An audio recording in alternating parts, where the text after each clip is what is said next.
This is a certified hood classic, The Drip Show.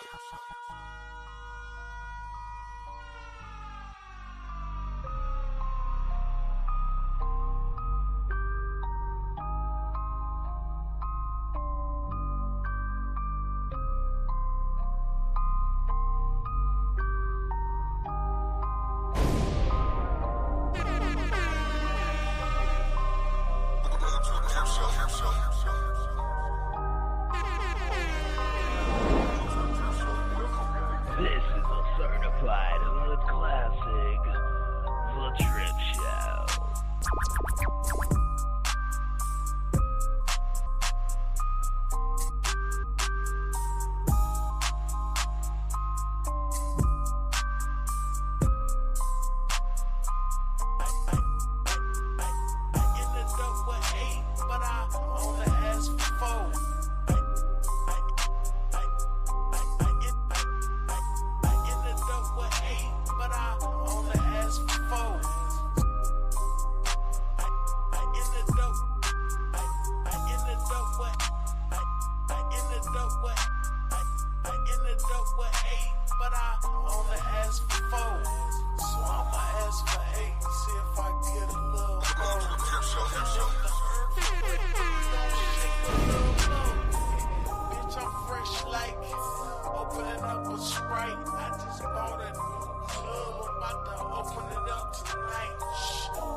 Shouts out to Drip on the beat, man. Ron, This is a certified hood classic. yeah, I get money like every hour, like I'm passing go. Hey, if you knew the answer, why you ask me for? I give a gang. She fell in love with the drill. This is a certified hood classic, The Drip Show. Might have to drop it down, you know what I'm saying? I don't like that shit.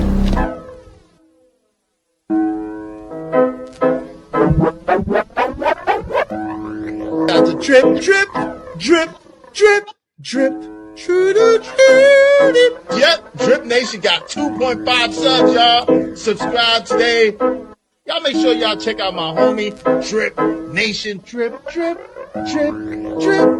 Y'all subscribe. Shout out to Drip Nation. Shout out to Drip Nation. Much love to Drip. Drip, what's poppin', kid? Keep grinding over there, you heard? Drip was poppin', kid. Keep grinding over there, you heard? Don't believe that night and all that. Man, make sure y'all holler at the Drip Show. From what I could gather, man, he's doing his thing over there, you feel me? So salute the Drip. You know what I'm saying? The Drip Show, look it up. One of the mods will drop it, man. Especially if you need a late night flow. I think Drip go dumb late. I think because he on the West Coast and shit like that. We live, such it. What it do, fool? Hey, man, Splash Town, Texas, or wherever the fuck you at. What's happening? But hey, man, get dripping, man. Get to the Houston Premier Party Bus, man, because that's how we doing it.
Lego, let's do it.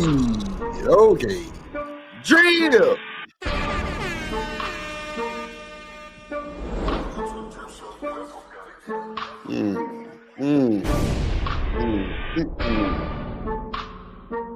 in the building. Yeah, man. Uncanceled, undefeated. Drill. Let's go. What up, Drip Nation? What up, chat? Shout out to the Mod Gang. Big Rich Mod in the building. Big Rich Moderators in the building. Yeah, man. I need to get myself an intro. Shit.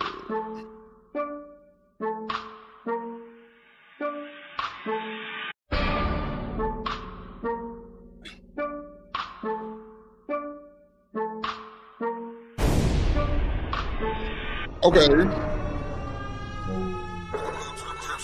This is a certified hood classic, The Drip Show.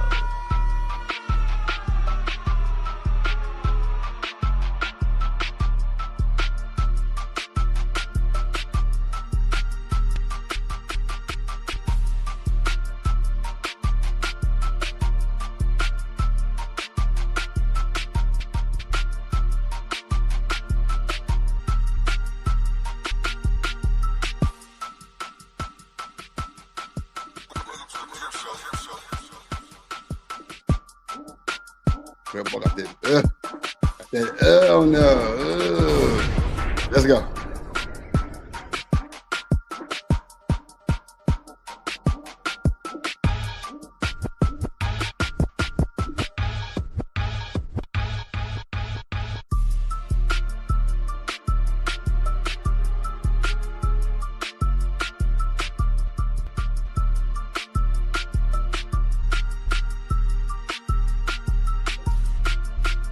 Yeah, man. Let's go. Do it. Do it. Hey, do it. Do it. Yeah. Big time. Big time. Big time.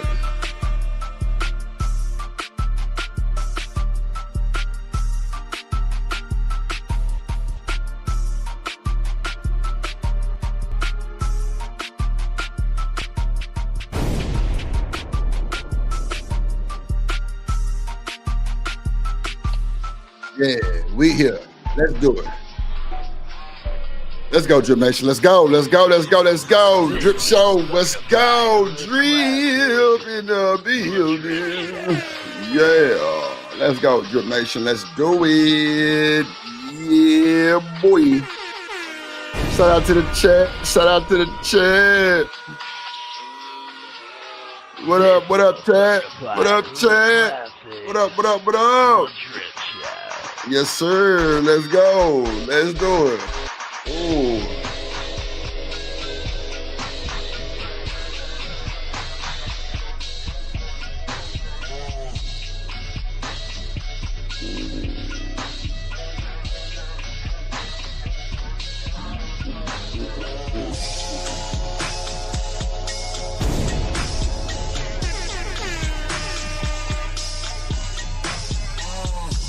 This is a certified hood classic, The Drip Show.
Let's go.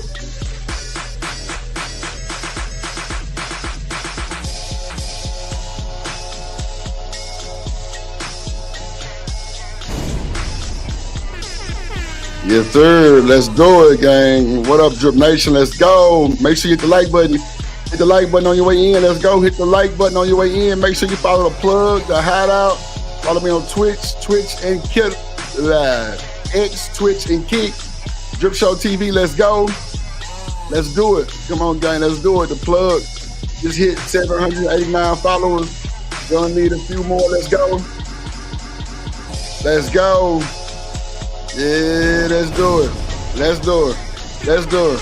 Let's do it. Let's do it. Let's do it.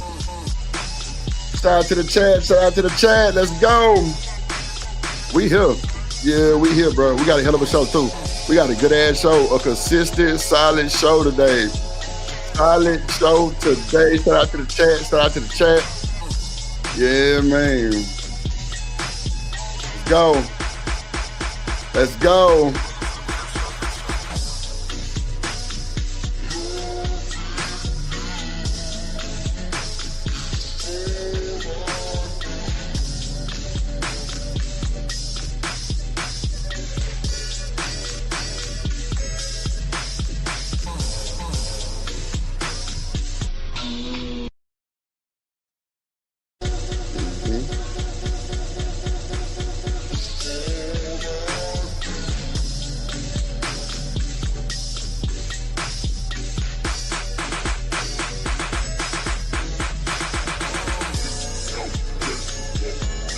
This is how we make it.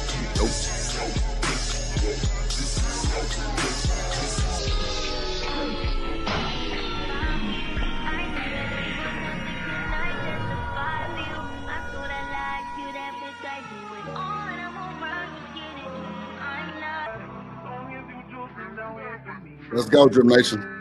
You know what that means. It's almost time to start the show. It's almost time to start the show. Let's go.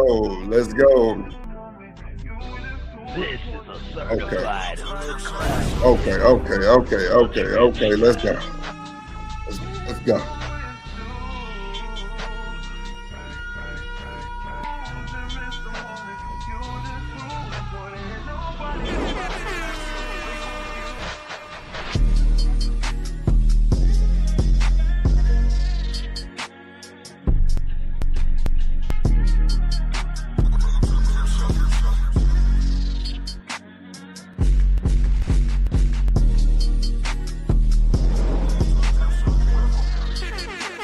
Let's go. Let's do it.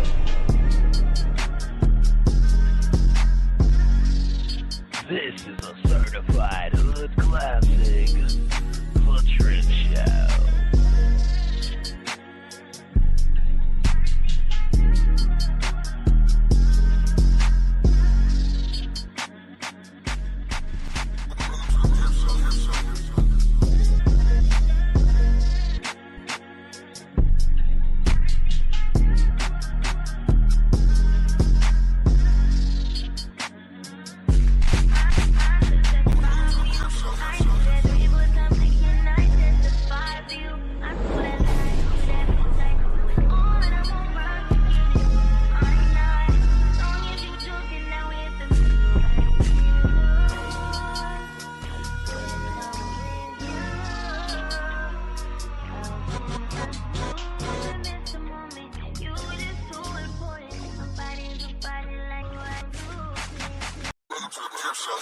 Let's go. Who in the chat? Let's go. Roll call time. Let's do it. Let's do it. Let's do it.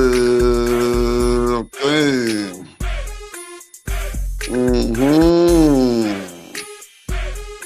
Somebody here early. Yeah. Okay. Shout out to Kojak. Appreciate your boy putting the link in the chat. Appreciate Kojak in the building. What up, Riaz in the building? Let's go. So I see you, Riaz. I see you, boy. I see you doing your thing, man. Make sure y'all go follow Young Riaz. Make sure y'all follow Emperor Kojak 313 Gaming Channel, please. Let's go. Raj Will in this motherfucker. Big Wrench Gang. Let's go. What up, Raj? Let's go. ADS in the building. What up, boy? Hey, it's going to be a good show. We got some good content today. Shout out to the folks that provided it. Appreciate you. Yes, Lord. Shout out to the people that Kick. What up? Yeah, man. Y'all trying to get me to buy my followers? I might buy a few today. I don't know. Shout out to Shawanda. It say, Drip, you can buy your followers. I'm like, huh? Okay. Is she? Yeah. What up, Coach Ruck in the building? Coach Ruck in the building. Let's go. Shout out to the chat, man. You know, we got a few, you know, it's going to be a different crowd for a while. You feel me? And I'm with it. I love it. I ain't even seen Coach Ferg. That's cool, too. I'm cool with that. I promise y'all I'm cool with it. I deal with it. I deal with it. I promise you, I deal with it. Yes, Lord. I will deal with it. So shout out to y'all. Shout out to everybody here. You could have been anywhere else in the world, but you tuned in with the Drip Station. Let's go. Shout out to the people in the cloud watching. All that good shit going on. Appreciate that. Appreciate that. Appreciate that. Appreciate that. You know, when you come to the Drip Store, they want to know who over here. Oh, you was over there with Drill. We don't fuck with you, but they got the most fucked up situation going on in the world. Hey, I can't make this shit up. Everybody clean and somebody else can come on. We can do all the call tonight. We can do it, but there's no need to because I'm gonna still be me. You feel me?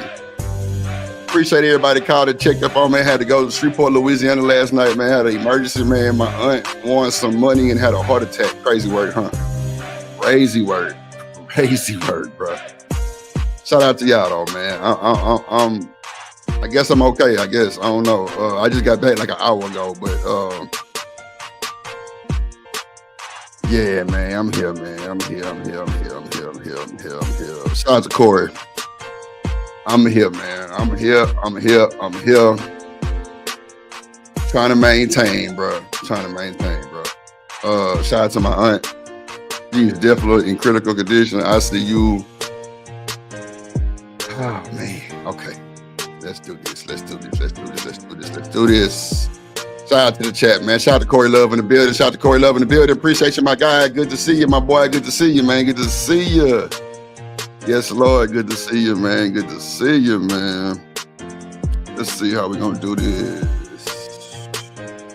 Let me see how I'm going to play the music today. Let's see. Let's go. Approaching with my... Oh, shit. Oh, I'm just playing all kind of shit on. We got the Drip Talk podcast vibes. Listen close, let's unlock every drop. Soul wisdom flows, non-stop truth on the mic like a heart that won't stop. Drip show shining bright, don't fade away. Voices in the night, got another way. Drip show shining bright, don't fade away. Voices in the night, forward away. Cut the music down right there for a second. Let's go. Shout out to Marcus in the building, man. Shout out to everybody who just pulled up, man. Appreciate y'all. Shout out to my boy Corey Love with the 10 ball. He say, keep cooking. We here now for a shit show. I already know what time it is, bro. And one thing I was, I didn't get a chance to review Corey Love session about the drip, and he kept it so professional and player. Like, I really can't do nothing but respect it, man to man, you feel me? And that's what it's really about, bro, when you know people that's solid, that really don't know you from a can of paint, but still rocking with you like that, you feel me? Because at the end of the day, you know what I'm saying, some of that shit just don't make no sense. And, people love drama, they love following. Drip can't never follow. I'm a leader, you feel me? I can't never follow. So it is what it is, but I respect everything and everything around me, you feel me? But one thing Corey said was, when it died, it's gone. It's dead. He say, bro, the numbers look a little different, but it don't seem like nothing's been affected. And I appreciate that shit, bro. Like, that shit made me realize some shit. No bullshit. Like, yeah, okay. But it's a bunch of folks that's normally here front and center. Hey, I done banned. Shit. I didn't reprimand and all kind of shit. Now these same folks texting me, bro, you gonna block me?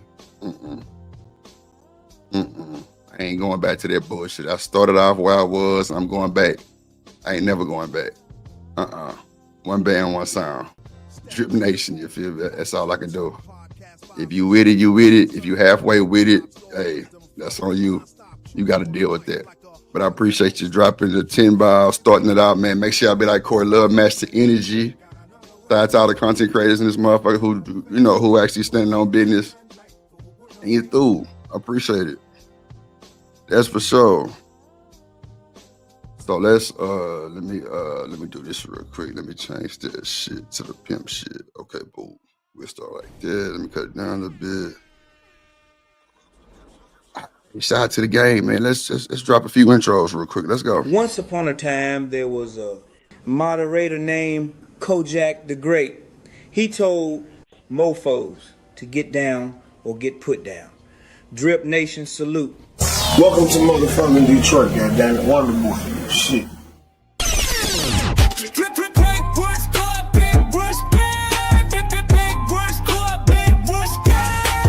Get down, no get put down on for them. Salute to the motherfather, he in peril. Kojak 313 the great, the motherfather. Shout out to the motherfather, Drippin' Nation West Gang.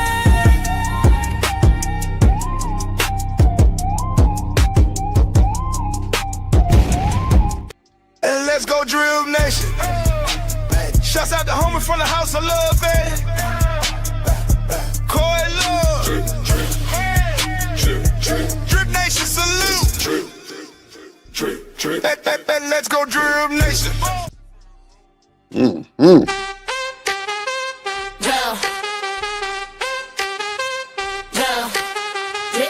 Drip Nation. Drip.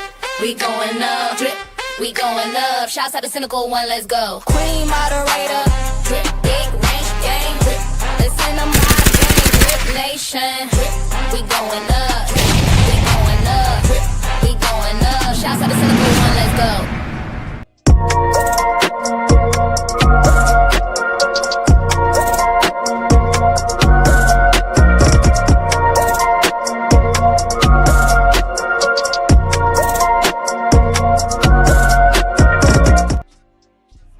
Yeah, let's go, man. I gotta damn, okay, I gotta upload another 2 more from the other day. I did shit. Damn. Hold on, let me see something real quick. What did I do? Oh, there. Drip Nation, salute. Milwaukee game, my guy. Always humbly living. Drip Nation, salute. Drip Nation, salute. Milwaukee game, my guy. Always humbly living. Drip Nation, salute. Living humbly, never stunting. Stacking money, always hunting. Milwaukee in my veins. Never change, stay the same. Milwaukee stay the same. Georgia. Also ATL. Also ATL. What we gonna do right here is go back, way back into time.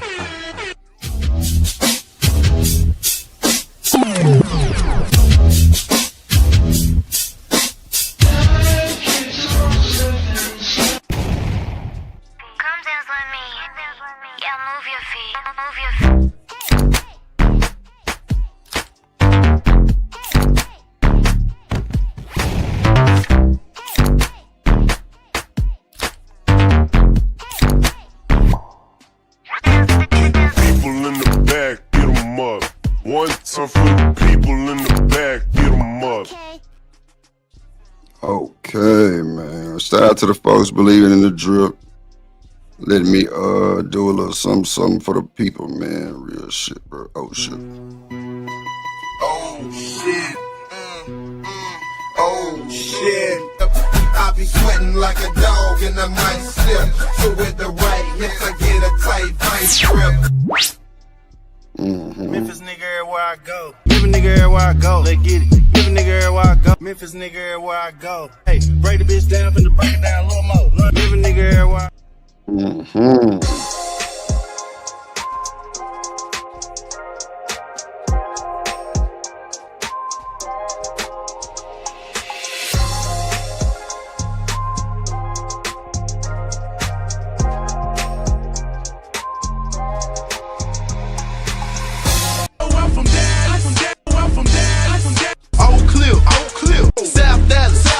Pleasant Grove. I'm from Dallas. Texas 5. that reminds me, I got to redo D-Time shit with the other shit. Yeah, this is the land you're playing right here.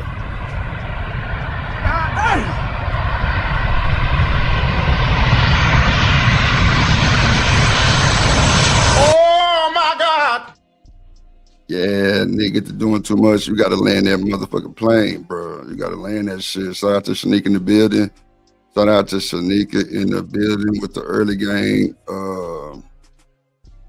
Let me see what this is. Yeah, Coach Jack definitely got to lead a funky ass block. That's for sure. How you doing today, Shanika? Okay, she must. My bad, I was on mute.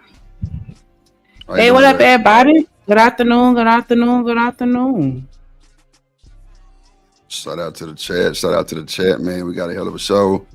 How was y'all day to day, man? Tuesday. Another day, another dollar. We got to get to it. We got to get to it. Man, we got a few things to talk about today. They said Maya married herself or some shit like that. We got DDG people calling them out for simping and all of those shit. We got some shit from Charlie Kirk talking about the black DI pilots. You know, that Charlie Kirk situation really sensitive. We're not sensitive, but you know, to like a lot of people, it's sensitive because there's always a bunch of this for that. What you think about the Charlie Kirk situation, Shanika? We know with all the comparison from him and MLK, I didn't even know that kind of exists to compare him to that, but yeah, go ahead. I think that people reading into it a little too much, like they giving him a little too much attention with this. Like, I don't think that he was that relevant to be on everybody's headlines like that, but I could be mistaken. Yeah, I ain't never really heard of the guy. Do you think it was just the way he went out kind of got him like that? Kind of got him hyped up like that? I mean, yeah, and some of the things that he say, because I didn't really follow him like that, but I'm familiar with some of his content, so I didn't even know, you know, a lot of the stuff that he was saying on other platforms and stuff like that. And so, yeah, I mean, yeah, I don't think it was that serious of what we need to be talking about it, but I guess he made more of an impact than I thought he did. Clearly, Trump vouched and a lot more people vouched.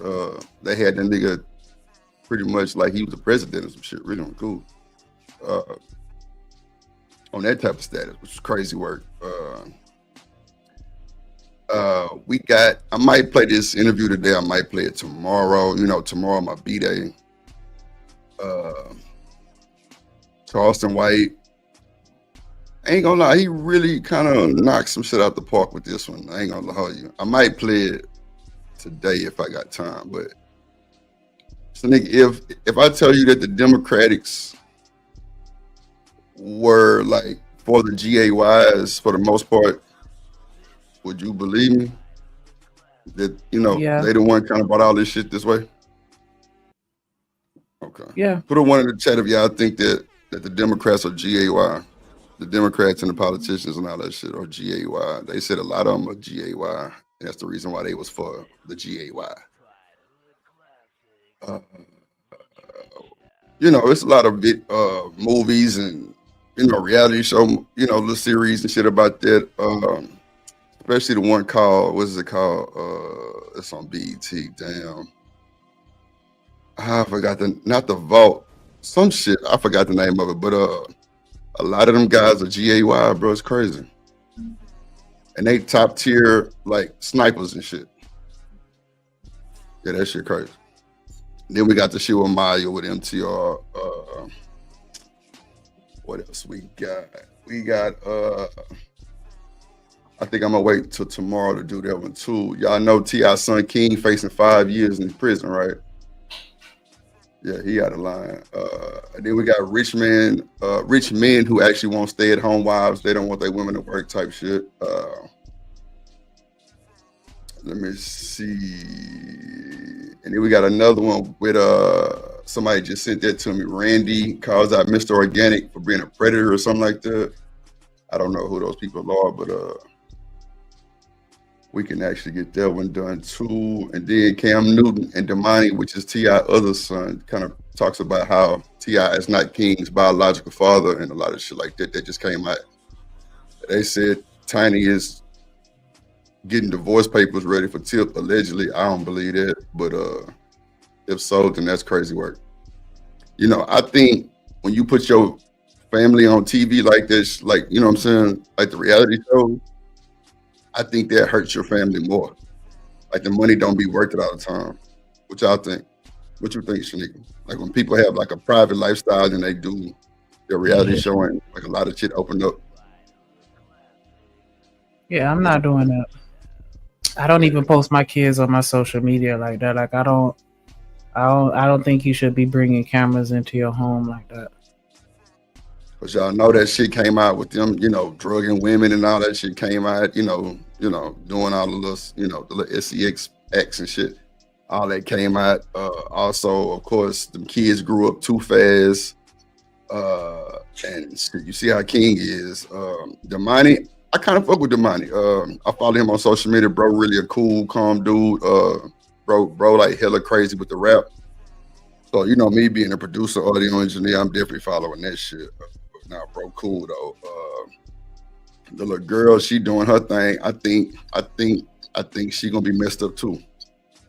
I think she gonna be messed up too because they put her in all this other extra shit. See, like this is the thing. Like my cousin, her son has been, bro. Every time she go to the mall type shit, they offer him modeling shoots.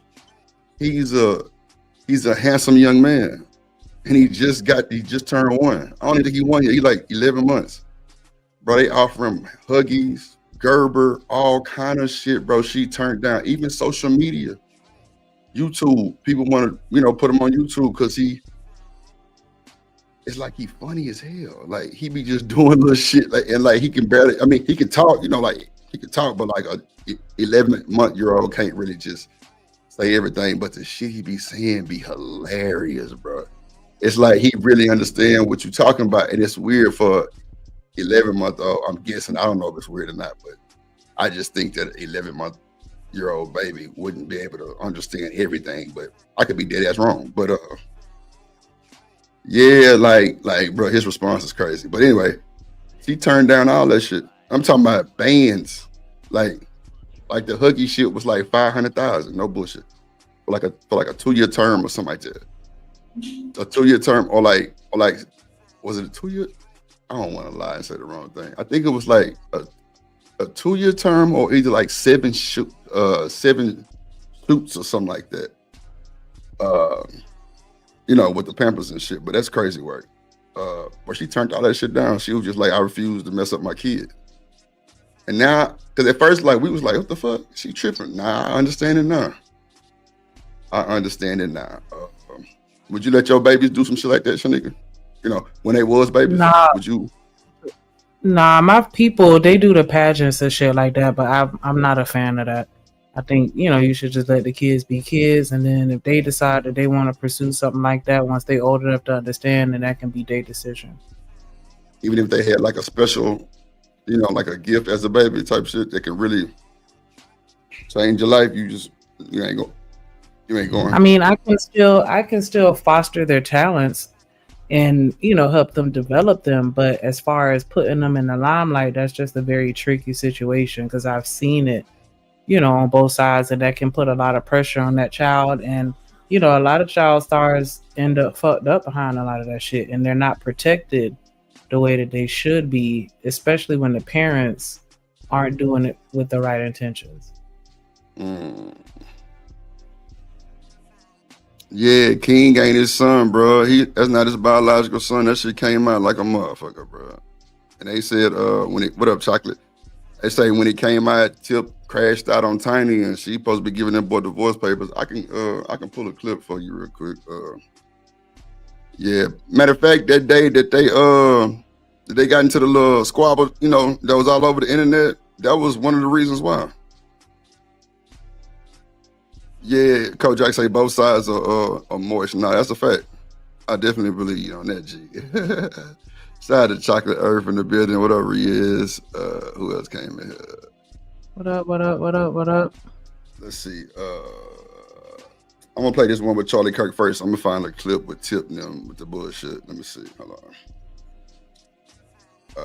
Let's go. So I'm gonna quote you real quick. You said, Hold on, we're gonna just go over a little bit of this. Let me drop the fair use for the juice. Then we'll kind of go through it. Drip Nation Fair Use. This content is used under the Fair Use Doctrine as defined in Section 107 of the Copyright Act. It is used for educational and commentary purposes. All rights to the original content belong to their respective owners. We do not claim ownership of any copyrighted material. And I ain't gonna lie to you, ever since I've been running that little AI infomercial thing right there, bro, I've been cool, smooth on all copyrights, bro. Been smooth. The only thing that'll kind of give me is if the music is just too loud, but I'll try to run mine too to kind of like scramble it. Well, I'm giving y'all too much game. Never mind. Let me shut the fuck up. All right. if I see a black pilot, I'm gonna be like, boy, I hope he's qualified. Are you gonna do that? Yeah, I mean that is correct. Yeah, that's correct. Okay, so can we both agree? What was the context of what I said though? What was the context? I don't even want to get into DEI because your opinion on DEI, it doesn't really help it in this case. So, if the context between what you brought up was that you believe that because they were being hired because they were black. Okay, so can we both agree that every single pilot, whether black, white, whoever, has to go through FAA certification? No, actually, we can't. New lawsuit shows that black pilots and female pilots have the standards being relaxed. No, for them. sir. Can we agree at the time of February 29th or 2023 when you said it at the time? No. No, actually, I said it. That's why you don't know the context. Is that new lawsuits were showing that they were relaxing the standards for air traffic control and pilots in order to meet the standards. The context of that was diversity, equity, and inclusion. What does that have to do with hiring? Everything. DEI definitionally is that we will hire more of a race versus a different race. So, for example, United Airlines said that they want 50% of their new pilots to either be women or black. Okay. Currently, just so you understand, it's like 8%. So they want to go from 8% to 50%. Okay. And every time DEI is implemented, every single time, the lowering of standards occurs. Every single time. Lowering of standards? Correct. So can I prove it to you? We both want excellence, right? Okay. If you and I said, hey, we want 50% of the new people going in the NBA are white. Okay. Would the NBA drop in its standard? No. No. The National Basketball League? No, if we said 50%, if we say by 50% of the NBA dropped and it was only white. No, I said would the standard go down? I'm not hearing what I'm saying. If 50% of all new people going in the NBA were white, by decree, would the quality of play of the NBA decrease? Would the quality of play in the NBA decrease? Yeah. No, if they're the same standard of basketball play. Hold on, let's talk realistic. Well, what are you saying realistically? You're asking me if 75% of the NBA is black. 75%. So does that mean white players are less better, or does that mean whites are not as good at basketball as blacks? Okay. I mean, we got some big. Everybody, calm down. We got some big exceptions. I mean, we're very proud of Larry Bird. Okay. No, he's and good. He's good. We're very proud of Luka and Nikola. However, the point being, let's implement DEI in the NBA. Okay. If all of a sudden 50% of all the players have to be white, which means they have to say no to otherwise good black players. There was a time where this happened, right? Well, no, I of course, and the league wasn't as good. That's the point. No. See, one thing I didn't like about just whatever I knew of Charlie Kirk was, bro, never was consistent with numbers. That's why I don't do percentages, numbers, none of that shit. They gave black people PPP loans. That's how I know numbers lie. That's for sure. They tweaked that shit up so good, bro. It's people still living off their PPPs that's not caught right now. But he'll say like 85% of black people did this and then come back and say 72% of black people did the same thing he just said. That's why I was just like, yeah, he ain't consistent like this. So I don't really have I ain't got no favor with the dude. Yeah, he was a bullshitter, Kojak. That's for sure, gang. He definitely was a bullshitter. Let's go. You understand that there was a time where the exclusion of African-American players was in the NBA, right? No, for sure. I acknowledge that. And the league got better as blacks were allowed in. Did it get better, or did we just integrate ourselves in? Well, hold on. No, but wait. The players in the league averages around that time weren't worse. We just got better. Hold on. Do you actually think that why is it that 75% of the NBA is black? Right now? Yeah. I mean, well, it was a certain point around 1965 why where is a it? law Answer the passed question. where we can actually... Why is it that 75% of the NBA is black? Because we integrated into the league. No, because the best players are allowed to play in the NBA. Well, actually, the best players in the NBA are European born. Well, They're not even African American. I mean, a couple of them are. As I said, we're very yes, proud. No, we're very integrated within sports, but what does that prove? That proves that the NBA is not built on DEI, it's built on no, excellence. No, the NBA isn't proof. So when you mention DEI, you're now saying that it's... You obviously don't know what DEI is. DEI... How I know what DEI is if you're not giving me a proper explanation DEI on what is it is. racial quotas. Racial quotas? Yes. You've never heard of DEI before. So, do you know what a racial quota is? You have to have a certain amount of a certain race. That is what United Airlines did. Mm-hmm. We must get to 50% of our pilots to be black or women. Therefore, if the NBA said 50% of our players have to be white, I guarantee you, we could try to get as many Serbs and Croats as possible. It's not going to make the NBA the best league. Instead, the NBA has a policy of which the NBA and the FAA and the United Airlines should have the same policy. It doesn't matter the color of your skin. It matters how good you are at what you do. So excellence matters. Wait. Okay. So what you're saying is, everybody's good? So what you're saying is the NBA is a great example of... No, it's a bad example. Because in the example that I gave you, I said when you say a black or female pilot might be less qualified because of DEI, what you're implying is that they didn't earn their spot. Correct, they didn't, because that's what DEI does. That's what you're implying? Because you're there because of the quota, not because of excellence. Does DEI give you the opportunity because of who you are, or does it open up access? No, it gives it because of literally the color of your skin. Charlie, you are quoted by saying that, guys, Charlie... Everyone knows the quote because it's true. When you hire somebody... What's true? It's true because they are there not because of their merit, but because of a racial quota. Why is it that only 8% of pilots right now for United Airlines are black or female? It's actually 3%. Oh, that proves my point even more. And no, it doesn't. It's, guys, DEI is the reason why they're not in these positions. But it's because they're... Listen.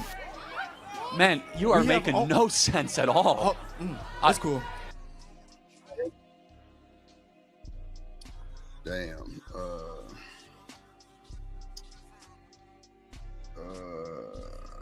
He should have sat that one out. Damn.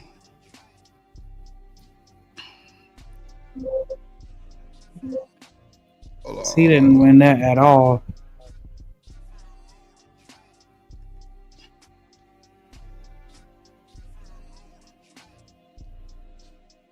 You say, hold on.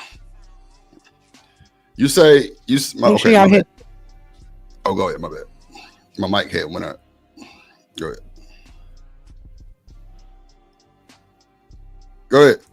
No, I was just going to tell everybody to make sure they hit the like button, subscribe, and scroll through the chat. If you see a link, click it and subscribe there too. Nah, I wasn't aware of Charlie Kirk, Travel One. I mean, I had no reason to follow the guy. But the fact that he's saying that it's a lot of black people in the league for quota, what y'all think about that? What else, Cynical? What y'all think about that? I don't know about that, bro. No, he's talking about the pilots. Oh, that was part of the pilot. Okay, yeah. See, I couldn't get my shit going. Okay, gotcha. Okay, so you think it's only that the people that were pilots were only there because they were black or because they were women, and that they didn't have to adhere to the same regulations and standards as their predecessors. And he was using the NBA as an example to say, imagine if they did DEI in the NBA, the quality of the players would go down. Yeah, I heard that. Okay, gotcha. Okay, it's making all sense now. Corey say the kid was wrong on this point. Yeah, I don't know. Like, see, my thing is this: when you step up and debate with a guy like, you got to make sure you're on different point. Yeah, you got to make sure you're on your shit with that type of shit because it ain't gonna work. Yeah, you got to do your research ahead of time. You can't argue it on the fly. So Trevor One said black men need to get involved and be on the front line of this. I don't think we need to bother this at all. Put a one in the chat if y'all think black men should be on the front line about this shit with Charlie Kirk. I don't think we need to be on the front line at all, actually. But if y'all think so, I mean, just let me know. He said during DEI time that was correct. The numbers came out and accident happens in DC with the planes, with Hold on. Yeah, with the planes. Kojak say 0. See, I ain't gonna lie. I think the Gospel of Bob dude, I think he's a pilot. Yeah, like the guy who owns the platform, not the people on the panel, but, and shout out to the Gospel of Bob. I think he's a pilot, for real, for real. Like, I'm talking about bro fly planes and all kind of shit. Like, yeah. Yeah, the dude Gospel of Bob definitely is a pilot. That's for sure. Not on the front line. Yeah. What up, Dr. Corner? Shout out to the boy Romello 747 Bank. What up, boy? Good to see you. Dr. Corner? Yeah. You don't see Dr. Shout Corner? out to Romello with the $10 super chat. He said DEI largely help white women just like. Is my mic working? Yeah. Hold on. I can hear you. Oh, you can't. Oh, okay. Shout out to Romello with the $10 super chat. He said DEI largely help white women just like affirmative action was meant to level the playing field. Keep in mind, women. Your shit kind of went out. Women are known as a minority group in America. Gotcha. Shout out to my boy Romello 747 Bank with the 10 bob. Hold on, was that the 10 bob or 5 bob? Let me go back and see. I didn't move too fast on my way. Yeah, for the 10 bob. Appreciate you, gang. Appreciate you, gang. Drip Nation fair use. Hype me up.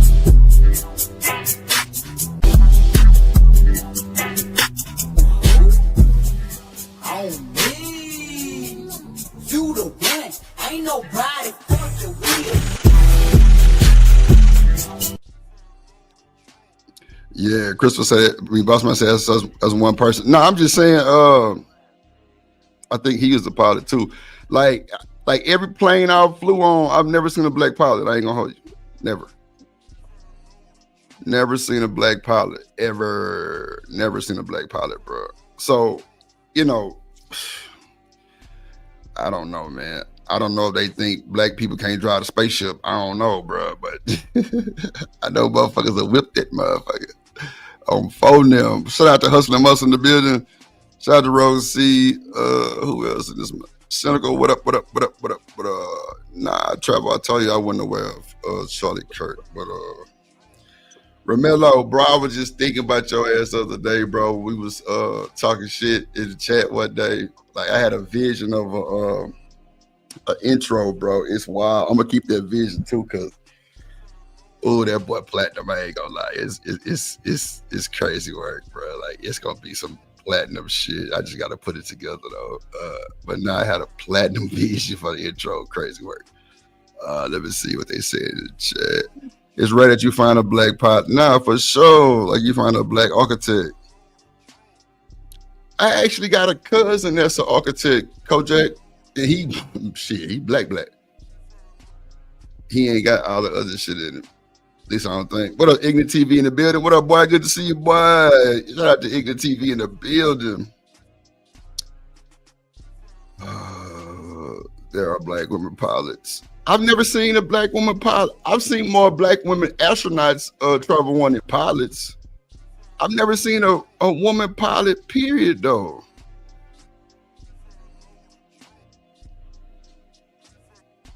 You ever seen a black, It's black woman pilots.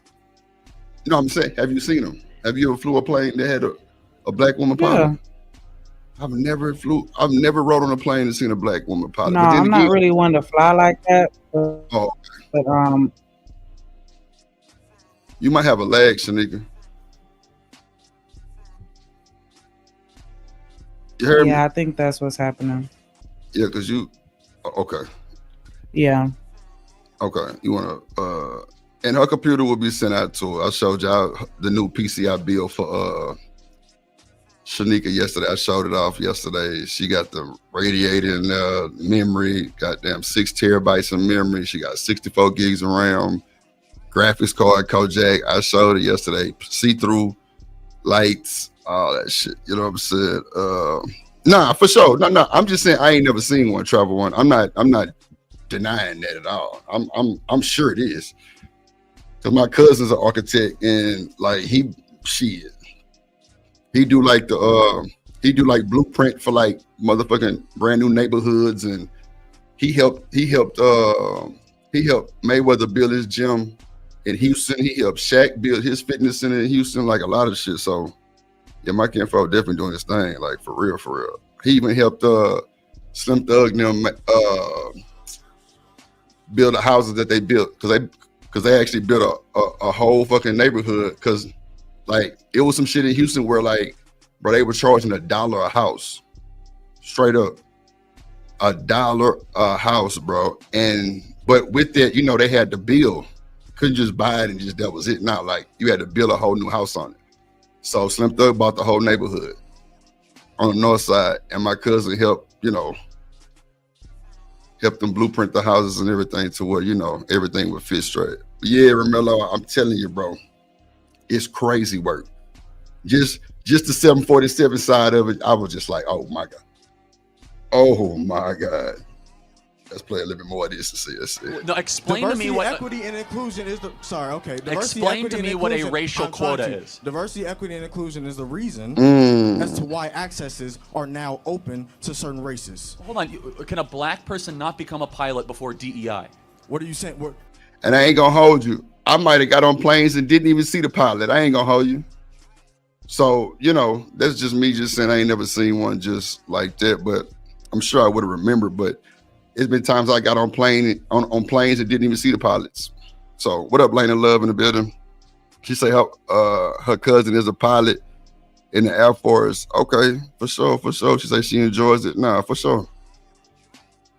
Ignorant TV say Constellation doesn't equal goddamn Caucasian, whatever that is, causation. I don't know how you got that one in there. I had a geek. Go Jack. Great. Yes, indeed.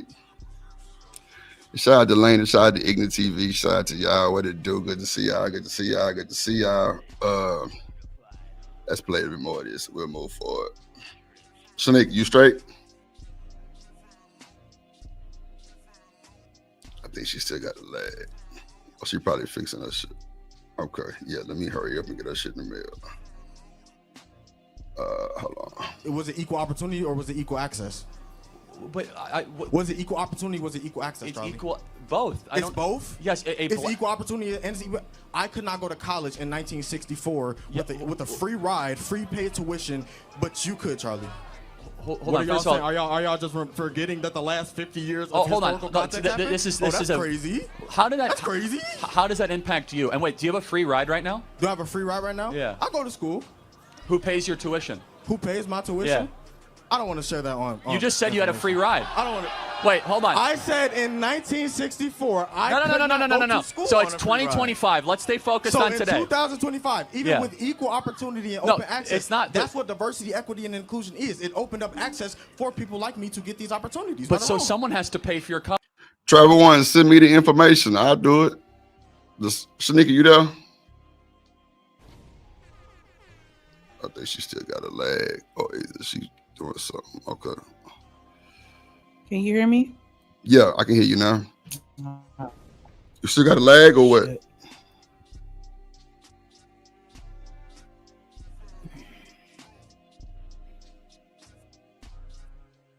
It's a lag. Can you hear me? Yeah, I can hear you. Can you hear me? Yes, I can hear you. Okay. You might still have a lag. I don't know. Let's see what you talk about. So, Travel One, you see Travel One comment on the screen? Yes. What you think of that? We could look at that. I ain't really.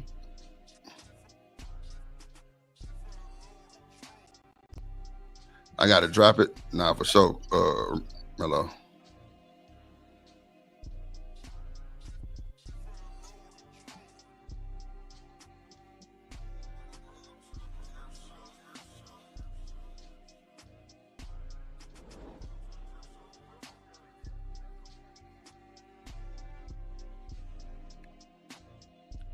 Corey Love, put it in the chat. We can talk about it.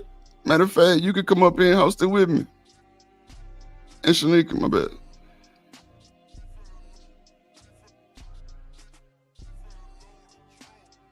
Oh, Lord, Trevor one. We know you the boss lady. We know. Yeah, Corey, hit the link and put it in the back chat real quick. My bad, go ahead. No, I was just gonna if this is what you're talking about. First, the SCOTUS is the Supreme Court of the United States, if anybody didn't know.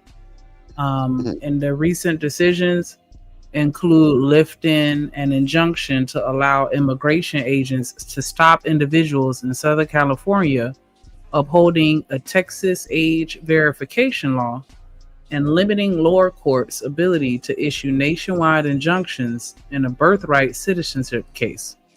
The court has also ruled that a death row inmate has standing to challenge DNA testing procedures and allowed the termination of certain federal employees.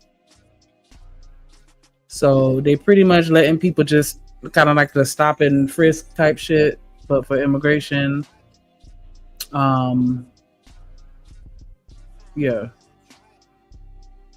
And they saying if you're on death row, you can pretty much sue or challenge any of the procedures that they use for post-conviction DNA testing.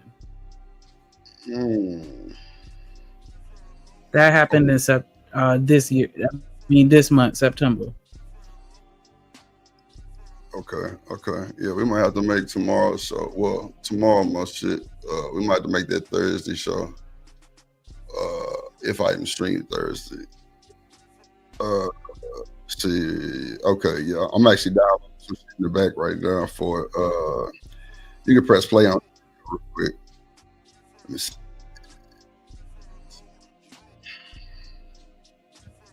see. College, who's paying for it? You said someone has to pay for my college? Yeah. So taxpayers are paying for your college. Deposit the money into the bank right now. Well, show me your bank account. It's taxes. Wait, Charlie Kirk. This is a publicly funded institution.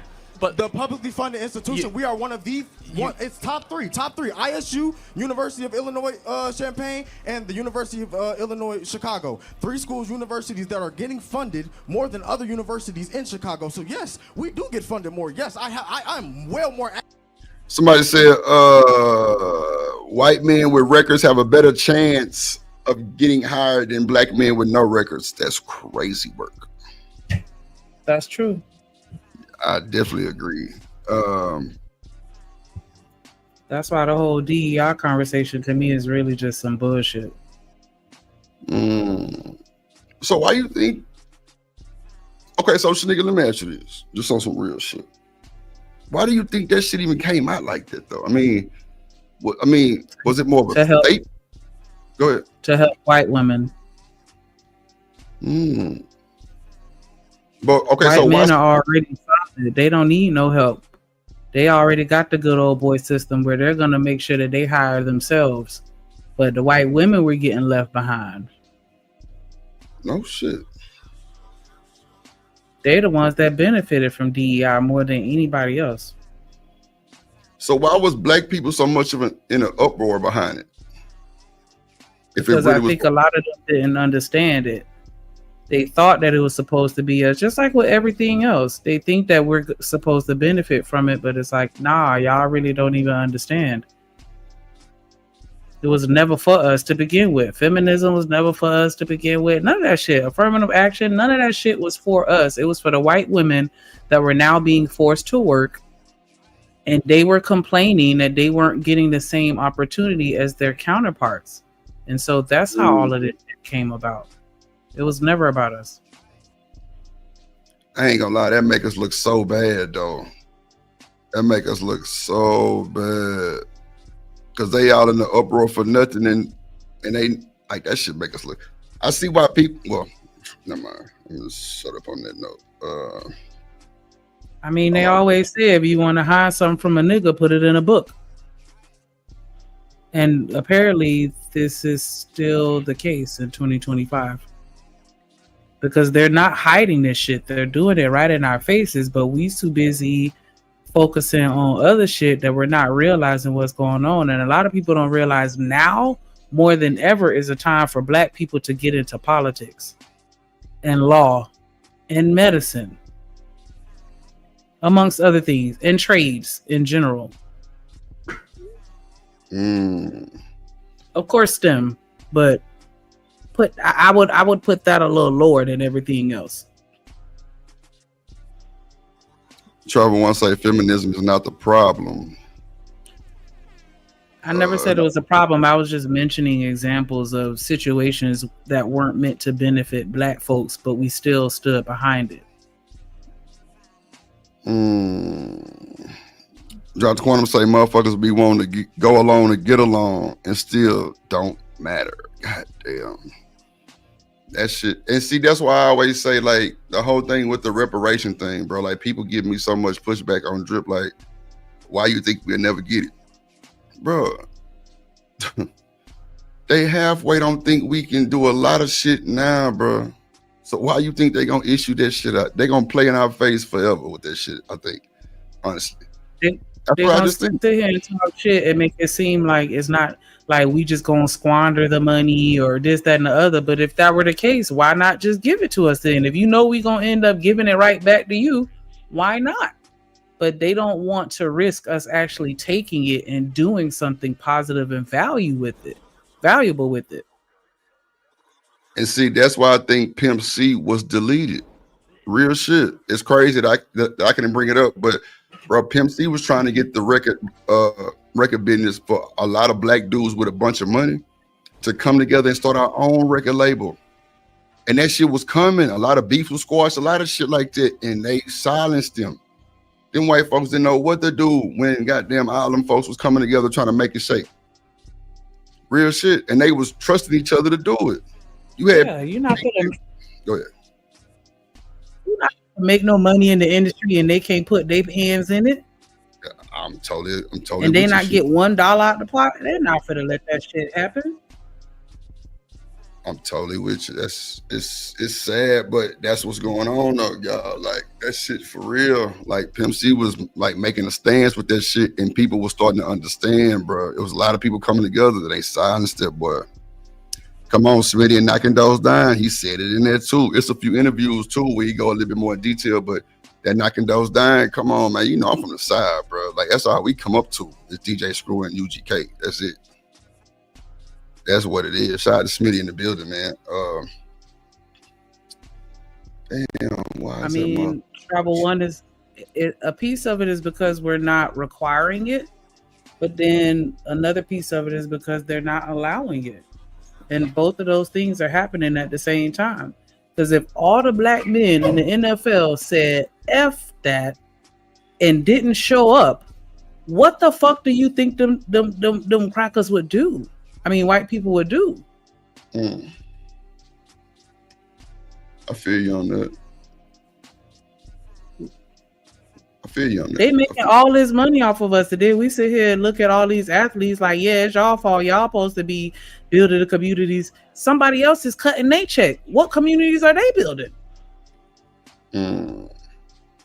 Nah, you ain't bullshit. I'm with you on that. I don't know if you remember back when they had the college reality show, all the celebrities went to like college or whatever, and then like, you know, Amber Rose and all of them, and they got mad at Carlos Miller because he was like, homelessness ain't my fucking problem. And they were like, how could you say that? Yeah, and it's like, where did he fucking lie? If we really gave a fuck about homelessness, then we would put the people in position of power that could resolve that issue. You know how many dollars float around in this country every fucking day, and you telling me that we don't got enough to where everybody can't be homeless and hungry? Fuck out of here. The people that are in position to make those changes don't give a fuck about nobody but themselves. That's why they're making millions of dollars fucking rotting away in Congress like some fucking dinosaur fossils, because they die in Congress. They not ever gonna give up their fucking seat. And then when they do give it up, guess who they're giving it to? Their sons and their daughters. And we letting it happen. So clearly we don't give a fuck either.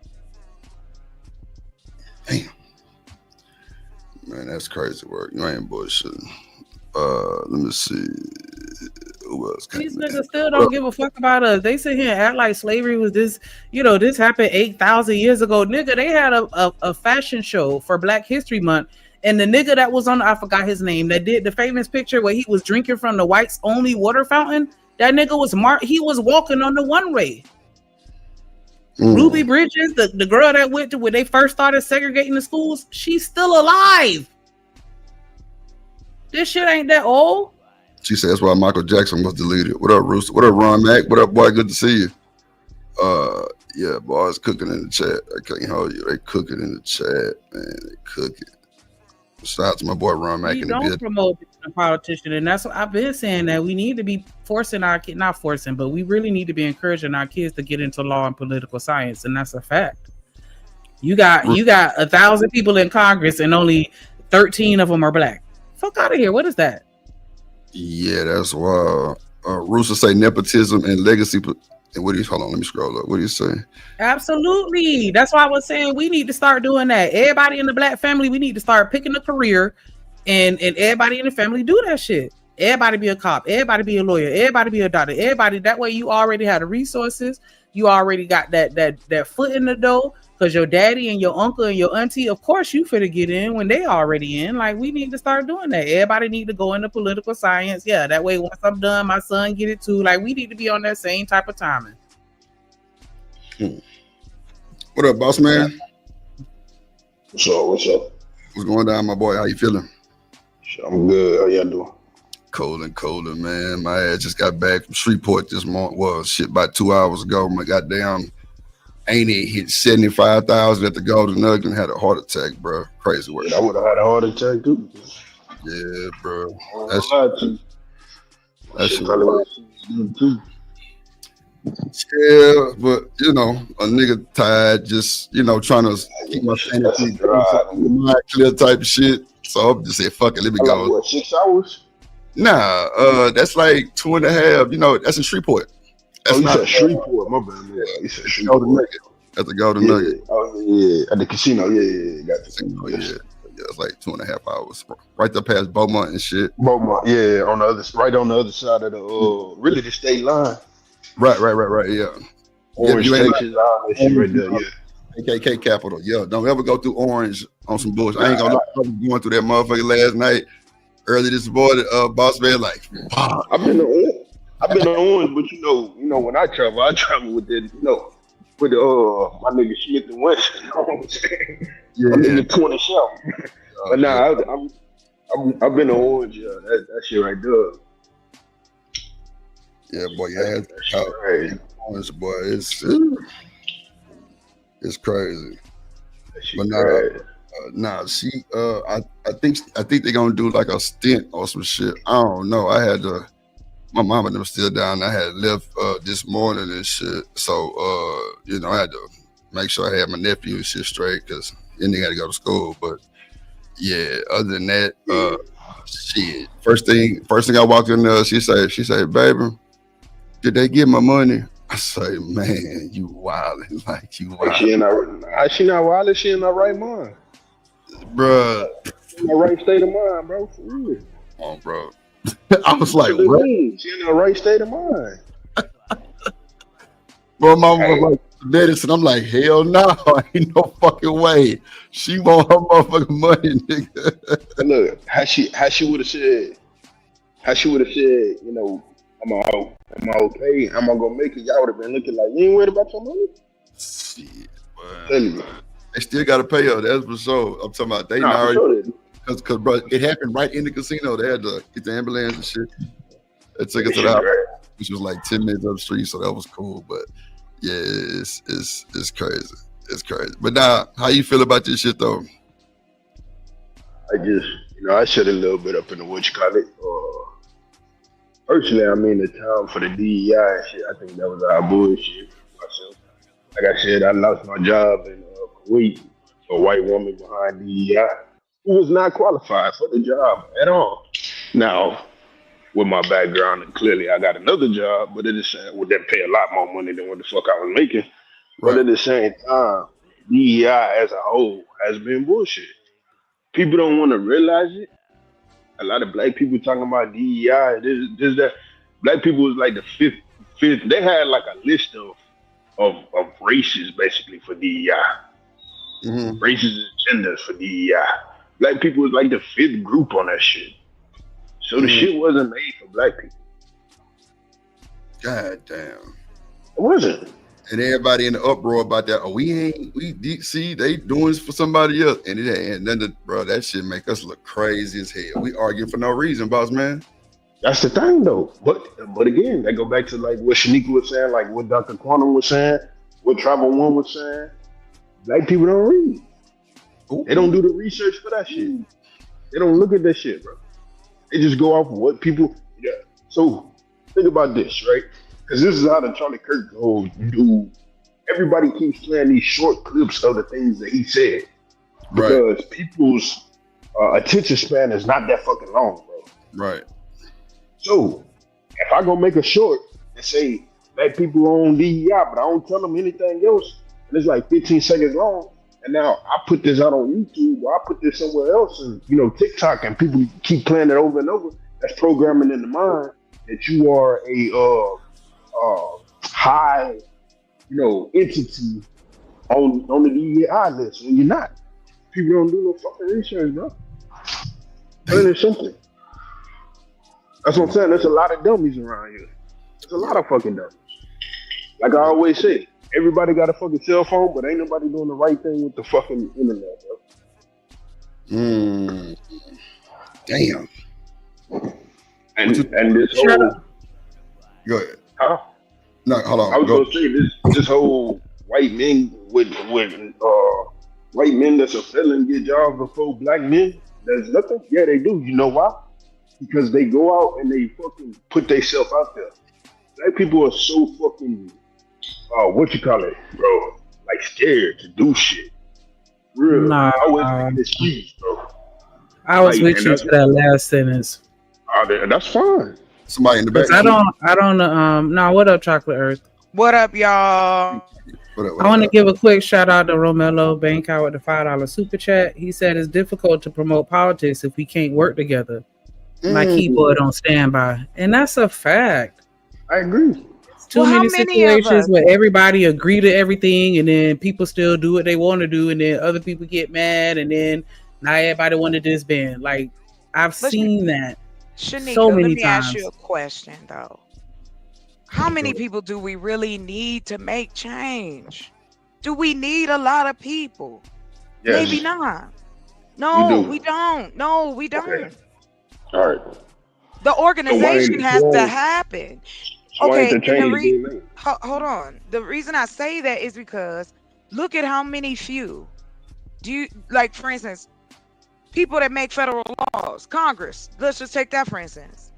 That's only like 500 people in the House. That does not represent everybody in America, but yet that's the case.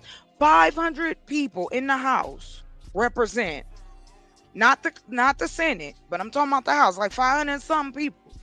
That's it. So do you really need? How many people did it take for them to get in that position though? But we don't even have an agenda, sir. What are we to do? What are we doing first? But I'm saying, how many people did it take for them to get it? Because they had to go. They had to get there. Governor. They had to be the. How many people did it take to vote them? That's what I'm saying. They didn't do it by themselves. I'm not saying they did it by themselves. Then let's do that then. We can't have candidates and then vote amongst the community. It's not making our own government. It don't take that many people. It does take people. People have to get together. No. You need the community to vote for you. That's not what I'm. Look, let me get more. That's not what you're saying. That's what I'm saying though. That's all I'm saying. But I get that. I'm not disagreeing with you, sir. No hostilities here, Squirrel. Good morning. No, there's no hostility. I'm just saying that I think we put so much effort on telling people that we can't do nothing until we unify. Ain't we unifying in every time we come to the same room? We unify all the time with the same people. No. Yes. No, we're not. Organization don't take nothing now. We can do that online. A Zoom meeting. some But I mean, information. even with the Congress example, you have Congress to make the laws, and like Vic said, you still need other people to actually enforce those I'm laws that not they put in saying place. So you still need people at the top. Again, we go up. We don't go down. Pyramids, we go up, right? So the higher you go, the smaller it becomes. That's how we run things here in America. That's how they do the government. That's how they do businesses. All of it is a pyramid going upwards. Some of them aren't scams or nothing. I'm just saying this is how hierarchy comes from that. One is better. One is at the top. One at the bottom. Why do they have the different classes of taxes if that's not the case? There are few that run many. When you keep saying we have to unite, in what way? No one's giving examples. We're not planning anything. We don't have to go outside. No, that's not what I meant, sir. You said at the bottom, and you said it starts at the bottom and then it gets smaller at the top. No, that's not what I correct? said. I said that the hierarchy system. Am I tripping? Sir, yes, I said Hold on, that. hold on.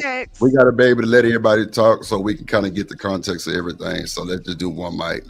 Chocolate, go ahead and get your shit off. And then, boss man, you can rebuttal. Go ahead, Chocolate. Listen, I'm not trying to argue. And yes, I said those things. In the context of this, if you create something, let's say the four of us create a business that changes the world. Has that not happened? Yes, it's happened. But how many Okay, people all stood I'm behind that business? wait, I'm not talking numbers, sir. I'm talking mindset. How many people have to be invested in or told, like, at this point, Black people are tired of the bullshit. So either give it to me straight or don't give it to me at all. That's the thought process. Mindset is numbers, though, correct? But what I'm saying to you is that numbers are necessary, but the numbers to get shit started don't have to be as big as what the goal may be. But there's so Start many. somewhere, so it can start small. That's what I meant by you don't need many people to take care of others. Because as you go up to the levels of power, those numbers get smaller, not larger. We benefit from it right now. I agree with what you're saying, but I do feel that there are systems in place to limit the power. That's a bad boss man. I was saying I agree with what you're saying, but I do also feel like, I do also feel like there are systems in place to limit the power that we can ascertain. I agree with you on that as well. I also believe that, and I've seen and do know that there's ways that we don't even have to flirt with that yet. What we are trying to do, from my understanding of everyone, when we talk about unification, and I could be wrong. Oh, that's right, Travel One. My bad. Dang. I'm not supposed to know stuff. Ah, shit. I agree with what you're saying. I just think that the basis or the basics that we need for that solid foundation, we can, and it's not me trying to be a cynic, but we can only go but so far, because when it comes to education and finances, for an example, yeah, we can, crowdfund and do things like that, but at some point we are going to have to incorporate ourselves into those systems that they've created to work against us. And that's where the friction comes in, where it's like, I think we do need a few more numbers to kind of, be able to balance that and gain leverage. I agree with you. And I thought about this, and I've been thinking about it since I started working on that trade academy I told you about. So that's not my main focus. So I'm not worried about whether or not it can make me money. I'm not there yet. But I did want to utilize the fact that money can be made, but through the systems that you're talking about. You get what I'm saying? Yeah, I get it. They're looking for welders and they're looking for people who know how to teach forklift on and offline. If I create that for the government, on and offline as a hybrid, and I take care of the online and the offline, they pay me for each person. Person ain't got to pay nothing. I just got to pay the mentor. I got to pay the people that help me with the college and give a stipend to the student. What up, Bobby Wody? These are numbers that's there. These are numbers that's been proven. Economic numbers, economist numbers. I'm not an economist, but I'll go to an economist, and they are black ones who have been looking at our ability and inability to do the things we need to do. And so I thought to myself, what if I let people enroll for free and just use grant money to pay for the whole thing? The stipends go to the students and the mentor, because the goal is to provide jobs, which I will be doing anyway. Because if I provide a service within the school that gets people jobs, they're going to pay me for that too. So because I understand what you're saying, Shanika, somebody has to jump in butt naked in the pool. I'm willing to do it. I want to see it happen because I'm tired of people saying that it can't. That's all. That's where I'm at with it. Load of folks to go with you for sure. That's what I think. But I don't know. But I'm not talking about you not gonna get an education, because I still gotta pay the teachers, right? Everybody get their money. I don't need a lot. So we ain't worried about my company going, oh, it's going under. No, and I can get accredited through the government to then pay me like they do colleges to go to school. It's just a handful of people running the school. And the majority of the people are the students and the teachers, the mentors. We need a software person. I already got that. We need a person that know how to run servers. I know how to do that. So I already got that too. Right. So it can start out small and then grow. That's what I mean by I'm ready. I'm ready to throw it. Let's throw it in there. I'm ready to be that. Because I'm overhearing how we can't do it. At least try, whether it succeed or fail. I want to have numbers that people can actually see. Yeah, but a part of that numbers will be the people that actually participate in that program. And that's why I always focus on things like buy-in, as I mentioned before, and influence and things like that, because once we get those first few people to get their foot in the door, they're going to need some proteges to follow in their footsteps and keep it going. We're going to need people signing up to take on these trades and actually fill these positions as far as any opportunities that are out there. And that's why I say we do still need the numbers so that we can have because that's pretty much a representation of everything that we're doing. If we want to take over Congress, we need the community to back us. And as long as we're not together mentally, then we're not going to be able to get anywhere physically. Like I said, I think the internet has shown us something different. That's all. No, I don't disagree with what you're saying. I just do think that there's another side that we don't really delve into. There is a positive side to it. It's always a positive side and a negative side to everything. I'm just saying that once you create these opportunities, we need to figure out how we can ensure that the people are actually interested in and are willing to put in the level of commitment to see it through. Because it's a lot of opportunities that already exist that people just don't even take advantage of. But what if they can't? What if they can't afford it? What if they can't? Like, a lot of places won't deal with the government to pay for school if it's not like a regular college or a community college. Like, I remember for years, I don't know if they do it now, but I using like beauty for example, when they started taking like beauty school and shit out of the high schools, and then you had to go to cosmetology school on top of it.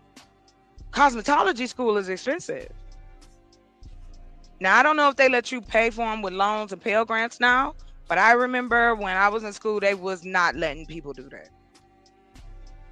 Those type of jobs, like if you wanted to learn mechanics, those schools are expensive.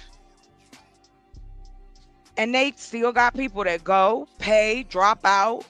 So we wouldn't even have to stress about it. We just want the numbers. Right? Humans are humans. If you providing them a solid product, even if it is for free, why not offer them a solid product? And it ain't technically for free, because the administration is saying we want to educate our own. Here's an opportunity that this man just set up and said, we putting in money to, like, for instance, there's a contract. I don't know if it's still there or not. I apologize. I'll use mine, the state, for instance. My state has it where they need somebody to train forklift people. Do you know they willing to pay 100,000 people $100,000 to pay to educate 8 people? What you mean to train forklift drivers? They don't do it at their job? At the job, baby? They want people that's being trained like school wise. They want people to learn more in detail. If you go on to, it's on the Arizona procurement site. They're looking for people to train forklift people online and offline. They really are trying to hybrid a lot of education. I ain't gonna lie, it's a lot of shit with their forklift, because a lot of these companies and warehouses and shit, when these trucks go pick up, they gotta have forklift driver. A lot of niggas dropping goddamn pallets and shit, fucking shit up. That's why. It's a lot of other shit going on too. So I can see what you mean by they trying to get people to, Yeah. But yeah, those opportunities, I feel like that kind of goes back to my point. They do have these opportunities that exist even for low income people. Because I remember they were saying that, because when you get public assistance of any kind, they give you the opportunity to go back to school, and less than 50% of people even take advantage of those opportunities. It's a lot of programs out here where people are pretty much begging you to train you to do a job that's going to make you money, and a lot of people don't take advantage of it. And so that's why I'm like, we need to get the mindset changed with these young folks so that they can see the value in that. But how are you going to change their mind if you have nothing to show them? Like, how? That's what I was saying. Our generation has to show the positive side of the things that people don't talk about as much. We don't have the blue collar workers showing, what they are experiencing and the things and the money that they making and talking about their careers and things like that. We only have the scammers and the people, that's on some bullshit. They have the loudest voice when it comes to social media or just the media in general. But the people that's doing what they're supposed to do, even in relationships, just like with that, the people that's happy, you hear them talk about it that much, but you hear the people that ain't happy talking shit all the time. Like, we don't see it enough. And that's what we need to do. We need to let people see this shit more. That I am an advocate for representation. That is a portion of what I'm saying. But also, too, I do want to add, though, where is the media behind us? We don't have any. What channels is showing, like you said? What news is giving us this information? And those go back to the systems in place that work against us. Hold on. This is what I'm saying. But we have the internet and no one is stopping us from putting our information and product. Who's censoring us out here the way they do on the ground? They are, though, because look at TikTok. I remember, I don't know if any of y'all be on TikTok like I be, yes, but I do. At one point it was this one lady. Well, did you see that one lady? She came out with a page that was like for her class, her African American Studies class. So she came out with a little page. She was like, yeah, so blah blah blah, and she was talking, and then a whole bunch of other people started coming in like, hey, I'm signing up too. What's the syllabus? Teach me too. Like I'm here. I'm ready to learn. And then it created this whole TikTok university thing. With everybody that had information, it was a subject matter expert on something. Yeah. They were speaking on it. They were blocking and and hiding. And the people that are behind, but all social media platforms are like that. They try to make it seem like it's not, but there is somebody that works for YouTube that can prevent you from blowing up if that's what they wanted to do. They push what they want to push and hide what they want to hide. But do you think then it's time for us to have our own then? Are you saying that we shouldn't utilize the tools that's here? Like, if they are, regardless, something gonna get through. No matter what the censor may do, and we know this, it's gonna get through. No matter how much they censor. It's people that they done documentaries on, people that work for Facebook, that went through it, trying to stop all the shit coming through. They can only do so much. We human in comparison to the amount of content that can be created from one person. That's all I'm saying. I'm not disagreeing with you, Shanika. I'm just telling you that I think, to your point of, if we are going to show positive parts, let's pick the parts that y'all feel, because I don't know why we talk about these children as if that they then have to pick up the slack for what we dropped the ball on. I am saying that at this point, meet them where they are, regardless of censorship. These kids are still on the internet. Social media ain't going nowhere. So why not take advantage of it when we can? We can now. We got the tools. We can put a business plan together, no doubt. We can get the information isn't being kept. So we can utilize it. I mean, how do we change or show anything if we're not willing to step out the box and get some stuff done? I think that and I hate to beat a dead horse, but I think it goes back to influencer buy-in, because do you think that nobody of color has ever thought, well, let me create my own app. Let me create this for us. Every time we attempt to create something just for us, it's a cycle. It's a very destructive cycle. And I'm not saying don't use the resources that we have. We have no other choice but to use the resources that we have. So yeah, absolutely use all the social media platforms that we have together. But I'm just saying that I do think that it's important for us to all be on the same page, and to promote the positivity, we have to also address the degeneracy that we putting out there as well, and try and get a handle on that too. But Shanika, we talk about the degeneracy every day. Every day somebody is talking about the either it's the black men, it's the single women, it's the kids, it's the government, it's the white man. Like, it's out here constantly, every day. All the conversations end up like that. So I don't know when we're supposed to, like, how long do we wait to do this? That's all I'm saying. Like, why do we? I get it now. I agree. I'm just saying, who's waiting? A lot of, I guess it's people like you out there that's out here trying to get shit done and make things happen, and we not blowing up the way that we're supposed to for a reason. And that's what I feel like we really need to dive into. Like, we have people like you that's just making it to where I don't even have to lift a finger. All I gotta do is just click a button, and you gonna point me in the direction I need to go, give me the networking context that I need, put me on to the education that I need, and these niggas still ain't fucking going because they'd rather do the degenerate shit that they see other people doing. And so that's all I'm saying. Like, yeah, I get it, but we need to change the mindset of everybody, not just young folks, but everybody all together, so we could be on the same page. Because when we're on the same page, I just think that we are able to accomplish more. And that's why they attack us the way that they do, because they want to keep us divided, because they know if we get together, we'll take over. And that's why I won't give it up. I don't care how many times I've been told. She always saying, you damn right. I've been saying it, and I'm going to keep saying it until the actions that are being done can match the things I'm saying. Because again, you're right. You're right. I am passionate as hell. I don't apologize for it. I see my community hurting. I see them hurting. And I get so exhausted with them being beat up every day. Every fucking day. This man done got shot by another man look like him. But guess what? We the ones talking about it. Why? We wasn't there. Who went to Utah State?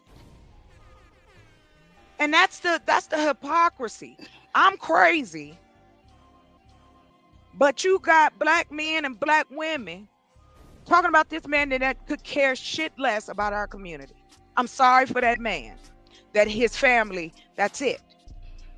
Period. People gone right now that I will never meet. That's a great question, and that goes back to what I was saying. Like, we have to change our mindset, because why do we give a fuck? Because everybody is fixated on shit that don't have nothing to do with uplifting and empowering us. We so busy worried about what everybody else doing. Look at what Abi Wody said. He said, we do have our own social media, but we letting it die because we on Facebook and IG all day. But who knew? I didn't even know, like, where do we get our information? That's what I mean, Shanika. We don't have the social information. Should be on all information. We should know everything about the black community. Who the doctors are, all the way to, is Pookie getting out of jail this week? We should know these things. As a community, it's only 40 million of us. That's not a lot of people. I think Amazon sends out that many packages in like a couple hours. Yeah, but if I were to create a website, if I create a website with all black medical providers and those websites exist, I still need you to click on it to come and see who here. And that's the thing. When niggas looking for a doctor, they don't go to the website where all the black doctors are. They go to whatever other website or whatever, and choose randomly or whatever. They're not. We not on the right mindset to where it's like, I want to go to somebody that look like me. That way, I don't have to worry about them mistreating me. Because we always talking about the mistreatment, especially of pregnant black women, but yet we still going to these doctors that don't give a fuck. Well, they have resources that are available that can navigate you to the people that look like you. But you don't have enough black medical clinics. That's the problem. You got black doctors. There's a whole setup. Talk about how many black doctors we get every year. Their numbers are there, Shanika. We can find out who graduate in science, in all that is all science, all the STEM. We can find out.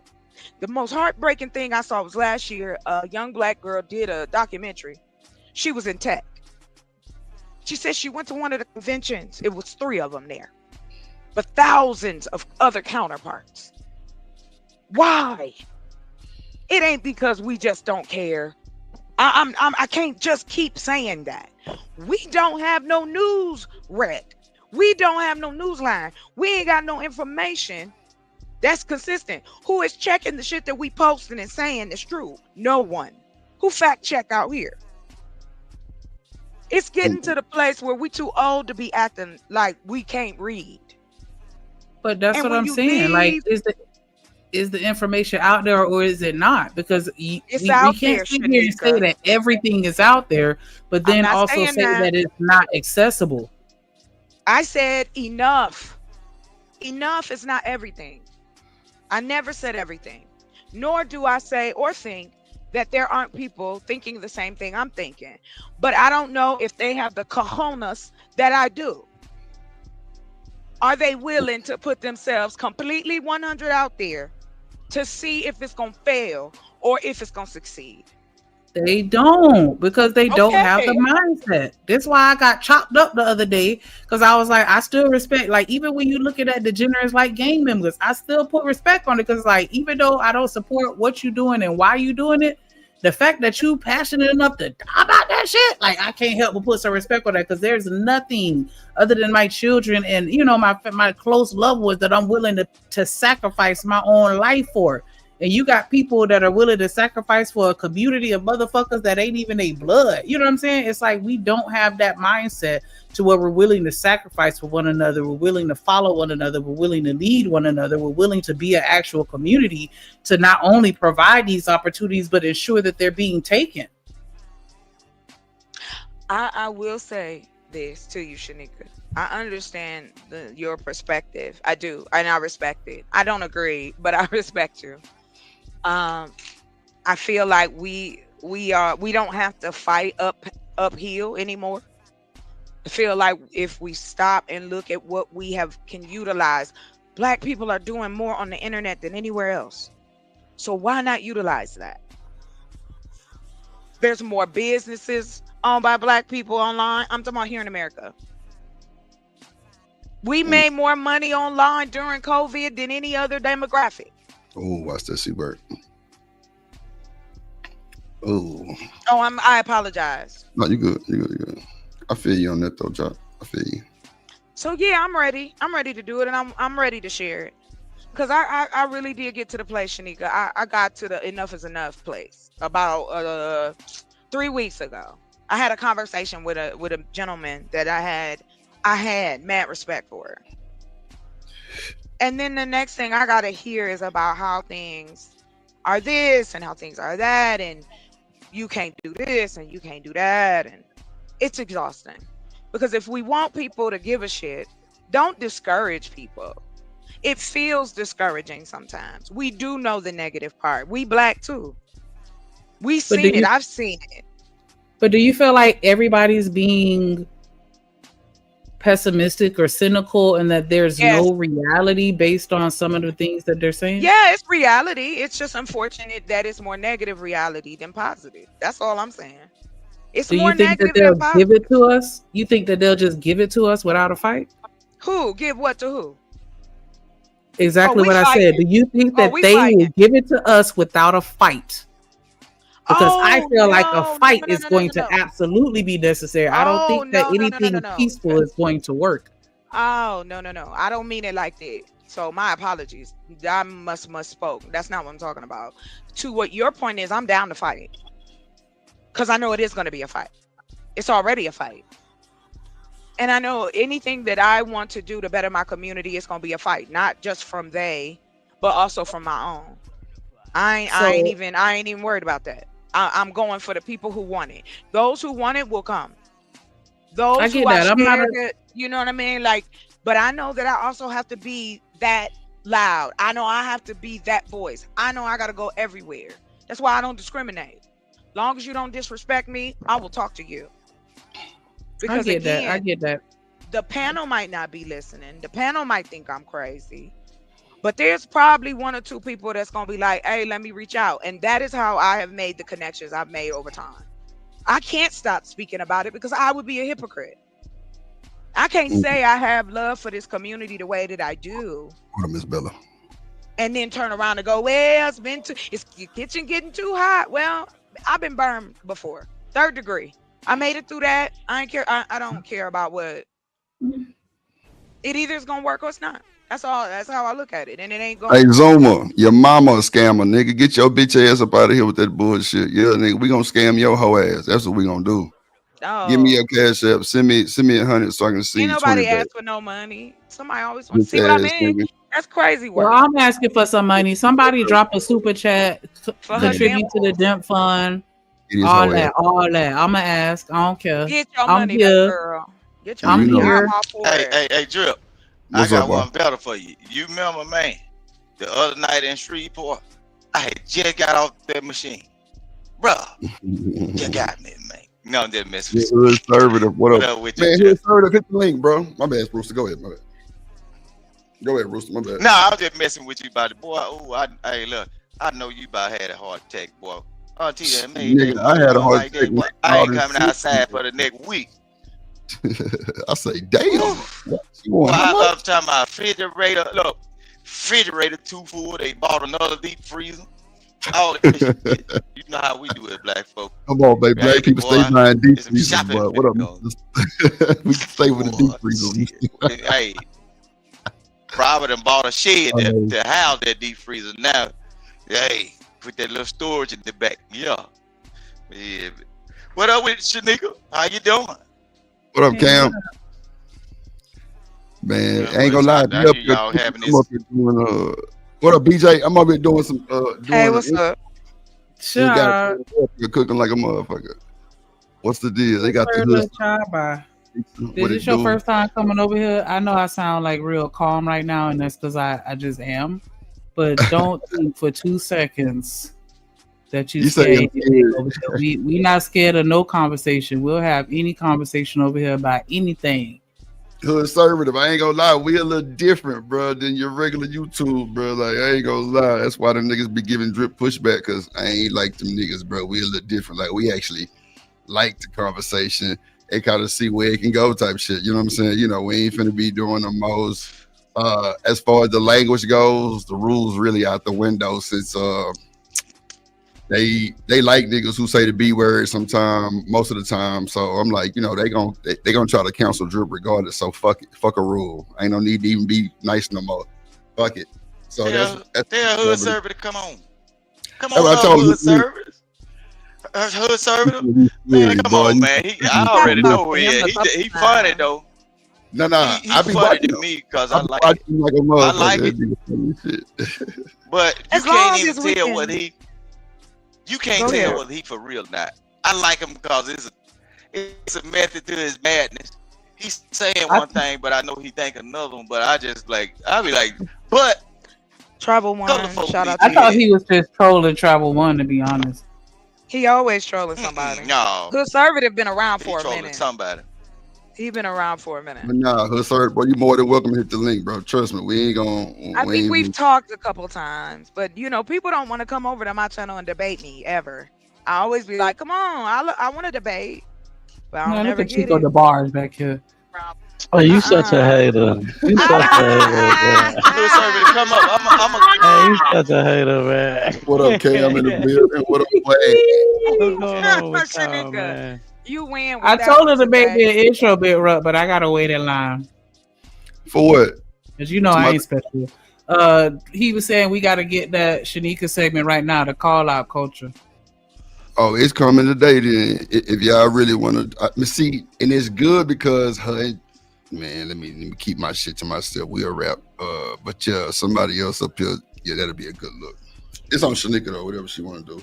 Mm-hmm. But yeah, we'll What do you mean by the call out culture? Hold on. The call out culture, like, is it gonna be I was like saying calling that out I was cultures, or I was saying that I want to start a segment, and I'm waiting on Drip to just make an intro for it because I already got a couple videos lined up. But it's really just how people have the cancel culture, where everybody got to get canceled, and I'm like, nah, we need to start the call out culture where we just start calling out every motherfucking body. So it's not just calling out women or men or black people, it's just calling out the bullshit and the hypocrisy and the fucking selective outrage and the fake and phoniness of everybody, and how people can just, you know what I'm saying, just whatever bullshit come to my motherfucking mind.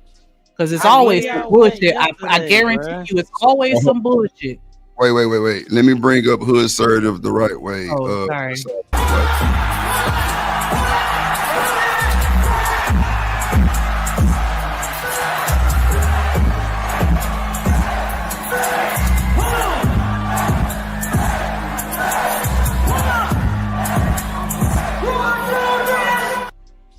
In the building, the Hood Serve shot the Cams and Rooster ass. What it do, y'all? What's good?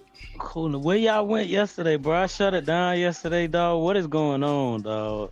Nah, I had to go to Shreveport, Louisiana, bro. My auntie was at the casino and won some money and had a heart attack. Okay. My boy. Damn. Yeah. Well, I'm happy she won, but I hope she okay. Yeah, for sure. What up, Hood Serve? Hey, nah, man. What up, man? That's the first time I ever had an intro on things. Feels good. What's good, man? We got to bring you up the right way. What's good, my boy? How you feeling today? I'm cool, man. I kind of just started listening like 10 minutes ago. So, what exactly is the topic here? I don't want to just jump in blind, you know? Actually, it was Maya trying to marry herself, but we've been doing, like we do like icebreakers before we get to the main topic, and shit, Charlie Kirk popped up and it just went left. So we talking about the women was talking. I'm in the background doing some intros and shit, but Shanika could tell you probably more than I could tell you, if you don't mind, Shanika.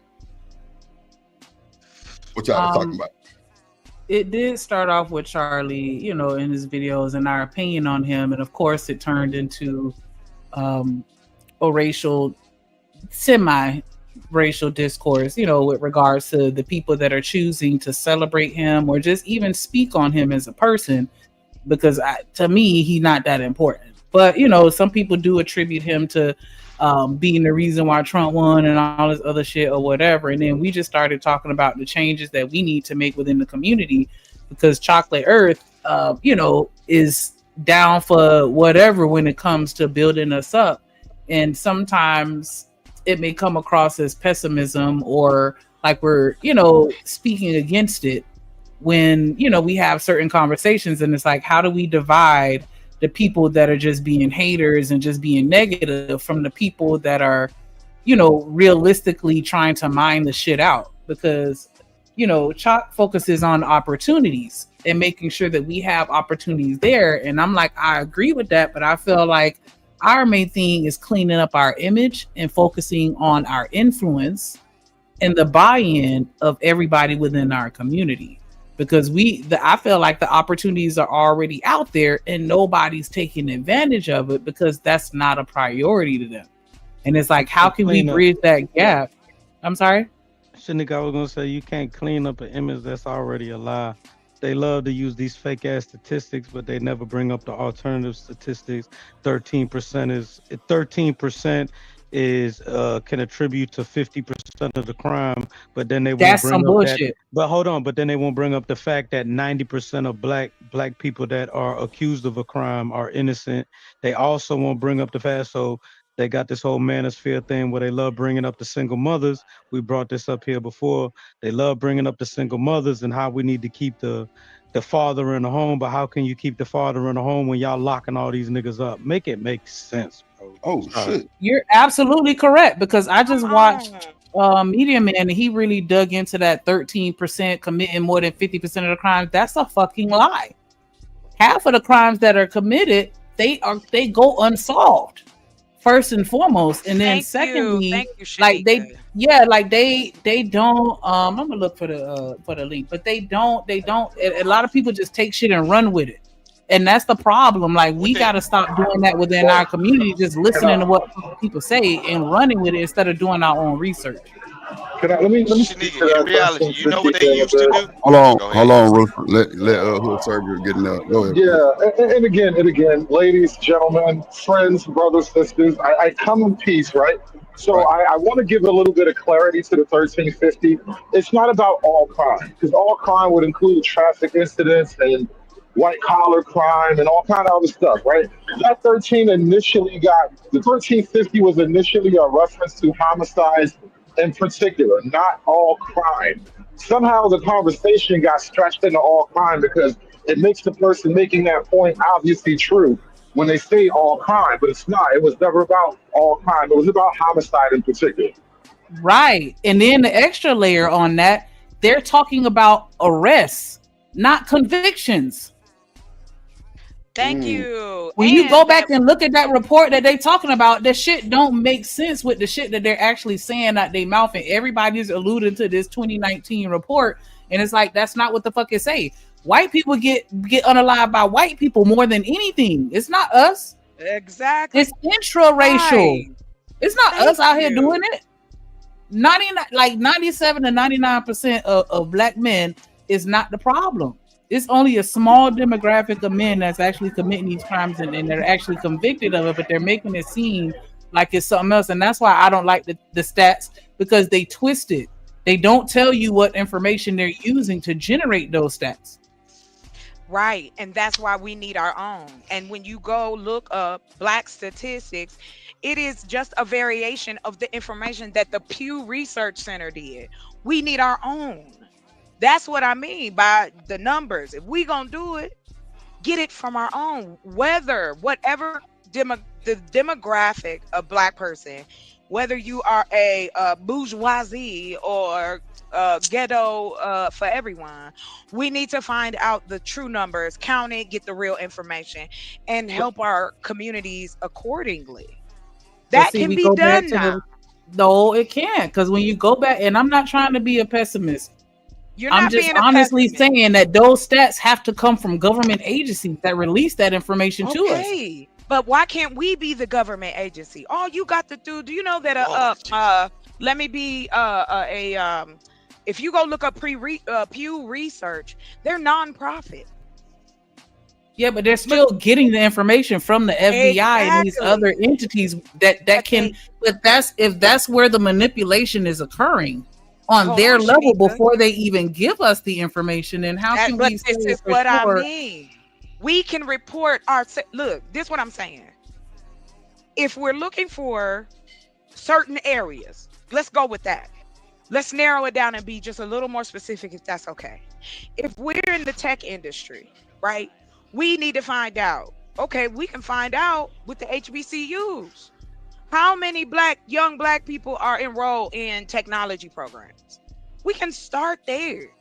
They would be willing to work with us if we trying to get numbers so that we can encourage them to go to college or see what the missing parts are or what they may want to provide. Now we can create satellite schools with HBCUs across the country. These are the things so that I what want. about the numbers with crime? How can we obtain that information? We can get the information, whatever we can get publicly, and we're probably gonna need a couple inside people. I'm not gonna go into deep detail, but if we want to get those numbers, yeah, we can get them. We can get those numbers. Because there's plenty of folks. People are paid by that. That's what I'm saying. Like they don't just. But if the inside people, one mic. Well, look, go ahead. I'm a landed. But if the inside, may I landed Rooster and you guys? Hold on, real quick. I know you busting out the window. Hold on, Chocolate. Let me let Rooster get in there. He actually been quiet today. Lord Jesus. I know I wasn't. I just wanted. Okay, well, go ahead, Chocolate. You got 35, 42 seconds. 35, it 47. ain't even gonna take me that long. All I was saying to Shanika was this. Okay, we can come up with scenarios for each one of these. That's the exhausting part. There's no way. There's no 100% guarantee on this. We gonna either try or no. And there's going to be different parts of it that's gonna be harder than others. Either we try or no. Like I guess that's where I'm at with this. Well, they will, but what if the people's? I get it, but we have to try. Like that's all I'm saying. These people are still trying. The ones you're telling me that's out here already, but obviously there needs to be more. The reason this man that's up here on the screen was looked at the way he was is because he went to colleges and taught across the country.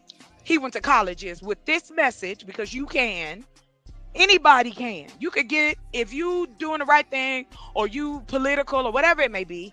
You can get a permit to go to a college and talk to college kids. That's a way to get the information. So I land right there. All right, go ahead, Rooster. Then Hood Server. Me, Cam. Then Hood Server. You can jump in there. Go ahead, Rooster. Nah, this nigga can't hear. Lord Jesus. All right, go ahead. Okay, there you go. Go ahead. There you go. All right, now when it comes down to getting information, talking unplug your headset. People is doing the James Bond thing. Huh? Rooster, your shit chopping up. Unplug your headset so you could get that voice we got the other day. Oh, Shanika like that. No, I can't get him. I can't get him that voice right there. Nah, but look. When it comes down to the inside people that y'all want to do the 007 tricks and, you know what I'm saying, be the under the cloak in the darkness, sneaking information off, a lot of people that are in those positions are not willing to give up or sacrifice their jobs for you. They ain't willing to do it because they have seen what happens when people become a martyr for their people. A lot of times you Negroes will turn your backs on them right then. Soon as something. Damn. Look at God. Look at God. Go ahead, Cam, then Hood Server if you got it. What up, Vixen? I just wanted to say that I'm so tired of hearing we need to try, we need to do this. I mean, if we think about people like Fred Hampton, we look at Malcolm X, we look at MLK. Hold on, Cam. I think Rooster back. Rooster, you back? Rooster. Go ahead, Cam. I was gonna say we look at people like Fred Hampton, MLK, and you try to drip it in. That shit crazy. Hold on. I'm sorry. Let me. No, we've been trying for so fucking long.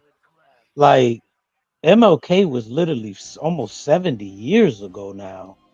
75 years ago. I feel like people really have Stockholm syndrome. You want to be accepted by people that will never accept you, or people that will never have you on an equal footing. And until we get this through our head, you can't be part of an imperialistic system. There is no easy fix for this if we get people in the right position. This system is designed like this because the masters need to have slaves. And it may not be the same slaves that it was 100, 120 years ago, but it's the same kind of system. You will never be on equal footing with these people. We need to have our own shit, period. Excluding them from our media, excluding them from our communities. Get the fuck out, period. Y'all go ahead, man. You got it. Go ahead, Hood Servitor.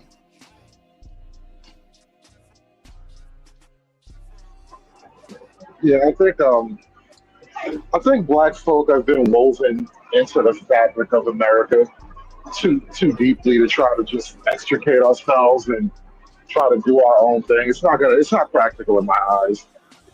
And honestly, as far as like the community and all that and all these ideas and solutions and whatnot, I think we all kind of have this big picture way of looking at it. And I think it's not even a big picture thing. You have to do the little things. We're not being beaten because other groups of people are doing the big picture things all that well. It's because they're doing the little things. Marriage, family, education, keeping a clean record, keeping a clean house, clean neighborhood, a clean reputation, passing that on to your children, running businesses, being a part of your, being a pillar of your community, that kind of thing, right? If you have a group of people who operate on that wavelength, they don't really need the civil rights that we're crying about, And so I really don't look at it in the same way that this tone of the conversation has been going. Let me ask this real quick to that brother who was just speaking. This is what I was thinking about right now. Are you telling me that out of every black nation on the earth, I mean, let's count Africa, let's count the Caribbeans and everything. You mean to tell me that there is not one black nation on this earth that can't do right or that can't live by the model that these white people want them to live by? And if there is a black nation, like said, then why can't they have the same power that the white people have? There is no black nation with a nuclear weapon. So at the end of the day, we could sit here and talk about being jolly good niggas, but these crackers could just blow it up whenever they want to. They will never, excuse me, sorry for getting loud, never let a black nation get a nuclear weapon or have the same type of grounding and standing that they stay on. They want the ultimate and last say so in everything. I need to wake up. They have always blown it up or something. Come on, man. They have always done it. Look, and back to what I was saying before Drip try to change the mic. But listen, what I'm saying. My bad, Russell. I was trying to get blow us up though. My bad, Russell. But look, the information that you try to get and try to obtain through black people working under a white ideology or white funded program, once they send that to the dean or to the president or whatever, oh, this research came out to be this, that. If that white man works for a certain corporation that sponsors that school, know what they can say? This information cannot be let out. Pass me that paperwork. And they'll throw that shit in the trash. But they might they might store it up. They'll store it up. They'll store it and say, hey, this is what okay. What they do is they'll take that certain information, and within 50 years, when everybody is almost dead and forgot about it, that's when you'll see it. Just like the Emmett Till thing that went on, all that. The lady that was supposed to be locked up and the men that was supposed to be locked up, don't you know the evidence was sitting in the offices in Greenwood, Mississippi for all of those years? The paperwork that was filed was there. White people are strategic at what they do. That's why they don't mind. That's why I was saying. One mic. Let Russell. May I say hold this? On, Cam. Hold on. Let Russell land, and then y'all got it. Go ahead, Russell. Go ahead, Russell. Now you playing. But okay, so that's why white people don't mind donating certain things to you, or because it's a certain group of Negroes they want to pluck out of the group and say, hey, I can make your life a little better if you make theirs hard by giving me this information before you let it out to them. You won't, as long as it's white funded, you would not at the middle or the bottom even see that information until you damn near in the grave. So stop thinking that, oh, we can get it all together. No, the only way you can get it together is as a collective. Y'all start a page and say, hey, treat your children right, raise them up right, and tell them avoid predators. Avoid your enemies. Don't they have Don't those? wait to But get they bit. do have those. Again, a lot of time they do it in a white church. No, There's some white black, folks in it. There's black websites that talk about stranger danger. Look. Hold on. Remember, okay, since we Rooster. want to be fictional, watch this. You remember the movie Wakanda? Rooster, you got 30 seconds, bro. Okay, I'm gonna let it go. Wakanda had all that doggone technology and this and that and everything. But guess what? It took one foolish Negro to sneak the white man into the Wakanda on the ship, and guess what happened at the end? They all started fighting each other. He was the only white man there. So stop playing with yourself. I know what it is. I live in the real Jim Crow South. So Let me when y'all get be this talking in. that, But you know what? Please, let me get this in, Chocolate. Let me get this in, please. Go ahead, Cam. Go ahead, Cam. Then Chocolate, you got it. Then sir. I wanted to say this about an example of white outrage and how the narratives that they try to push and out there. I want you to look at Charlie Kirk right now. I want you to look at the upstir that Charlie Kirk has caused. You can't even, people are being fired for their job. And I ain't got nothing against Charlie Kirk. I don't believe in a lot of what he say, but again, I'm sticking by, I don't think that people should be eliminated for their freedom of speech. But just look at the outrage that this has caused. These crackers used to get on social media, and to this day, you can get on social media and see things about George Floyd. But I'm not even concerned about that. Let's talk about Trayvon. When they was laying on the streets with tea cans and Skittle bags and posting pictures of themselves on the fucking street laying down with tea cans and Skittle bags. But we supposed to be outraged. But come on, man. They be playing in our faces, dog. Mm-hmm. I just want to say, I'm never saying that we shouldn't try. I'm all for us trying to do whatever it is that we need to do. I just think that we have to be very calculated, which means that we're going to have to mine every intimate detail out and be prepared for whatever. And so that's why I ask the questions that I ask, because I feel like if we're going to start something, we got to make sure all our I's are dotted and all our T's are crossed before we even get started, because we already know it's going to be obstacles and other things that's going to naturally come as a result of everything that's a work in progress. But we have to be very strategic if we're going to make it. I agree with that. And the main thing, you got to do two Hold on, black Rooster. community. Hold on, Rooster. Let me let Chocolate then her service go. Hold on. Yeah, man, we got a panel full. We gotta let everybody get it out. I'll keep it slim and quick. I could care less. I'm gonna try whether I fail or whether it succeed. I could care less about this made up bullshit that everybody want to try to come at me on the slight of the conversation. I don't live in a bubble. I live in the real world where people are lacking education, where people are lacking food, where people are lacking affordable education and affordable food. Don't make it out to seem like just because I'm saying it's a solution, I live on fairyland. I could care less. I already have gone through it. I've had white people call me out my name. I've lost positions. I've been talked crazy to, told I was being too much, by white men and women. I could give and I have no more to give. So gentlemen, please take it with all respect. You don't got to do shit. All I say is stay out of my way. Don't try to come and discourage me because of what I want to do. I ain't asked you to do shit. All I'm telling you is that you have the opportunity now that we can change our community through technology. Whether you believe me or not, whether you care, whether you think I'm tripping or I'm living la la, keep it to yourself. I do not care. There is nothing that has stopped me from creating the school that I've created to get my I's and T's and dots and everything created with my state. So that if it start good with the state, baby, I'm gonna go as far as I can.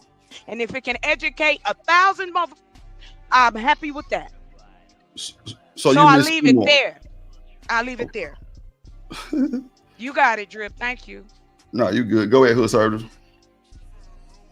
This is actually pretty good. You know, the older I get, and I really had to get a little bit older to embrace and accept the truth of this.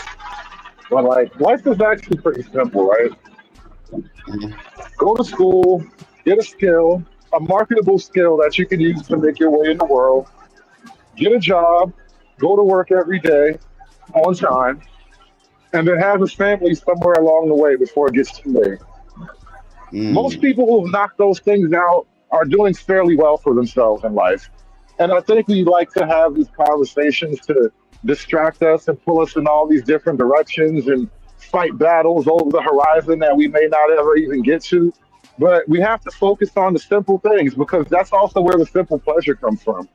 And it's really that simple. I really have a lot of, complicated thoughts on plans and systems and programs and whatnot. It's really not that hard. Okay. Can I ask I'm sorry. Go ahead, Chalkers. You can ask a question. I just had a quick question. I found it interesting. Hoodservative. You said go out and get a skill. A skill that usually means that you have to either learn it from somewhere. The house you live in has to be built by a human being. The opportunity that has to be available for you to have this simple life has to be created by who? Human hands. They do not grow out of the ground. So why is that? Because those things are in place to better the community. So that you can understand, but doing that in our own community is something unrealistic. That's what I'm trying to understand, sir. Well, I don't say that it's unrealistic at all. It's not now, nor has it ever been my point. I'm just saying it's simple. And we kind of allow ourselves to get sidetracked and complicated. And, we don't master the simple. It's sort of like basketball. If you're ever a young kid, and if you guys can relate to this, when you're a young kid and you get a basketball coach, one of the easiest things that coaches do? I play focus on the fundamentals.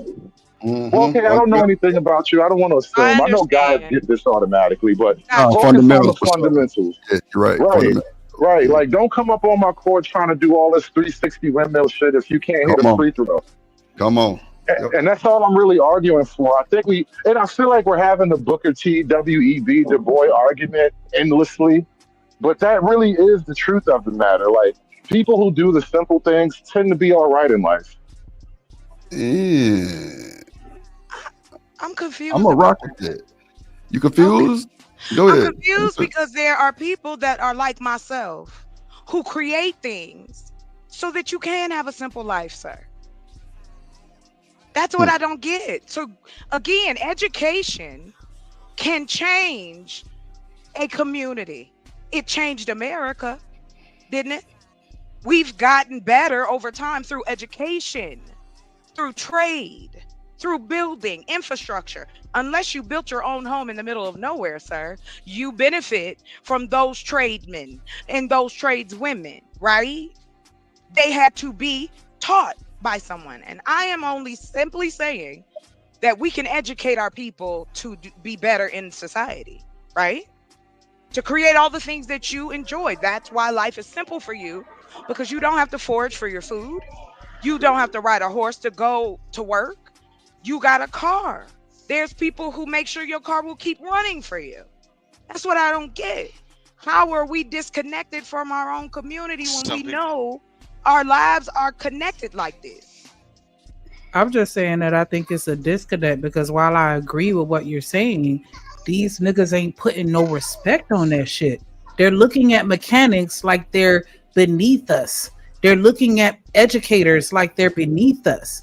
They're looking at all of the things that you feel that we need to do to build the community as that's not worth my time or my passion or dedication, unless it's just something naturally within them that makes them want to do it. And that's why, again, I'm going to beat this dead horse. I don't care. We have to change the mindset to get the buy-in so that they can appreciate and respect education. I agree because they don't. But all I'm saying is, to your point, I agree with you aggressively. My thing is, just let me build the opportunity, right? That then is there, so that it backs up what you're saying. That's all I'm saying. Like you say, change the mindset. Maybe having something available by somebody who actually care, or at least is showing that they care in this way, can change and inspire people. Do y'all disagree with that?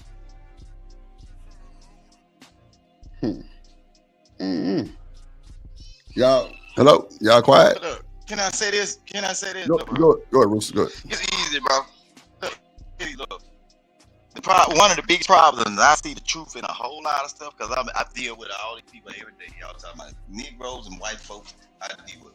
Look, the problem, one of the biggest problems in the black community, y'all ain't sweeping around your own back door, and then y'all trying to live above your means and think above your means, or want to achieve above your means, but you ain't ready to put in the work.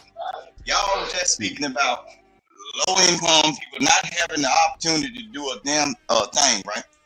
Look, I'm sorry, Rooster. I never said low income. No, I was just telling you. My turn now. Hold on. Rooster. Hold on. Go ahead. Okay. This is what I'm saying. Every state has a readiness test, and every state has job centers located in every county. If you want government funding to change your life, the only thing you have to do is go up in there, fill out an application, and apply yourself, and score a certain level. Every time you walk into a job center, instead of going in there and asking them to pay your light bill or whatever, because they incorporate all that in the same building sometimes in certain spaces, you can look at the bulletin board. A lot of you niggas don't go up there and read the jobs that are open. They got riverboat jobs. They got offshore jobs where folks is building beaches. They got heavy duty equipment operating classes. If you got a food stamp card in your pocket, they will sign you up first. So all of this, I ain't got no money in my pocket today. That shit don't apply. They got government funding for everything you want to do. And then after you go through the task of time and do whatever you supposed to be doing, then you can get high up on your hog and say, nigga, I made it on my own, because you applied yourself. Until you got a pot to piss in and a boot to throw it out of, stop giving these folks this misinformation like you out of here by yourself. Because it's government funding that you can actually go get. And then get what? You don't have to pay it back. You know, look, I got CDL, right? Don't you know how I got my license? Then I ain't had to pay shit. I applied myself. I went to a job center and they said, hey, you ain't got to pay for it. Because I thought I was going to have to pay about $6,000. I said, no, you ain't got to do nothing but go up there and sign your name on the paper pad to tell you. And then we're going to send you to a school that's going to guarantee you a job. And you know what? I signed my life over for a year. And guess what? I've been talking shit to folk before the ends in and out. They said, oh, they shouldn't have let him do it. No, I know what I did after that. I told other folks how to do it. Oh, man, they trying to get me to pay this and pay that. No, man. I even took people to the place. And I actually know the woman that does the application. No, I said, look, I'm going to take you up here. Don't bullshit yourself, because guess what? I don't give a damn if you pass that motherfucker, you not. Go up in there, perform, and handle your business when they put you on a job and train you. If you decide to quit and be one of them drivers that jump from 6 to 7 jobs within 1 year, that's on you. Just don't knock on my door asking for a damn thing when you're well-run driver. Because I just led you to the water, nigga. Is you going to drink it? And you ain't had a shit in your pocket.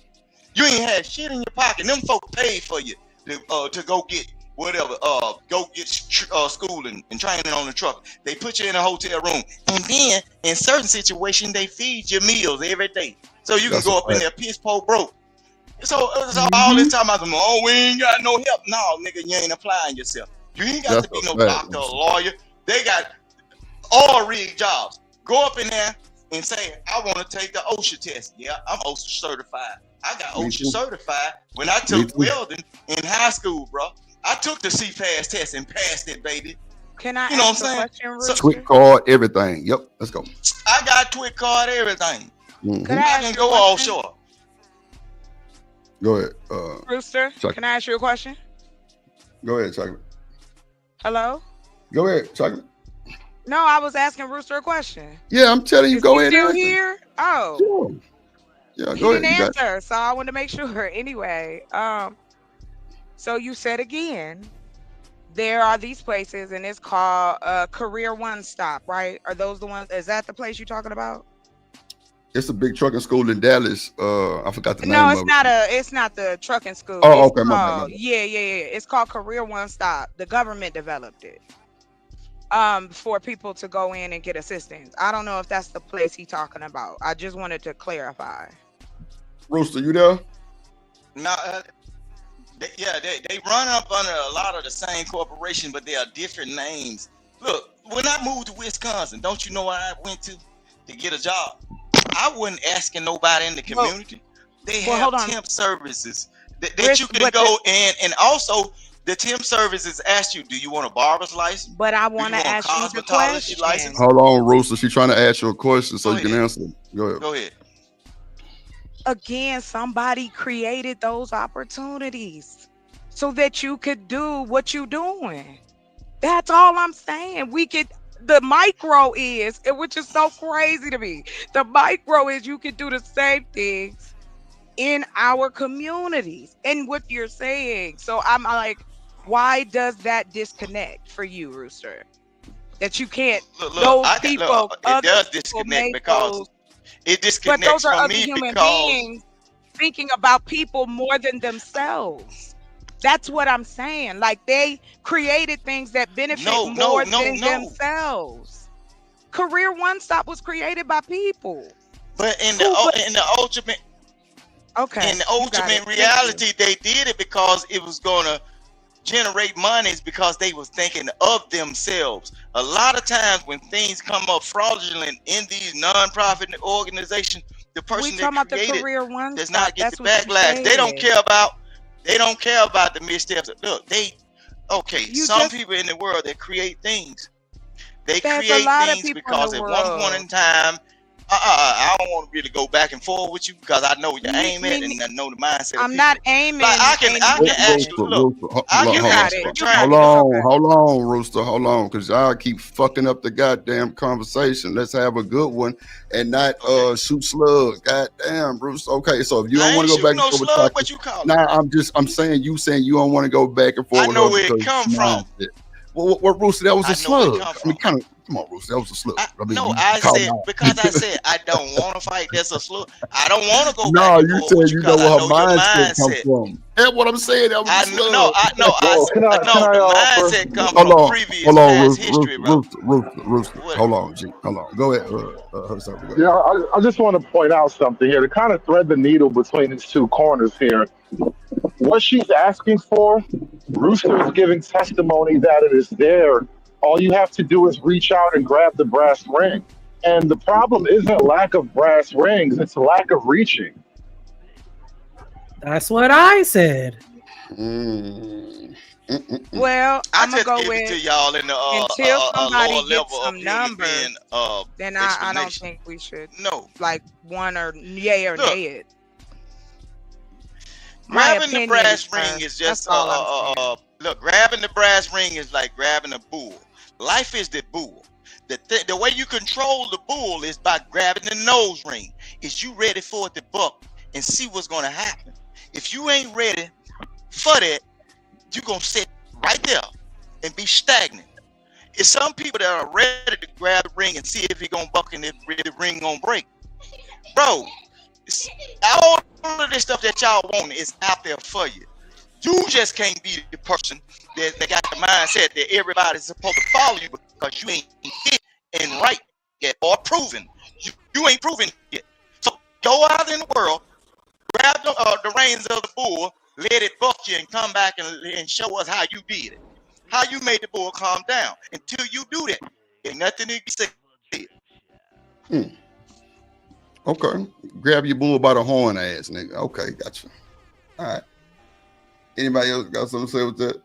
Oh yeah, that's some text shit. That's law. Come on, man. You know what time it is. But that's what I'm saying. All I'm saying is I'm gonna ask this question. I don't know what you think you know about me, Rooster, but I'd appreciate if we have a conversation. Keep it there. And keep my personal business or your personal feelings I don't about know nothing me. About you. I just well, told you you made a comment, sir. You said my past doings. Come on, y'all. I don't know nothing about you. Then keep your mouth closed. Thank you. With all due respect. Okay. Man, look. You was Okay. trying to talk to me. I didn't mention your name. My Jesus. But conservative. Go ahead, Ruth. Go ahead, conservative. You You know got what I'm some saying? I wasn't trying to talk to her about nothing. It's all good, bro. We can't, goddamn, you motherfuckers, boy, shit. Goddamn, hood server then shook up the panel, and goddamn, we can't act like we got common sense. I'm being messy. Okay, let me put it in truck driving though, right? Just Hey, say this, should right? I leave and you guys can like start being nice again? No, bro, you good. Go ahead. I actually like the fact that you actually got pushback. A lot of motherfuckers be like, "Oh, okay, yeah," type of shit. Nah, Rooster just being Rooster right now, and him and Chaka just need to go ahead and bash each other and just fuck and go and get it over with. But now I actually appreciate your commentary for real. Now, see, thing is, bro, people not used to some of the shit that people say, and that's good for live streams because you don't want to echo chamber. So at the end of the day, Rooster gonna dig down in the old slave days. He gonna pull out some shit that motherfuckers ain't heard before, and it might be true, or it might be exaggerated, but still true. And some people just not ready for it. And then Chocolate to come back with her shit because nigga, she trying to rule the world, and people not ready for that shit. And then you come in and lay the smack down like Stone Cold and just like this what it is, and you shake up both of them. So I actually enjoy it. But at the end of the day, hey. It's opinionated. We here for the shit. You know what I'm saying? I'm just trying to make sure everybody can get their shit off and everybody can talk about it. What up, Rooster? I gotta catch you, Drip, because you said reach back down in slave days, right? Go ahead. It don't bother me, but how you know the reason why I don't set forward to do certain things because my people was running niggas and ran shit to where we done seen the pattern of Negroes and the problems that they will bring about when it ain't no problem at all. Look, I can actually teach a person how to drive a truck, but based on looking at the patterns of Negroes that don't want to do something, they'll say they want to do it because they looking at your life, or they'll say, I want that, but they ain't willing to put in the work. Do you think I'm supposed to have a brain aneurysm trying to teach somebody else child something or teach another grown person something that I'm going to have to argue with? And then they coming in with not shit thinking they supposed to take the position of the boss and not listen. No, do that at your mammy house. I put you out my class. Do that at your mammy house. You ain't got a pot to piss in, a boot to throw it out of, but you trying to tell the rest of the class how to be super trucker. Get on up out of here, boy. Not a super trucker. This nigga crazy. Yeah, I separate him from the person that want to learn. And come on, man. But look.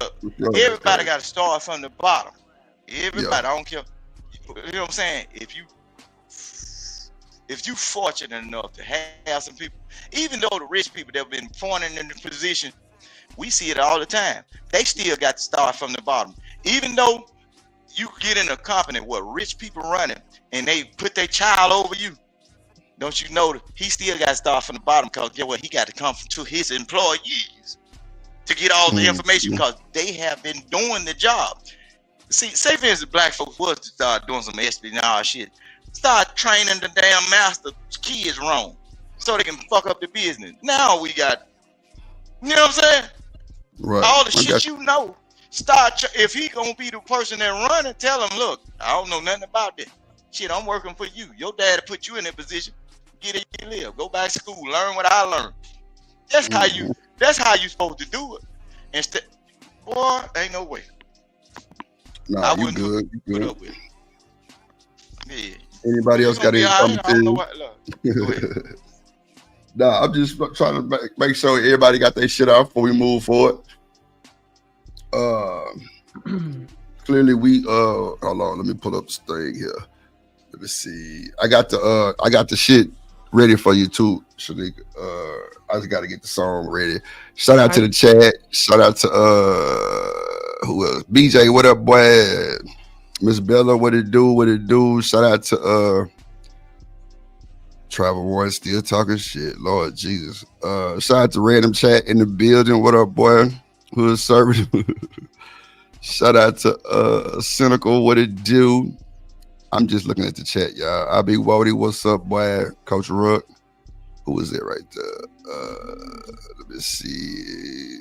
Mr. Lister in the building. Cam motherfucking is. Living Humbly, what it do? Who is that right there? Okay, Vixen. Shout out to Vixen. I think I got everybody. Shout out to y'all. But now, yeah, we can get past the Kirk shit. That's cool. We get past that bullshit. Shout out to everybody watching, man. Let's get to it. Damn, what else I was going to show up? Oh, hold on, let me see.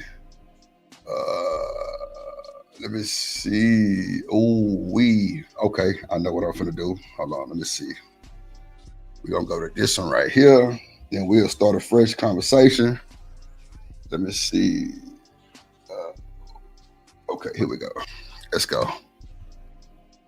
And let me play the damn real quick, and we ready. Drip Nation Fair Use. This content is used under the Fair Use Doctrine as defined in Section 107 of the Copyright Act. It is used for educational and commentary purposes. All rights to the original content belong to their respective owners. We do not claim ownership of any copyrighted material. That's a fact. Let's go. If given the opportunity, real quick, or the before you hit choice, play. rather. My bad. Go ahead. My bad. No, you good. I just want to do a little house cleaning real quick. Everybody that got a wrench, y'all supposed to be here to work. Drop some links, hit the like buttons, do something other than commenting and timing people out. Because I don't see not one person, not one. But I appreciate y'all for being here, rocking out with us. One person, what? Dropping links? You got to scroll up. They just need to be more consistent. That's all. You got to scroll up. I could say like maybe at least an hour or two. Shit. Y'all could just drop one like every 30 minutes. I think that'd be cool. Because we trying to build a community around here, and that's how we get people engaged. Drop the link. So when I say, hey, y'all hit the link in the chat, it could be some links in the chat. Let me straight like when I speak and I say a certain thing, bro. When I'm on the internet, I ain't speaking to no one specific person. That one person don't even matter. I came up on here knowing that a multitude of people that have come in your chat or say something in your chat or even cloud watch on somebody else's TV or their show, they are hearing my voice. One person, I ain't giving a damn about that. I'm a true representation of myself. What I say is for what I'm, you know what I'm saying? What I'm saying is reaching somebody else that need to know. For all that, the rest of that BS, shut your mouth, about you. Boy, it ain't about you. Hold on. It ain't about you. Shout out to Vaco in the building. Boy, I'm on Vaco. No, you good, BJ. I ain't mean it like in no negative way. I'm just noticing because I've been watching the comments for a couple hours and I ain't seen nothing drop. So I like when I see y'all drop the links and be like, hit the like button and having y'all little phrases and stuff like that. So I was just trying to, remind y'all that I still want y'all to do it. I appreciate y'all though, because y'all definitely come through. It is not unnoticed. Shout out to Vato in the building. Vato! No more angel dust. You say what? You put them to sleep already? Yeah, them motherfuckers been asleep. We put them to sleep. That is. That's Vato Bulldog. I know you got that. I know you got, man. I ain't worried about them. What up, Rooster? He a troll. He been saying some crazy stuff. Look, they gonna take you and your little BMW right on back across that board in a minute. You keep on messing with me. Damn. BMW. God damn. Yeah. You and your BMW with the all blacked out rims with the silver tips around them, all white. Yeah, hey, they gonna send your ass right on. The ripples are coming. I be seeing Vato be messing with me in the other chats. He all right as long as he stay painting cars. Don't mess with no barnyard shit. Yeah, as long as you keep on painting cars and shit. and fixing roofs. He all right. Don't come to no barnyard shit. You can't run no chicken plant. Fixing roofs. Boy, you ain't shit. I'm gonna send my people to Missouri, wherever you're from, so they can take your jobs, huh? Nah. Missouri ain't. Mexicano ain't never take my job and say. Mexicano. No way, baby. Nah, it's all good. Drivers, Nah, they get a commercial license. You know, they're crashing everywhere in Florida and shit. Nah, that's for sure. You motherfuckers can't drive. Them motherfuckers can't drive for sure. Nah, but it's cool. Go ahead and play the video, Shalik. Oh, Vato, did you have something to say about the last conversation we just had, G? No, I just joined. I just want to say what's up. Salute. Okay. The chat, everyone. That's what up. I believe Vato right around the corner from me, man. But look, what up? The Hispanics that came in on their work visas, bro. I went in the store and bought beer. They leave the rack out, man. I said, God damn. Shit. Listen, you ain't worth the fuck. I had to go uptown, man. No, for real though. You know, a Mexican helped JP build his food truck, right? Yeah. That's good. Shit. That's good. I ain't got nothing against. Look, I got a Joel up in Wisconsin. Taking advantage of the cheap labor. Damn. Nah, I ain't. Oh shit. Well, he charged whatever he charged. You know, if the man put a price on it and JP paid him, hey, that ain't no robbery. But he might have took us some food stamps, you know. Shit. Nah, for sure. Shit, more black beans. You know what I'm saying? Make more chalupas and shit, pot, bro. Not the pinto beans. Pinto beans. Oh, pinto beans. Oh, I ain't. This nigga look, man, get it however you live. Look, we take all payment, man. We take all payment. We use the barter system. What can you do? You know what I'm saying? I ain't no uppity black person, man. I take everything. Man, I take coupons. You definitely uppity, nigga. No, I'm not. I just look. I just know how things go in the real world. All these people that y'all been seeing come up on these platforms is uppity. First time you get into an argument with them, the poor ass Negro, the first thing he said, I got more money than you, nigga. You didn't just told me to let Vato and his cousins and mine go take your shit. And we since we so poor, we can live off of it for half a year. Since we living in the poverty restricted area.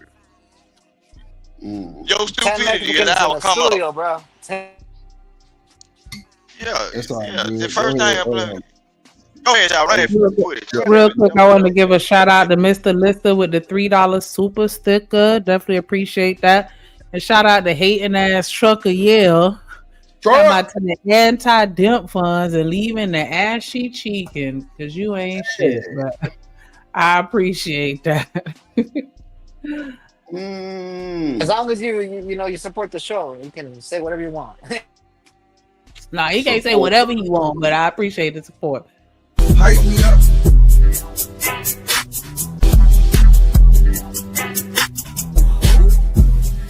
On me, you the one. Ain't nobody fucking with.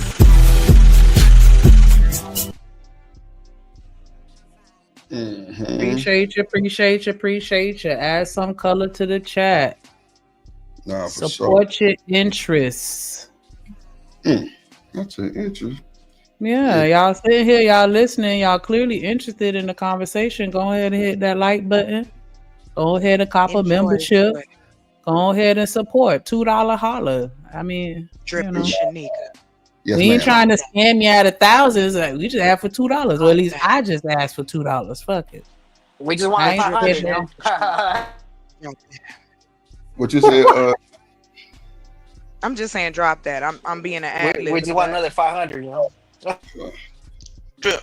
You know what you need? You need some DEI hires. You need some white DEI hires in the chat. The white folks, at least they'll come over and hit the like button in the door. You give a little offering at the door. You know what I'm saying? Just, even the like button, it's free.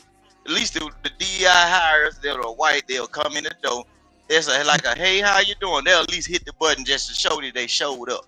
And throw a little peace sign. Look at these Negroes. Look at them color folk.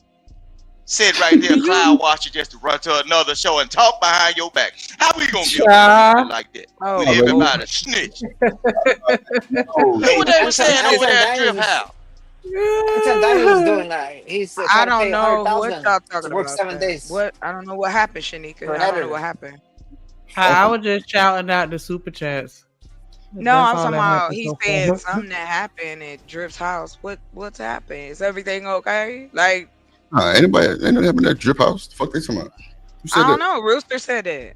I was trying to understand what he was talking about. All the way serious sometimes. No, I thought we weren't supposed to be talking. Now, why you got a cock-a-doodle-doo in your throat now? No.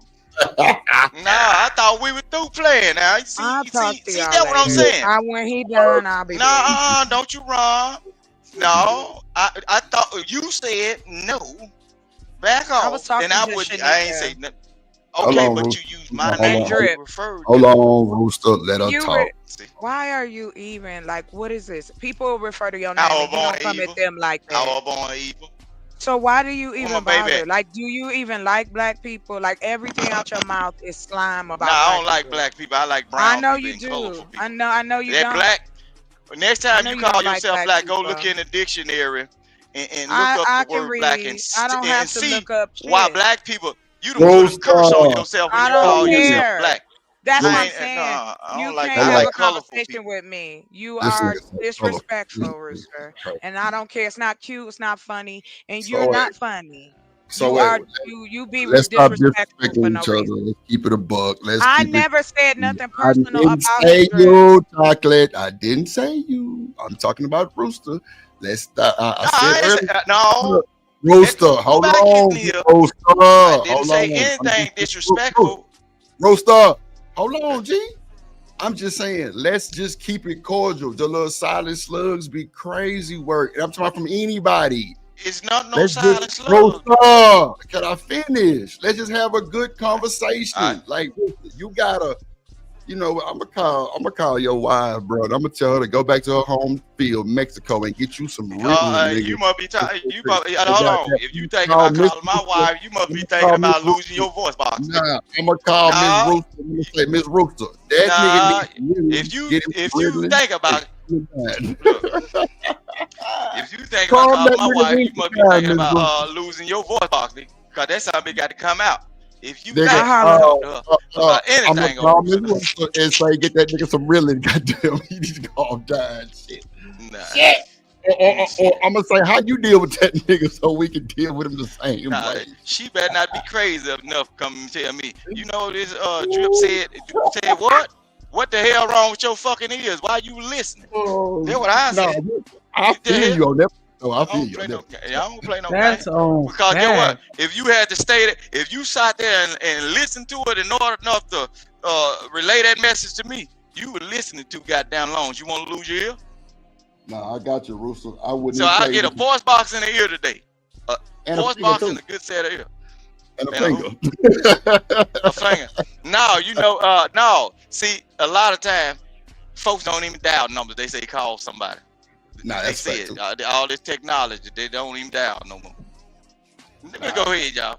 But no, I'm just saying, look, when a person say bag off and leave me alone, I don't even mention them no more. But once my name come up, if you punch me in my eye, don't come back 15 minutes later and say, oh, okay, we friends. No, I'm finna sever you. I'm finna do something to you. I ain't that type of person. I got you. Hold on. What up, Mr. Lister? What up, Mr. Lister? In the building, boy. What up, gang? Love you guys, man. All right, what's the deal? Appreciate that.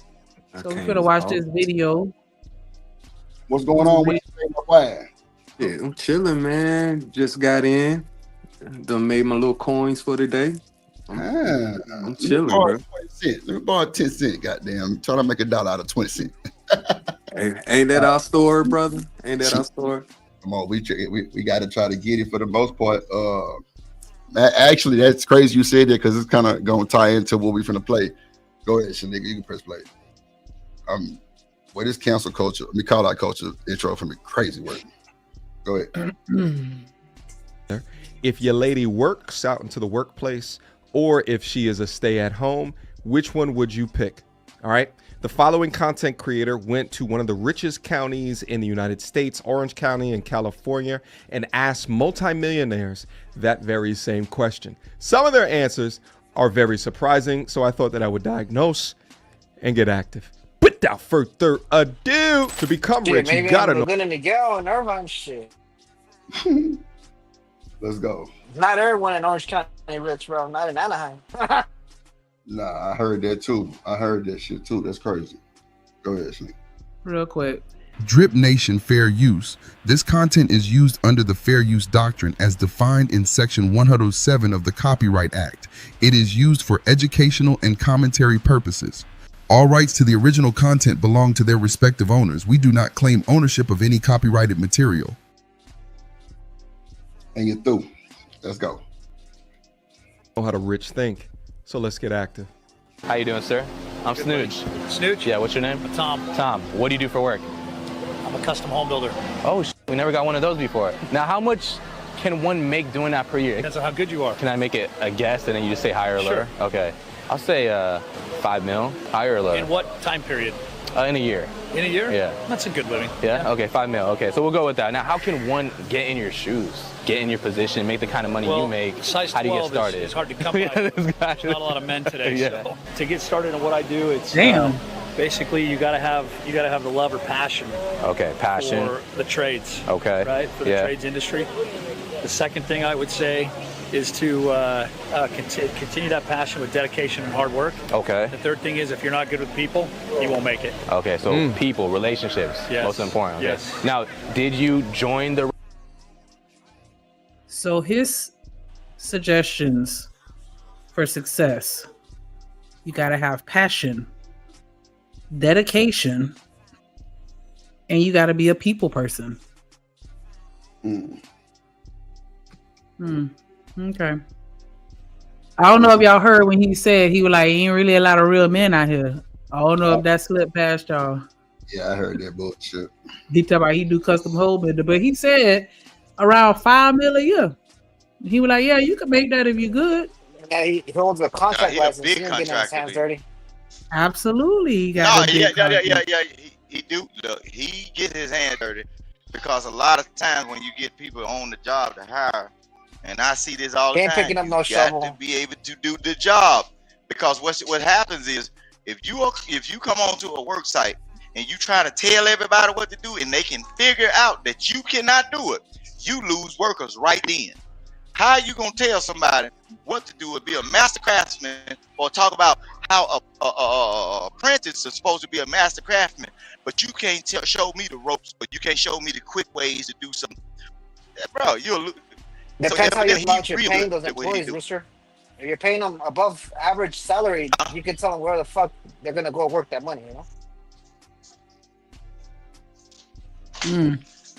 Right company first to learn some of the skills, or you had to just do it on your own, or how did that go about? I started mine at 21. Okay, started yours at 21. Yep, but I worked for several others prior to that, and just kind of knew that was the direction I wanted to go. Gotcha. I saw other companies, guys that were or were just a little bit older than me that were doing it, and I said, hey, I can break off of this and do it myself.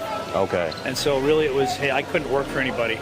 So, but there's not a lot of mentality that say that. They want to work, and then figure it out, right? So I broke off at a young age. I'm a little bit of an anomaly. I would say, the biggest thing for me is just having a dedication towards whatever your craft may be. It doesn't have to be building. You can be a doctor. You can be an attorney. And I've seen guys. I can tell. I'm an entrepreneur. Yeah. I'm a contractor, but I'm an entrepreneur. And I teach my kids that same thing to love real estate and just love the art of creating something to help the world become a better place. And it's like if you need something, right, you're here to ease your life, right? Right. Eat something that you didn't cook, wear something that you didn't make, drive something that you didn't build, whatever. And it's about making life easier. And if you have that better mousetrap, you'll sell it to anybody. And it could be the most rare thing in the world, but still sell it. No, that's really good advice. Do you prefer a stay-at-home? Hold on, before he gets into the comments, this is why I like talking to people with more money. You heard what he said, better mousetrap, though. He said mousetrap, though. He said he's basically capitalizing off of his skills that can't nobody else do, right? If you the homeowner and you into real estate, right, you lack the skills. If you go take a class for real estate and trying to get houses, but you cannot actually physically fix that house or renovate it yourself. That's when he comes in. You become the mouse. That means you in the wrong business because you cannot actually do the job yourself. See, him, that's why he's a mobile. He can actually probably go to school to get the houses, and he can actually stay in them houses overnight to get the extra work done. So bro, y'all got to pay attention to what's really going on. If you certain stuff, if you can't do it from the top and bottom, that ain't for you. Because the name of the game is to cut out the middleman. And that's why he say he can make that much. He cuts out the middleman. And then he also said he knows some people. Being good with people. He ain't coming up in there sweating copper pipes all the time. He ain't coming up in there putting the ducts in. He ain't coming up in there putting a new concrete slab out there. He knows enough people, and he knows enough of the job in order to do it himself or bring people in and help him do it at a cheaper price. What's the topic? You say what? What I was stepped away for a minute. My bad, Rooster. What's the topic about? What we reviewing? The topic, believe it or not, is about rich men and if they prefer a stay-at-home wife. Oh man, that ain't what Rooster was just talking about. It's not, but I was talking about when his conversation.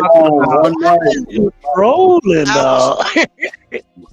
Run it back. No, run it back. I was talking about the conversation. That man asked him what he do, and the man told him what he does, and he was basically breaking it down how to get to where he is, and he gave simple things of what you need to be and how you need to perform with people in order to get where Thank he you, is. Ruth. He wasn't talking about no goddamn woman.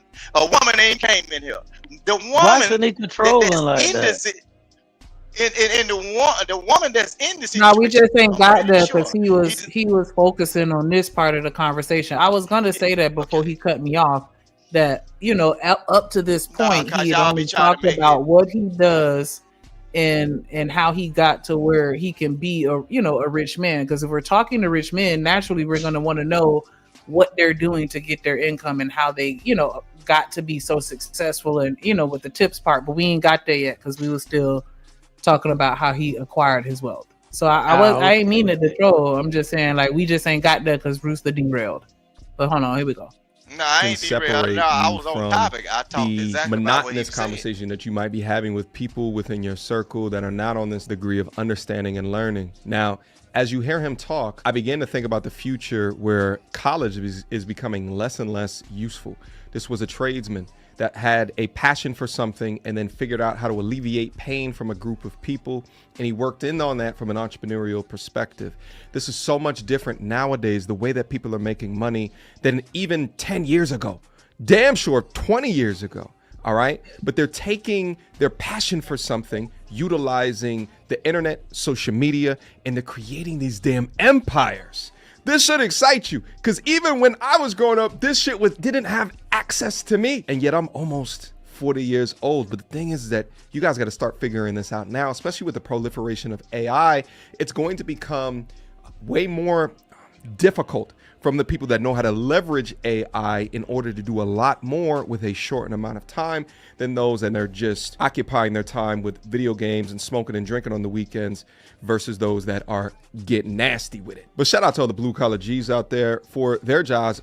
Gonna actually be one of the last ones eliminated by AI because it's hands-on work. But I will say this though. If you are a young man and you have no idea where to go right now, it is not a bad idea to be up at a community college getting some type of coursework in order to fall back on just in case.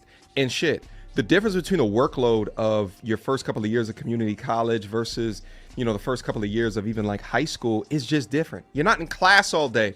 in community college as opposed to when you're in high school, or even if you're at a 4-year school. Now, what you do with your extra time is what matters. Dedicate that extra time to gaining a skill set, learning something that can alleviate a pain from someone, to accomplish a need from somebody. And if you do those things, then you're setting yourself out on a path to never be involved in someone else's business. If you have that entrepreneurial spirit, which I would actually say most people do not. Anyway, let's get back to the content here. Wife or a woman that gets her own bread. What rich Heidi. man want? He talking about better jobs for. I don't. Shanika, is he gonna talk about that later, or what's going on?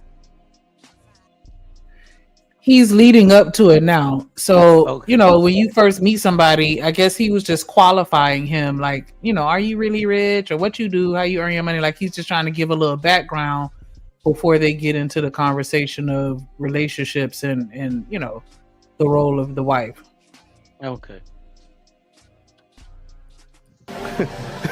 How you doing? 23 years. Okay, so my question 23 was, years. does he prefer a stay-at-home wife or a woman that gets her own bread? Stay home. Stay at home. These are my 4 kids. Well, the reason is because masculinity has to be earned and femininity has to be protected and preserved. And if you got a woman that's out working, trying to find her own bread, you better make sure you're a lot better than her. She's dumping your ass and she's moving on to somebody else. I like that. Now, the rich blue-collar savage over here says something very important. He just went to the next scene. I wish we had opportunity to hear him elaborate on that. He said, masculinity must be earned. I wholeheartedly agree with that. Just because you're a man or male does not mean that you are a masculine man or male, right? And then he said that femininity has to be protected. Here's the thing. I don't agree with that either. But there was a period at the end of that sentence. Because see, just like masculinity has to be earned, femininity also has to be earned. Just because you got ovaries and wider hips than me does not mean that you are inherently feminine.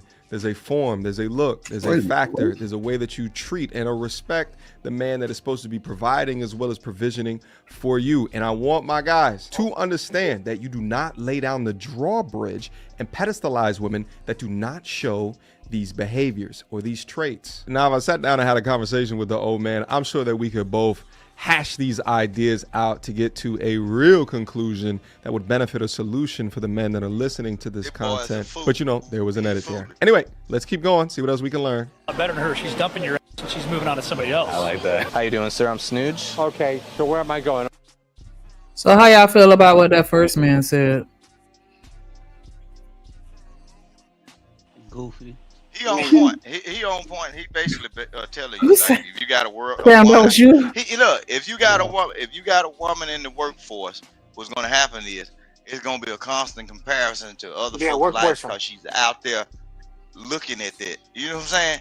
And if you got to be in a position where you better, because she got a whole lot of worldly things she can select from. He's telling the truth, and that woman right there, she don't mind being at the house because she got a thing set in her mind. Her job is to take care of them kids. You see how she brought them up real fast. Those are my 4 kids. And I'm going to tell y'all, I'm going to show y'all something too. If that man got all of that going, I'm finna look, let me land it. Rusa, you don't think, let me ask you something before you try to land it. You don't think that white lady will step out? And I'm not just talking about her. You don't think that a woman like she that will. She will. step She out will. anyway, bro? I know, because that's in the nature of them, but I don't give a damn about all that that male versus female shit. But the I'm thing not is, in that neither. I'm just saying men are devious creatures too. I'm just before like, you get into the gender wars, I don't want to get into that. do but that. look what she did. Look what she did. Straight up, she mentioned her kids, right? She said, "Those are my 4," right? If that man is making that extreme amount of money, as for that stereotype that white men are always in the house, he just told y'all it's a lie. You can't make that much goddamn money and stay in the goddamn house with her and them 4 goddamn kids. That's 4 miles that you got to hear from within dealing with the kids. And that's a woman, that's a grown person that got her own mindset, right? That's too much of your time taken up when you can be having a hammer and a hard hat on your motherfucking head, getting some more money to feed that mouse to shut it up. White man ain't the man in the house. All them folks that work on the ships, the oil rigs and all that makes that extravagant amount of money, those are the ones that are outside the house The broke niggas are the ones that can't separate from the bitch. You crazy, bro. Y'all, Negro, y'all better stop looking at it. Y'all better stop praising these white folks. They outside the house cause they get that money. Shit. And won't go home. Shit. Okay. Go ahead, press play, nigga, so we can get through this shit.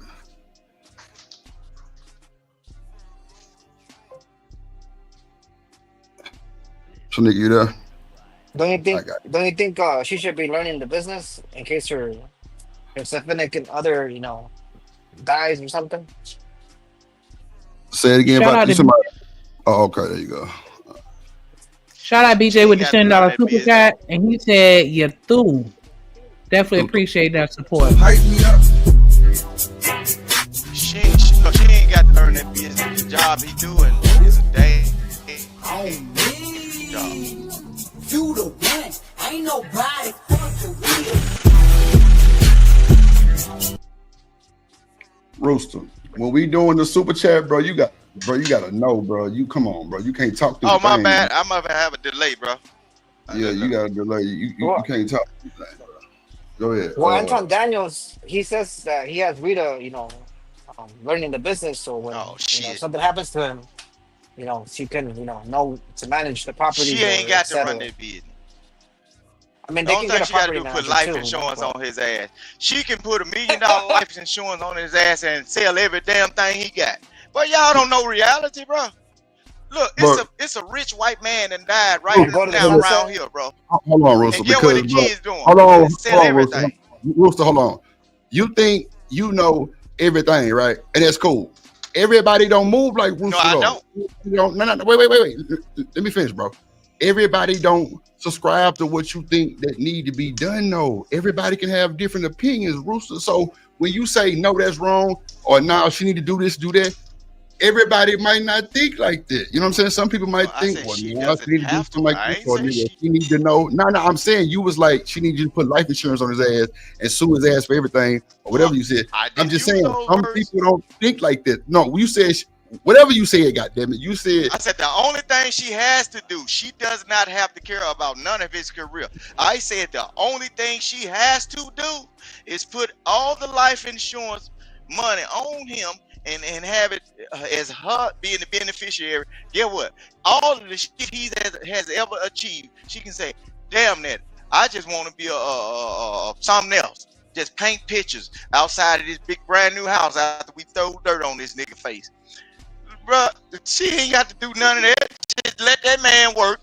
They enjoy life, go on trips, and when he die, she ain't got to pick up a hammer or a nail. Only thing she got to do is go down there, submit an application, and get the damn insurance money and start over. She can start baking pies from then on in her neighborhood. Making pies. Shit. Bruce, she ain't got to do shit. Right? But let that man work. She ain't got to do nothing but let that man work. Let him do the hard shit, and when he die, see, that's where generational wealth come from. And you Negroes don't know it. That white woman will sit up in that house, say, go on, get that money, baby, get that money. Go on, get the money. He kiss her on the jaw, she got his goddamn lunch pail fixed. Go on, get the money. He'll work himself right into the grave, and guess what? On the day that they put the white sheets over him, yeah, what she gonna say? Oh, we had great times, Billy. And go head right down to that funeral home, and they gonna cash that check. Smart. You're gonna hold her back from, pursuing and making it's for the better of the family or whatever. For the better of the family, she's sitting at home watching all her kids, bro. That's with what the she's life doing. She playing her role. Vato, with the life insurance, he really not holding her back though, cause she's set. So. Yeah. These people probably have like $1 billion, 500 million, a couple million in that, not just $1 million. Man, if that man said he got that much money, like pocket money in the, I bet you he got a major life insurance cause he got 4 kids, bro. That money's gonna be distributed through the wife and the kids, bro. Is there a cap? That boy probably got a whole life insurance. He probably can borrow money off his kids' life. All right, breastplate, y'all late on the game. The white folk know it. Go ahead, y'all. Hold on. I'm finna debut this motherfucking college culture shit. Hold on. Go ahead, Shanika. You can press play for about 2. Go ahead.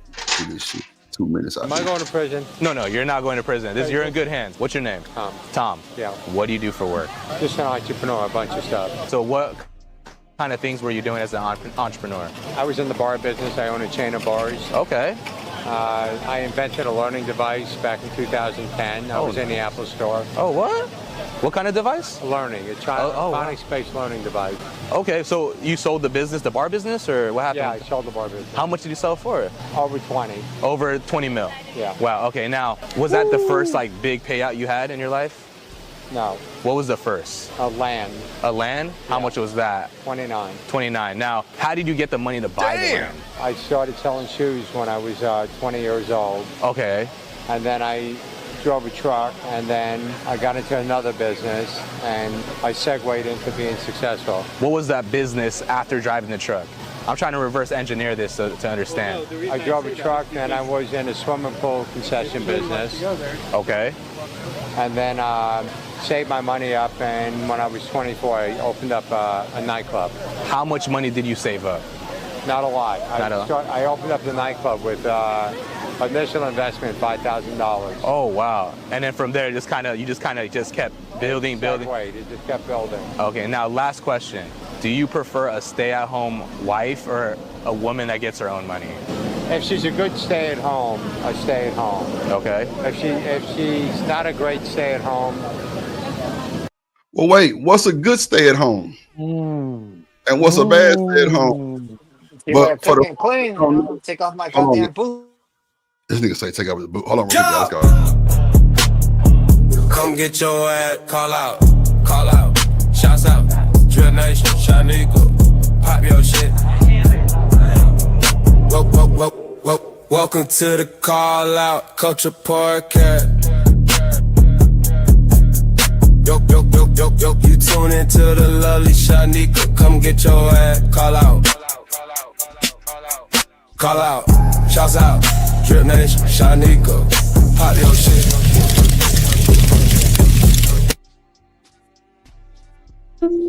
Hey, let me buy that beat right now. Snap on that beat. Let me buy that beat right now, boy. I'm telling you. I like that beat. That bass bitching on that. I'm talking about, boy, headphone bumping, boy. God yeah. Man, we gonna run that bitch back. Come get your ass, call out, shouts out, Drill Nation, Shanika, pop your shit.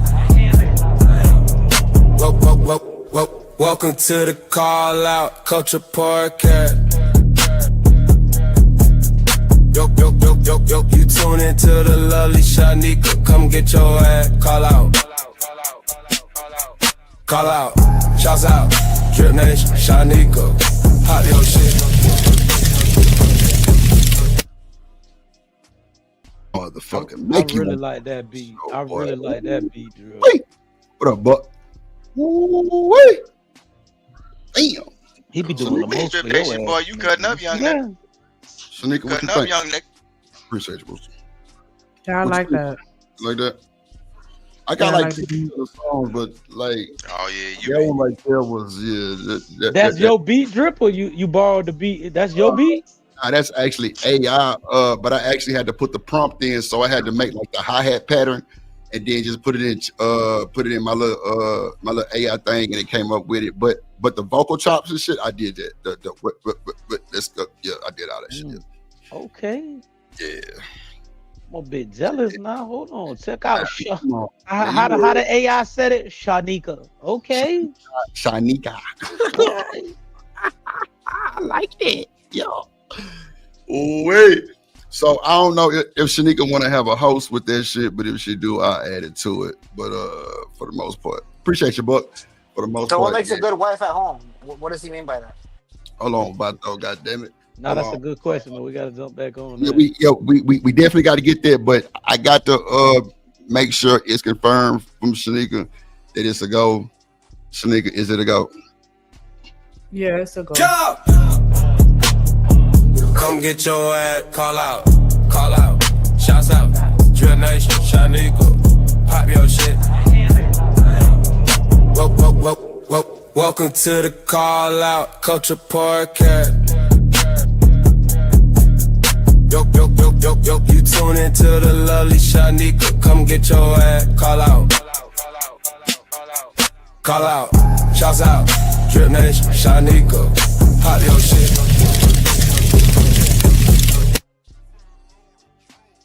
Now, Cam, I own that beat because it's published.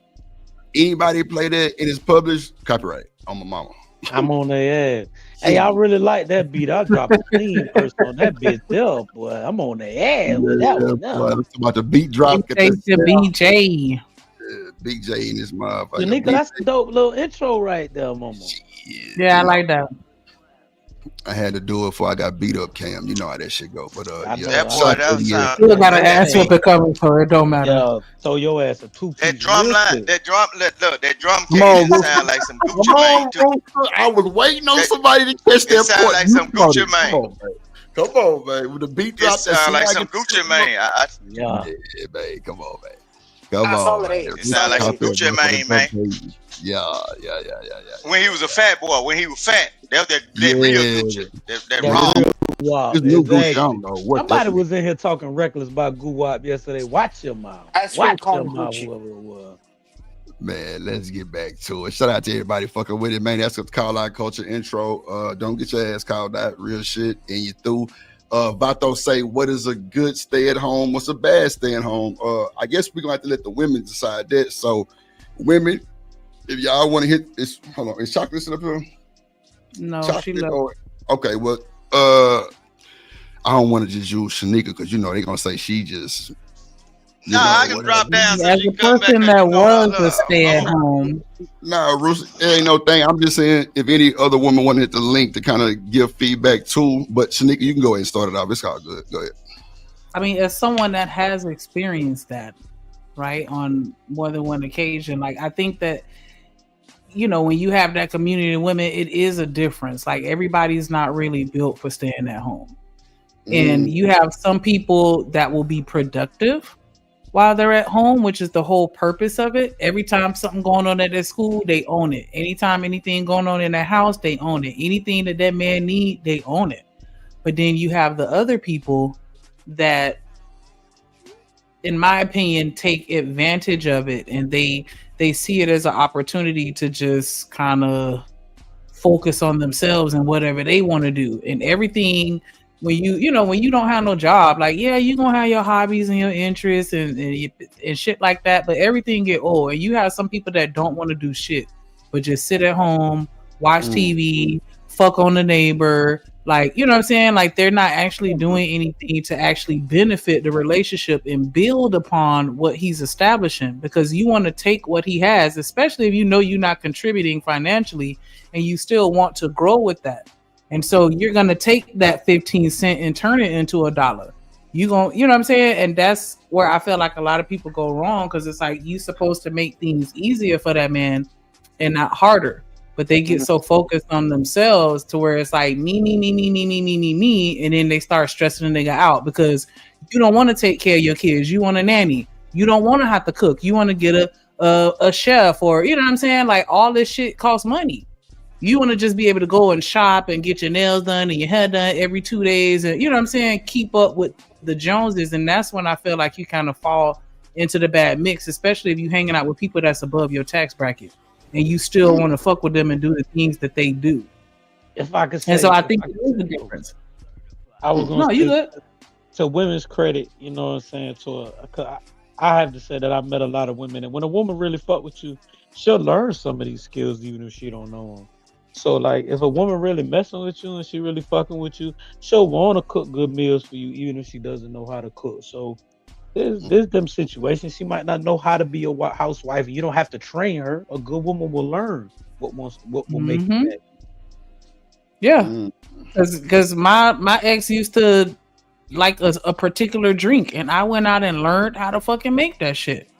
I don't drink, but I made it. You know what I'm saying? That's just one example of many. But yeah, just you have to do things that's going to make it to where, and this is my anecdotal opinion, and y'all can fight me in the comments, whatever. But I feel like if you have that luxury of not having to work or contribute to your household, the least you can do is make it a peaceful environment and an environment that can be nurtured and help him build that legacy while you sitting your ass at home. And so even though I know I had my back and forth with D-Rock and Trucker, like, you know what I'm saying, if you feel like you're there to fill a void, whatever that void may be, if he needs you to be on his payroll, or if he needs, you know what I'm saying, whatever else that it is, you need to make sure that his mind is clear to focus on getting y'all to the next level, because at the end of the day, you're riding his coattails because you ain't got no fucking job.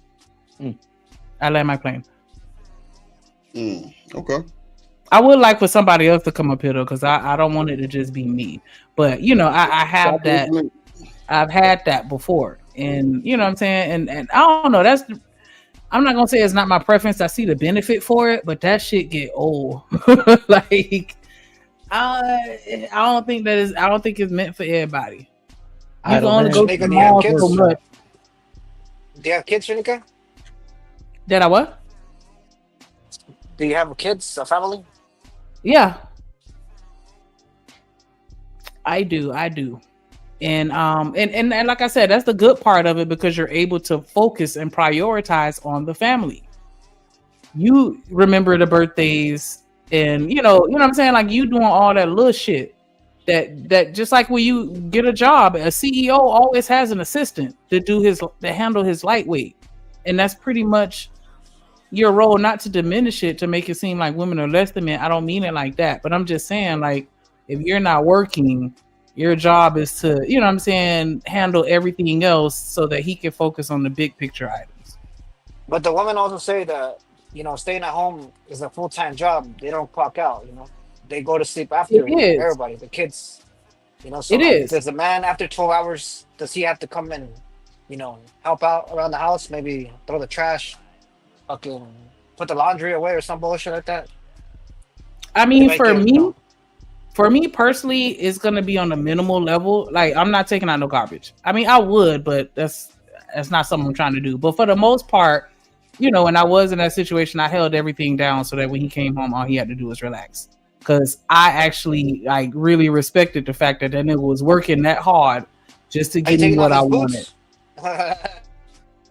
Nah, he had to take them boots off at the door. His feet was stank. Oh, Lord Jesus. Yeah, he couldn't bring them shoes in the house. Hell no. We had a little station at the door. Like, let's go ahead and get these foot powders on you real quick, or just go ahead and take that shower, because he had them working man feet.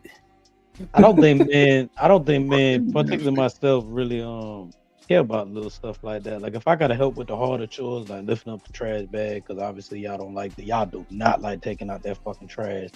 But stuff like that, or if the laundry's real heavy, but coming home and have to do a lot of chores, you know what I'm saying? That's where it kind of gets stressful. Yeah, no, I mean, because he still did shit. Yeah, he still volunteered to do stuff, because like he knew how to cook very well, and so it was certain dishes that he, you know, I wasn't fucking with him on it. So like, you know, he still pitched in to do stuff, but I was one of those, you know, if you pick up a broom, I'ma smack your hand. Like, hell no, go sit down and chill. Like, I got this. Like, you know what I'm saying? But that was just me. But yeah, like he, you know, most men don't mind helping. Allegedly. Well, from my experience, I haven't had somebody that was like, nah, I just came home from work, I'm not going to help you do shit. I haven't experienced that.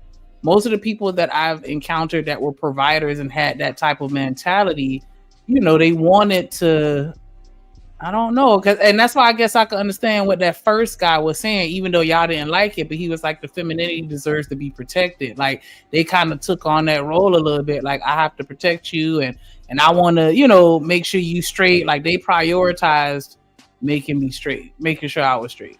And you know, so that they didn't taking out the trash, shit like that. Yeah, like taking out garbage that's light work. I got you. All right. I'm surprised. Within the household, taking out garbage shouldn't be a question, bro. Everybody's supposed to take out garbage, because if somebody was all sick,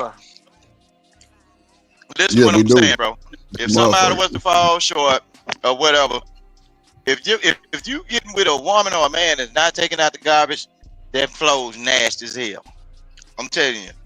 If they won't do it for themselves, bro, they damn sure ain't gonna do it for Nah, my nobody. wife. No, that's a fucking lie because he took the garbage out every fucking night. And if it was a situation where he was too tired or I just, you know what I'm saying, whatever, and I felt like helping, I would still take the garbage out. I'm not saying that I'm not gonna touch it ever. I'm just saying that's not my thing. It's like changing the oil in the car. He made sure all that happened. I was just finna say Most some people women can't like change your will oil in not their take car. that garbage That out. part. though. You know, we gotta They change will the not tire take when that shit. Most regular people don't look. Hold on, it don't matter, male or That's not my female. ministry. Most regular people do not know how to change oil in their car. And so that's for some of these niggas that get online and be talking about I'm rich and everything. Nigga, you are not getting up under one of these new cars, changing no oil. You gonna lose that motherfucker off of oil change. You can get a regular car and Take that bitch to do Jiffy something Lube. on it. You gonna lose it. You'll lock that motor up trying to play around and try to be macho man. Some of these cars come with plastic oil filters that cannot be changed by the average person. That's a fact. So Yeah, but all then these the old new people- car. Or them Benz that you look. need a fucking machine to suck out the oil, you know? Yeah, that too. Man, so that's what I'm saying. All that oil change. Man's supposed to change the oil. The woman's supposed to be out there pumping the jack and help the man change the oil. Y'all gonna mess your car up trying to prove to each other who the man and who the woman. Both of y'all gonna be sitting on the side of the road, and I'm gonna come back with one of them old Fords and drag both of y'all ass and say, y'all stupid here. Well, y'all crazy. Yeah, I feel like when wifey, I Mine's feel like ASC when wifey certified, cook, so that wasn't my story. So I understand what you're saying though. hey, listen, am I wrong? I feel like when wifey cook, it's my obligation to do the dishes. I appreciate that. Mm-hmm. But you gonna stay out of my kitchen. What you mean? I'm it's the effort though. It's the E I for effort. appreciate the Right? thought. I appreciate the thought, but I'm saying if I'm in a situation where you're working and solely supporting me and I'm not contributing a penny, then I'm not gonna really be cool with you. It's just me though. It's just me. I'm gonna want to do that for you to show my gratitude for what you're doing for me. And so yeah, when you go to wash them dishes, nah, baby, I got it. Go sit down and rest. You got to go to work in the morning. Get off your feet because you got to get get them coins. Hey, Shaniqua, man, fucking pay attention, woman. You got to get them coins. No. So you need your rest. Also, in reality, some people got OCD. Y'all overstepping y'all boundaries when y'all move certain things out of the way. Because if a woman is in the kitchen, she know what she puts her seasoned salt, her silverware, and everything. You take your ass in that kitchen, and she put the ketchup on the top shelf, and you putting it at the bottom or in the back of the refrigerator. Don't you know you creating an argument? Stay up out of the kitchen. No, because some people know where they want things at. If you got a person that do most of the cooking primarily in the house, that's their workshop. Why are you moving their tools and confusing them? No, you don't do that. Yeah. No, you don't do that. I hear you. I'm that type of person. I was raised to believe a place for everything and everything in this place. So I trust me, I understand. And that's just like Sometimes my mother does that. Some of y'all smoke weed, right? And y'all got that favorite lighter. If your wife go over there across that instead of moving that blue or red lighter and you looking for it, it's gonna be hard. Why you over there messing with? Look, there's more lighters in the house. We got a burn barrel around the corner. You can light a fire there. But why did the lighter keep moving? I'm steady putting it down, and every time I look, it's gone. There's gonna be a confusion in the middle of the goddamn night because somebody wanted to go outside and smoke a cigarette. All them troubles when you could have just left it alone. But I mean, at the end of the day, with relationships, you're gonna have to find a compromise, and sometimes that means I'm gonna buy you 2 or 3 blue lighters at your station, and if I know I want to go outside to smoke, I'm gonna set a lighter up outside. Like, you know what I'm saying? It's just little things that you're gonna have to do to adjust.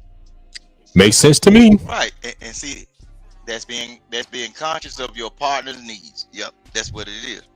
Yep. But it's something about that. You're his partner, not his. You're his partner, not his mama. Remember that. Oh. It's about keeping stuff in order and in line. Just like, okay, my wife, she do everything in the house, right? I don't know exactly where socks at. I say, baby, where my socks at? Bam. She already know what color. or probably what I'm gonna pick for that day, or based on the attitude. Oh yeah, you want the purple ones today? You want the red ones? Hey, I'm not going up in there because you know what? She tells you when I rumble up in the sock basket. No, when I no, hold on. I used to do that. If I go up in the sock drawer. No, if I go up in the sock, yeah, baby, get to if she folded them a certain way and they out of line, now you done destroyed this person's whole work.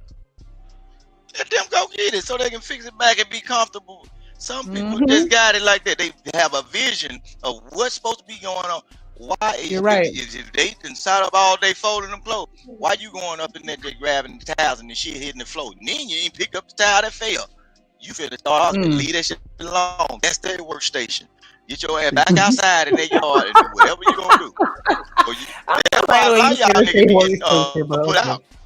Go do the yard people work. Negative people that say, Rooster, oh, you being too demand, but he really being thoughtful. He being thoughtful. Yeah. No, I ain't demanding none. I'm asking questions.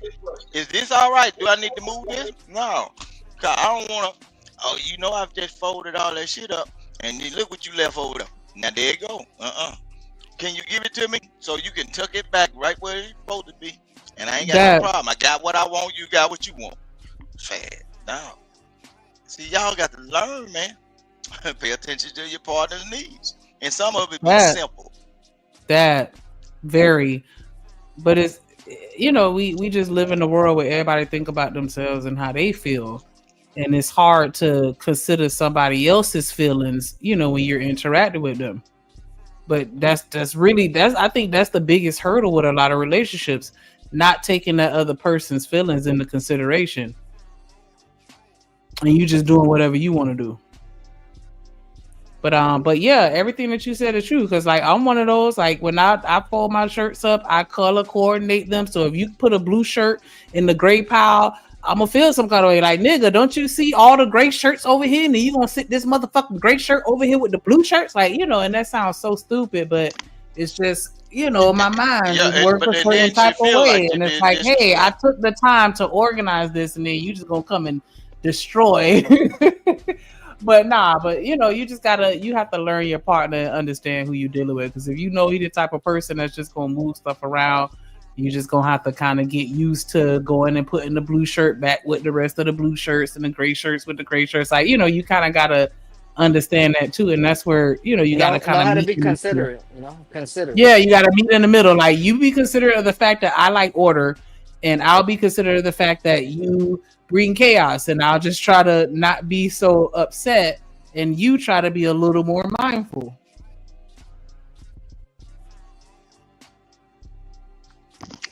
Now, the key to that problem, don't do nothing until she asks you to do it. She said, that's what you got. Leave that shit alone. Because guess what? It can be something. It can be one of them days they can intentionally sit something down that they know you like bothering with, and they're going to start shit. Don't do it. Go up in there and get in your space. Rooster ahead of the game, boy. That's how I know how to stay in it. Yeah. Straight up. Well, y'all, we didn't get another lady to hit the link, and I gave my opinion on a good stay at home versus a not so good. What do you think would be a good versus bad stay at home? I don't want to say bad, but a good stay at home wife versus somebody that isn't so good. Who eating cereal? Oh, my bad. The smacking on smack. I'm eating mixed vegetables, rice with cheese in it, fried little wings and everything. You know, hey, my bad. I thought I was on mute. Yeah, my wife cooked all that and shit. She ain't even ate yet. I asked, did they eat? I took the little portion of the food. I'm waiting on them to eat. But I'm in there. Real. Let's play some more of this video real quick. We move to the next one. Let's see. Then we get to the Maya shit. Let's go. Put her out. Let her work. How you doing, sir? I'm Snooge. Snooge, nice to meet you. What's your name? Mark. What do you do for work, Mark? I am in high tech. High tech. I'm sales for a sales organization for a software company. Okay, so you own this company? Is what you're saying? No, I'm one of the executives. One of the executives. Okay, now, are you able to say the company name or? Yeah, it's called InPartner. InPartner, okay. How much can one make per year doing what you do in your position? $500,000 or up. $500,000 or up, okay. Now, how can one get in your shoes? What are like the first, like do I have to go to school? Do I have to join the right company? Fire. Okay, You gotta be fire. relentless. You gotta be relentless. You gotta be good at what you do. You gotta love what you do. You have to be able to take a lot of hits. Okay. Get up and go. Getting a good degree helps a lot. Okay. Do you need a degree? Is it required? For our company, yes, Okay, you do. okay.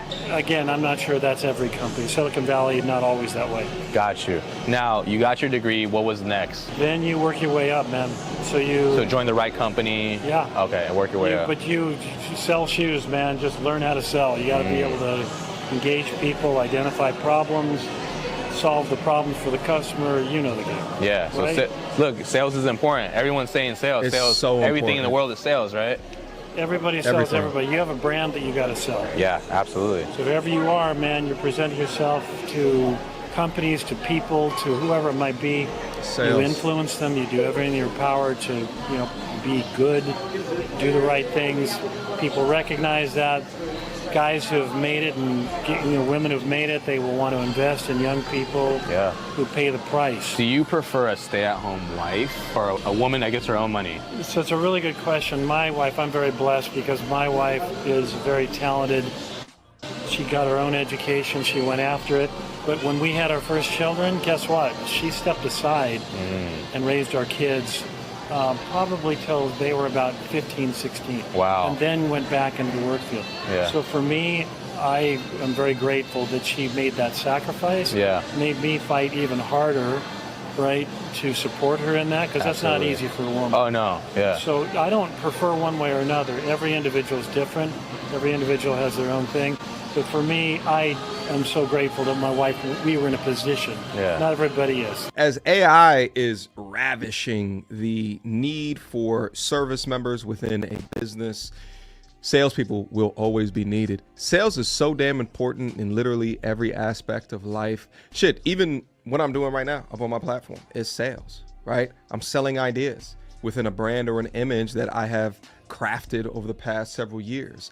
You listening to me right now is a component of sales. And the success of that sales is predicated upon the views of every video, just often distorted by the algorithm, but that's neither here nor there. Nevertheless, when it comes to dating young ladies, right? All it is sales, baby. That's what game is. It's sales. you want something, you want. That's what it is. It's sales. Talk to me. Let me know something. Let me know a little something. That what we doing? These paparonis. That's what we doing. We selling game to the women. Because y'all buying used cars, clearly. Or selling used cars, one of the two. Shit, crazy work. Everybody quiet now. I want to talk about that used car they bought, that lemon. That lemon. I'm fucked up, Drew. Damn, man, that motherfucking lemon, bro. But nah, it's cool. We see you niggas ain't got no game. Okay, let's see. Want them to bite on something. You have a product, your damn self, and you want them to accept the product. All right? You getting a job. That's people sales. You have particular skill sets. You walk into an organization like, listen, I need a job here. My skill sets are easily transferable towards this role. Give me a damn job. That's people sales. Product sales. It's all sales. Sales makes the damn world go round, and it is the most necessary function for businesses to make money. But getting back to the question of the video, you're beginning to see that there's a trend here. High income earners are not given a ish whether or not they woman wanted to be a stay-at-home, and in fact invited the idea, but that is predicated on their earning ability, or the success of it rather. How you doing, sir? I'm Snooge. What's your name? Brandon. Brandon, nice to meet you. What do you do for work? I work in the pharmaceutical industry. Okay. Are you like a pharmacist or what do you? Biochemist. Yeah. Oh, biochemist. Okay. Yeah, I do quality assurance. Oh, wow. Now, how much can one make per year doing what you do? Would you say over 200? Oh, yeah. You got to go to a lot of school for that, right? What you're doing right Same now? thing you do? Well, at least hold on real quick. Let me pause. At least a bachelor's degree, and then you just apply to the company. It's just the same thing you do? I'm a biochemist, man. Damn, did Shanika drop out? Oh shit. Shanika, you been in the back? That's crazy as hell. No shit. Shout out to that boy, Mr. Lister, goddamn biochemist. Get that money on for the fun, yeah. My boy. I don't make no 200,000 though. Shit, let's get to it. Let's get to some more. We can make that 200,000. That's probably because they in California though too, Mr. Yeah, right. Oh, damn, what the fuck? Somebody got a goddamn. My shit, let me turn my. Oh, that's Cam, man. Okay. Nah, shout out to Cam, man. Let me see. Let me close out this program real quick. Okay, so we gonna. That 200,000. How much is he keeping after taxes though? I don't know. That's a good. Well, it depends if you got like insurance and all of those shit coming out the check and all that shit too. So it depends really on the cool. That's a good question. How much you get? Like damn, I'm trying to do 90. It really don't matter, Drip. If you make $200,000 a year, as long as you ain't smoking crack or doing any other drugs, you can make it. Shit, man, you know what? 200,000, I mean. You know what? I wanted to say this. Well, I didn't want to say this, but since you said what you said, it made me want to say this. So my people. Okay, so I don't want to say that part. So so one of my people, he do his thing. He's a entrepreneur Negro. He's a salesman. So it's a woman that used to work for the oil and gas industry, bro. Get her check first in the 15th, Rooster. The check go to the salesman's house, bro. Oh, Lord Jesus. I know what you ain't got to say. Don't say it. Lord Jesus. I know what you're talking about. Credit. Shit. Oh, my Jesus. Bro, straight to his shit, bro. Oh, Lord Jesus. Man. If you know, you know. Other than that, like, I'm just trying to tell you. Yeah, we ain't got to talk about that. Bro. Damn. We. To his house, bro. I say, nigga, you say, nah, it's like one of the few. I'm like, oh, nigga. And Brewster, when I seen the lady, bro, she Donna Karen, New York. Bro, remember the shoes I used to DKNY shoes, the lime? Bro, she draped and dripped out, bro, but a full-blown head. Oh, my God. No bullshit. Damn. Full-blown head, bro. Like, and man, look, bro. I say, nigga, you a bad nigga, bro. You a bad nigga, bro. I'd be nervous, bro. I ain't gonna hold you, but I guess that's what it is. What up, Very Femcell Red TV? Well, I guess he's selling this here right there, boy. Shit. Nah, for sure, bro. Like, sheesh. Give it here. My boy, give it here. Give it here. Yeah, what? I bet you he ain't doing, look, with that money, he ain't doing looking bad or doing bad no kind of way, as long as he stays straight. Come on. And bro, don't end up on the other end up. He doing good. Bro, that's been going on for like a year.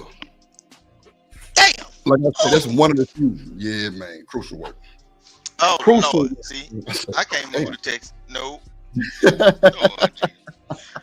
Shit, man. I'm about hard. Like, damn.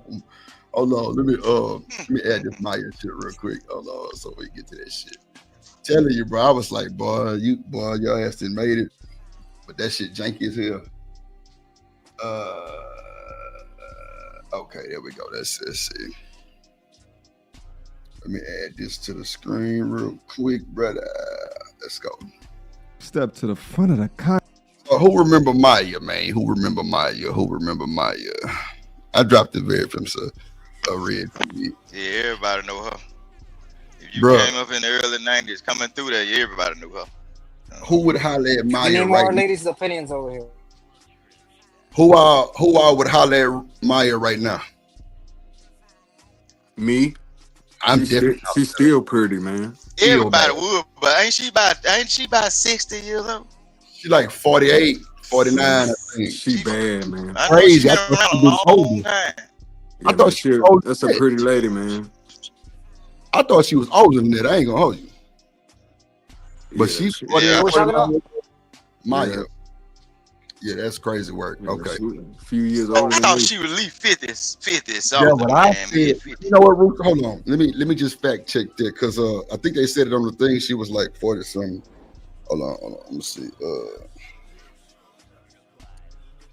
I think she's probably like 45.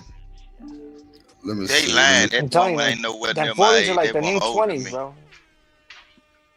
Let me see. Maya is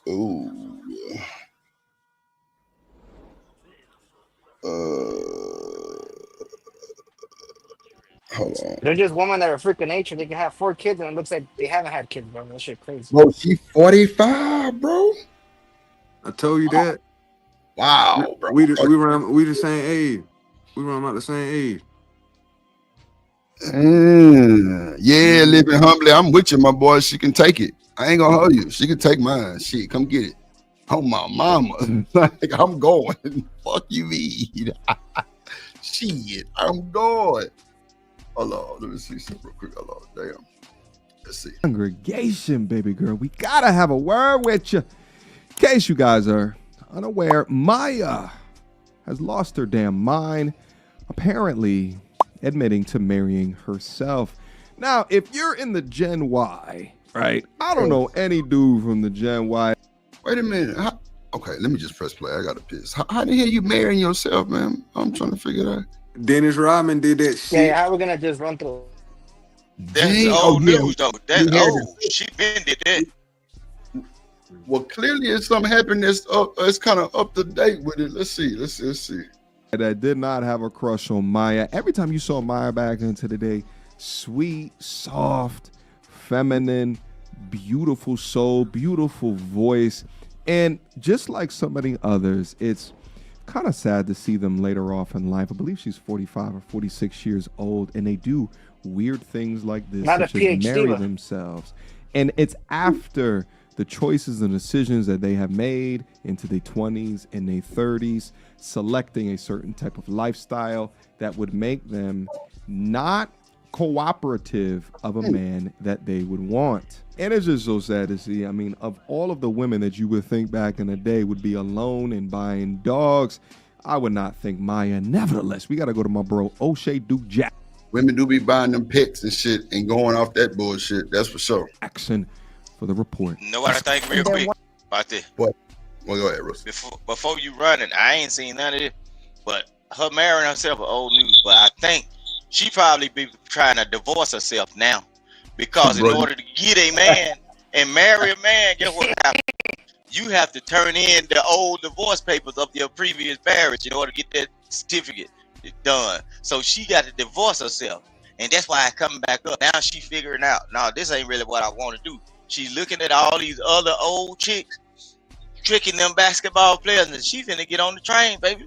She finna get on the train. She finna get her a man now. She got to divorce herself first, though.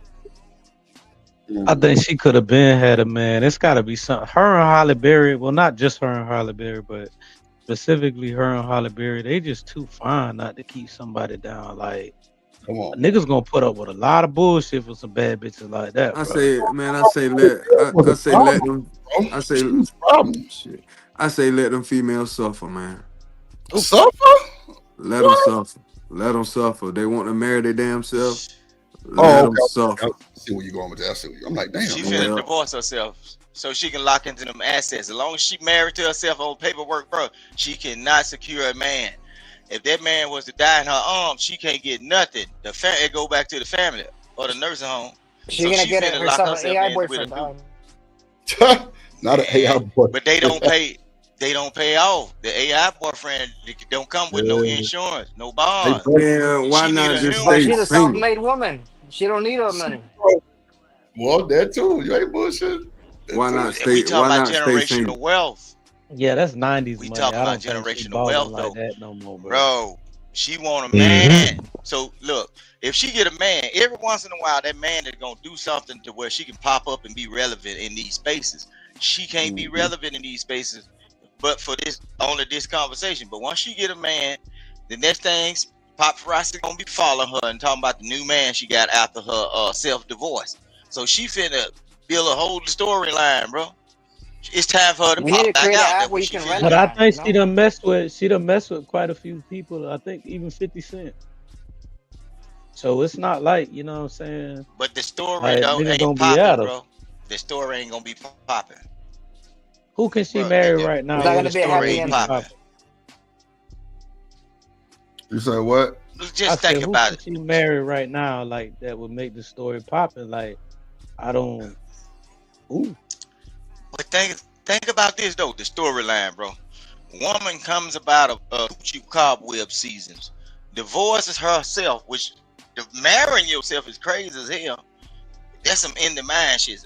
And then you divorce yourself, then get a man that you finna get in this gender war with. So people gonna constantly be in her business. Bro, why you think she don't get in the gender war? She don't get in the gender war because there's gonna be so many people gonna want to be in her business, want to know who the two man she divorced herself. If she had all this peace of mind, you gonna divorce yourself and get with this new nigga? Who is this nigga? Or who is this white man? So now she gonna pop up in a lot of stories about how things go bad. And know what the black community of women gonna say? She should have stayed married to her damn self. She ain't had no problem until she got with that man. I'm telling you, bro. Watch this. It coming. She look like a older Angel Reese. Like, she would strike me as a younger Sade.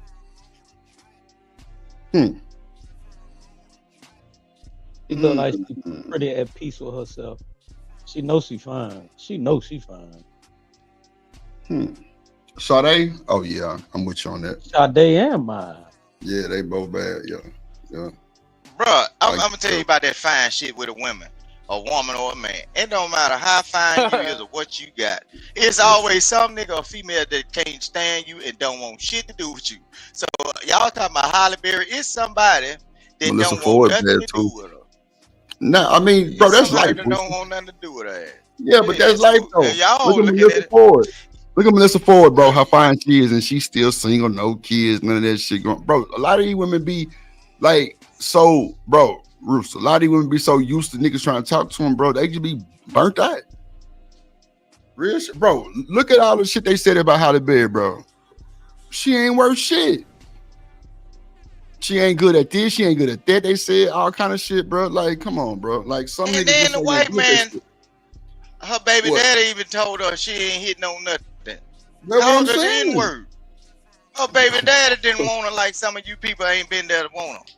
But I'm once gonna you tell get you. there, Hey, listen. what if you get? I'm gonna tell What you. if you get I'm gonna tell finally you get? who's so fine. I'm gonna tell you who's so fine, but it's just the epitome of toxic. You can't tell me nothing. I'm gonna try. I'm gonna try to change that whole Brittany fucking Renner, bro. Yeah, That's she can get it too. dog. Damn. Yeah, she can get it too. Yeah, Dog. she can get all that. She can get all that. Brittany Renner, all of them. She, Which one, the change Brittany Renner or the ran through Brittany Renner? she ain't never changed, she's bro. one She ain't of never them. changed. She just I'm changed fucking- clothes. She ain't never changed. Brittany Renner has never Some changed. She niggas say just changed clothes. clothes. but I'm gonna show you something. For as one of you politic Rose that ain't got that money on for the fun, y'all, you better stay away from around Brittany Renner because you gonna lose your freedom. She gonna send your poor ass to jail. You ain't got enough money for her to be putting up with you, telling her nothing. Well, Rooster, I ain't Bro, trying to that, be that, with her that for no woman lifetime, violent, bro. Rooster. Yeah, I'm gonna Rooster, set that whole. First of that all, Rooster, you done lost your mind because Drip ain't going for the long haul. I'm just beating the dime for the night or two. That's it. I'm gone. He want to So, turn. And that worse than that. Like, say for instance, you pull up, look, say because she is a female, right? Say for instance, you pull up in the party bus, you doing your thing, you dressed in your best, right? She think, dang, I got a lick. But then once you get with her and you stretch out on that couch and you get what you want out of her, and then you ghost her, boy, she gonna be a Cosby your ass. Oh, this I thought this I nigga wouldn't had pull up this. in the I thought bus. I wouldn't pull up in the bus. I pull up so normal with the motherfucker because, bro, the fact that I even got a chance to even go this far without all that extra shit, nigga, I'm going. It's Drip. Fuck you talking about? I'm gonna be me. I ain't. you ain't gonna offering get her if shit. you don't pull up in the bus. You got to pull Boy, up you in the crazy bus. as hell. Nah, Because fuck the bus. no, see, Brittany Renner, she looking for a man with status, something she can take. She got the Black Widow instinct in her. Or she's a succubus. If you ain't got the money on for the fun, you at least make it. She ain't looking at you in the first place. So you Rooster, got to you don't pull think up these with the women bus do and you got backgrounds to- already? These women do background checks now, bro. They trying to see what your status is. Shit, look, she ain't gonna do no background check. She ain't gonna do no background check. Majority of these people that be setting up the weirdo women be doing the background check. Nah, bro. The weirdo women, not the all women of them, that Rooster. look. Not all of them, Rooster. Not all of You them, gotta have Rooster. at Not least all. a million subscribers. Some of them million motherfuckers followers. do background checks, bro. Some of them do background checks, bro. I've actually I had a homegirl that was a baddie, bro. And she made sure who, you know what I'm saying? You know, she was dealing with. No bullshit.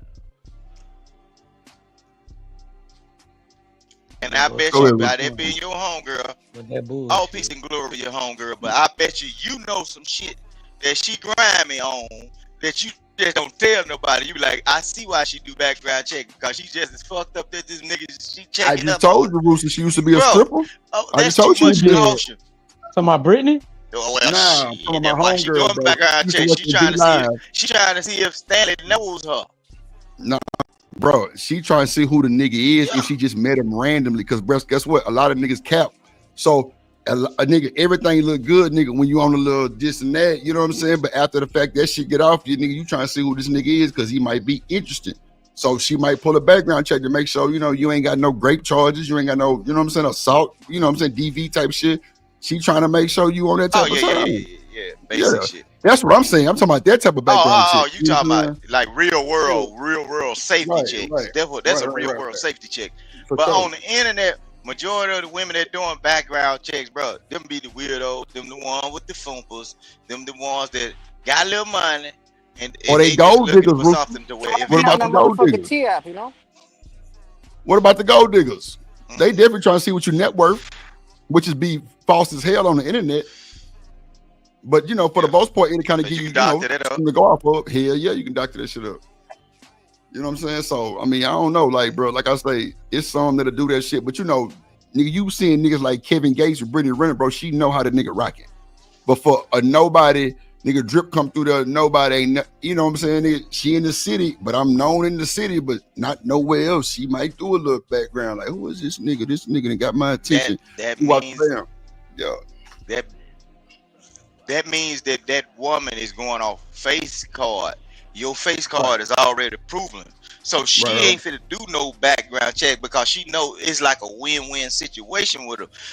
Whether it go good or bad, she can doctor up a story just because she came in contact with you. Like Drip, you a content creator, right?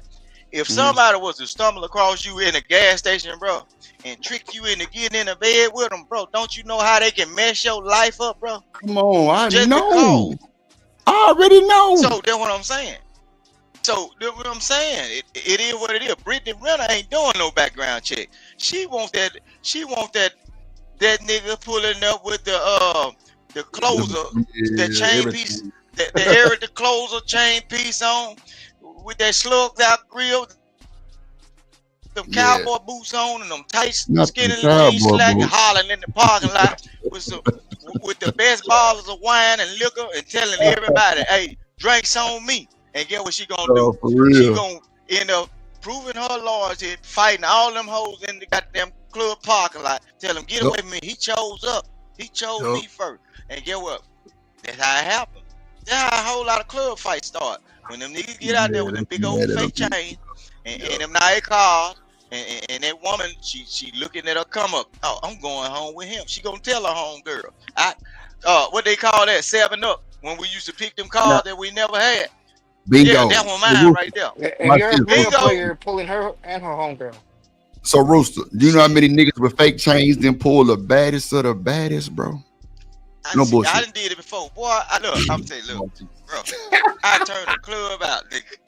I turned the club out one time, bro. And know how much them chains cost? Know how much them chains cost? The chains had Jesus piece on it and some goddamn a fucking head of a Sphinx on that mother. But them somebody came out of one of them discount clothing stores. Them bitches was shining so hard. I put me on a gas station red tee. I had some Rock Revival jeans on and some fresh Jordans on. 50 had they called number $40. Man, I went up in there just buying beer. All them niggas that were around me, go get what you want. And I was steady throwing my hands. Your neck was good. Every time the bartender looked up, I said, yep, give it to him. And I come back and pay that money.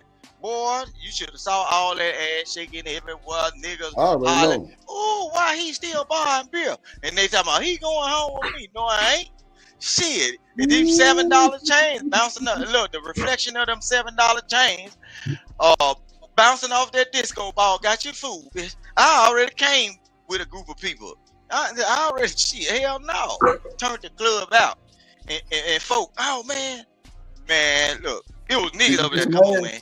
Did you get look, some we ass got that to night? go. Did you I get some had ass? already came with it. I can't. Oh, okay. Oh, touch yeah. the same. I ain't gonna lie. That's even liver. That's even liver when you come with. Come on, bro. About Every 4, time I 5 went of to the club with about 2 chicks that was nigga, my homegirl, They nigga, be that was on you. bad. Bro. Come on. They be on you, boy. Nigga, they bring the women to you, nigga. That's a fact. And then I was steady buying beers and drink and shit setting up on the table. Big baller. Just go ahead, get it. Go ahead. Shit, I ain't gonna drink all this shit. I want to see how far y'all finna go. Man, turning that motherfucker up. Look, $7 chains on. They looking around my neck. Oh, $7. The thing shining. $7. Look, I bought them motherfucker. I think I bought them motherfucker out like a discount clothing store. And them bitches was shining. They would made me buy them. I said, ooh. And then get what? Before I did it, I said, I'm finna trick me some niggas tonight. I'm finna trick me some. Them niggas went home with them females. Mm-hmm. The niggas that were with me were pulling them. I know what they did. They stood around me. I said, watch me now, because I know these niggas gonna act a fool in a minute. Because all them women, you got niggas in the club. See, them niggas smart. They smart. Hell yeah. They smart, Rooster. Because any nigga that are smart enough, they gonna hang around. They partner with the money. That's just like when they go to the league. And he come home with all the goddamn, you know what I'm saying? And then like go to the club knowing he known, nigga, you got the fresh contract. Yeah, nigga, the wingman hit all the hoes. That's a fact. And I told them, I said, look, because I was so glad to be at home because I was gone for a minute. I said, look, when you go up in that motherfucker, get what you want. And I said, get what you want. And I went up there. When I first went in there, I went to the bar and I told them, look, I got these people with me. If they come, I'm going to be right over there on the dance floor. That motherfucker was hollering across that bar. Hey! I said, yay! Yeah, you do. Shit, bring me one. Shit, I feel you, Bruce. They wasn't bullshitting. Them niggas went home with some of the females. That's because me being flashy. Face card. Them folk didn't know who I was. They just know if nigga was up in there spending some goddamn money. Shit, some of them dudes, some of the other dudes, they be like, boy, this nigga cutting up. And I had told folk what I was gonna do when I went and bought the little chains. I showed them the chain, showed them the tag. I said, boy, why how these folk gonna be all around my neck? Like, look, they said, boy, you a fool. I said, I bet you. Man, it's fake chains, a gas station. Look, a Hibby Sports fitted hat, fresh. Yep. You know what I'm saying? Fake chains that come from a discount clothing store, a goddamn gas station shirt from the Arab. Shout out to the Arab, the musty Arab. Shanika, you there? Are you still gone? All right, let me play this video. Hold on. Wondering how a woman as stunning as you are, that is the object of so many men's desire, and you probably have the pick of the litter. On February 14th, 2020, Maya dropped a music video. Not the pick of the litter. With a new song called The Truth. And of course, in this video, she had on a white dress, basically signifying that she married herself. People marrying themselves is not as uncommon as you think. There's actually a name for it. It's called sologamy. These are people who forego marriage with another partner I thought he was gonna say to loser. instead focus on themselves. And this is exactly what Maya did. When she did it. You say what about though?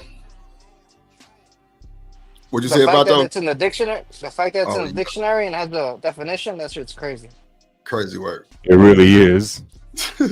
A lot of people thought that she was insane. And of course, you say what, Cam? I said, look at that thing right Come on, She's so fine, boy. She righteous, boy. I'm talking about righteous work. Lord Jesus. Definitely. Yeah, I'm going. This was revisited on Melissa Ford's podcast just last week. When she came on, Melissa Ford asked her a very interesting question. They're wondering how a woman as stunning as you are, that is the object of so many men's desire, and you probably have the pick of the litter. Basically, Maya, you're a beautiful woman. Yeah. Anybody would love to have you. Stop the cap. So why? Damn. Maybe she a little rougher than attitude. You think. Yeah, that's what I'm saying. Like maybe she a little rough. I don't know. Like maybe I think she been used up, Drip. I think she been stuck with a lot of niggas in the industry. And niggas know that, bro. That pussy lifts her out. Yep. Damn. This is why they say you should get married young. Don't wait till you're old. The pussy probably look pretty. The pussy probably look pretty, but you don't want to fuck around and take your little baby out somewhere, especially around all these type of people. And 4-5 niggas in the room and smashed already, bro. Lord Jesus. You think she didn't hit the industry like that? I thought she was kind of. Oh, that's what I done heard. I don't know. That's rumor on the street. I could be, you know what I'm saying, just be baller blocking right now, but they say she done slept with a lot of niggas in the game, bro. Damn. Who, Melissa Ford or Maya? Maya. I thought Melissa Ford too, though, probably. Sure, but old Silk the Shock, you say you got them fine ass women do be a lot to deal with. So that's what I'm saying. Like, buddy, yeah, she was with Silk the Shocker. She was with Silk the Shocker for a little second. I don't know who else she was with, but that's why I was saying, living humbly, bro, them women be having attitude newts and shit. Like, they be having these crazy ass, just, I don't know, bro. It be weird sometimes. Like, man. Like, yeah, you can go. I ain't gonna lie, bro. It could be a bad motherfucking woman, bro, and that motherfucking attitude fucked up, bro. I'm sorry, bro. I can't deal with that whole shit. I'm like, first of all, man, this is the drip. This is drip. First of all, I'm not finna cater to all the fuck shit. You wouldn't even pass you to the harmony, you know? Yeah, shit, nigga. I must slide her down like a motherfucking goddamn checker piece, Connect 4 or some shit. Goddamn, I ain't bullshit. I'm gonna slide her down, bro, because I'm not dealing with that bullshit. Cause bro, it turned you off. She got she talking like kind of like ain't no respect, but you know you trying to get the peep. For me, I'd be like, nah, you can get the fuck out of real shit. I ain't got time. Like, bro, you ain't finna handle me like that. I'm sorry. I ain't going. Like, that's the first thing that I don't be fucking with right there is some fucked up attitudes. Like, ma'am, you tripping. You ain't got no reason to even feel like that. And you ain't that bad. Real shit. I tell a motherfucker quick, my nigga, you ain't even that fine. You all right? Find a bitch like you at the club. Come on, what? I fought the bitch at the club. Like, what we talking? Come on, bro. What we talking about? Come on, Maya. Your ass. Then you wasn't even a VIP, or if you was, well, how you end up in my VIP, motherfucker? Shit, I ain't dealing with no fucked up ass attitude woman. That's gonna be the first turn off for me. You come thinking you got that rose gold or some shit. Nah, nigga, the Queen of England. Fuck no. I ain't going. Sorry. Get out. See you mañana. Get the fuck out. I'm telling you, bro. I'm not being disrespected, bro. I'm sorry. I don't give a fuck how fine you are. Like, I'm just not going. Like, for me to be on my shit, to be, you know, I got standards too. Like, you ain't finna just disrespect me like that. No, you gotta go. You know what I'm saying? Especially if I met you on some respectful shit, and then you just start getting disrespectful because you think you gonna get the one up. Nah, you gotta go. I'd rather just call it a rap. Nah, you got it. You can move around. Hey, see, look. Travel one. She just be Lord Jesus, please do something. She crazy. Yeah. Talking about some so hurt her feelings.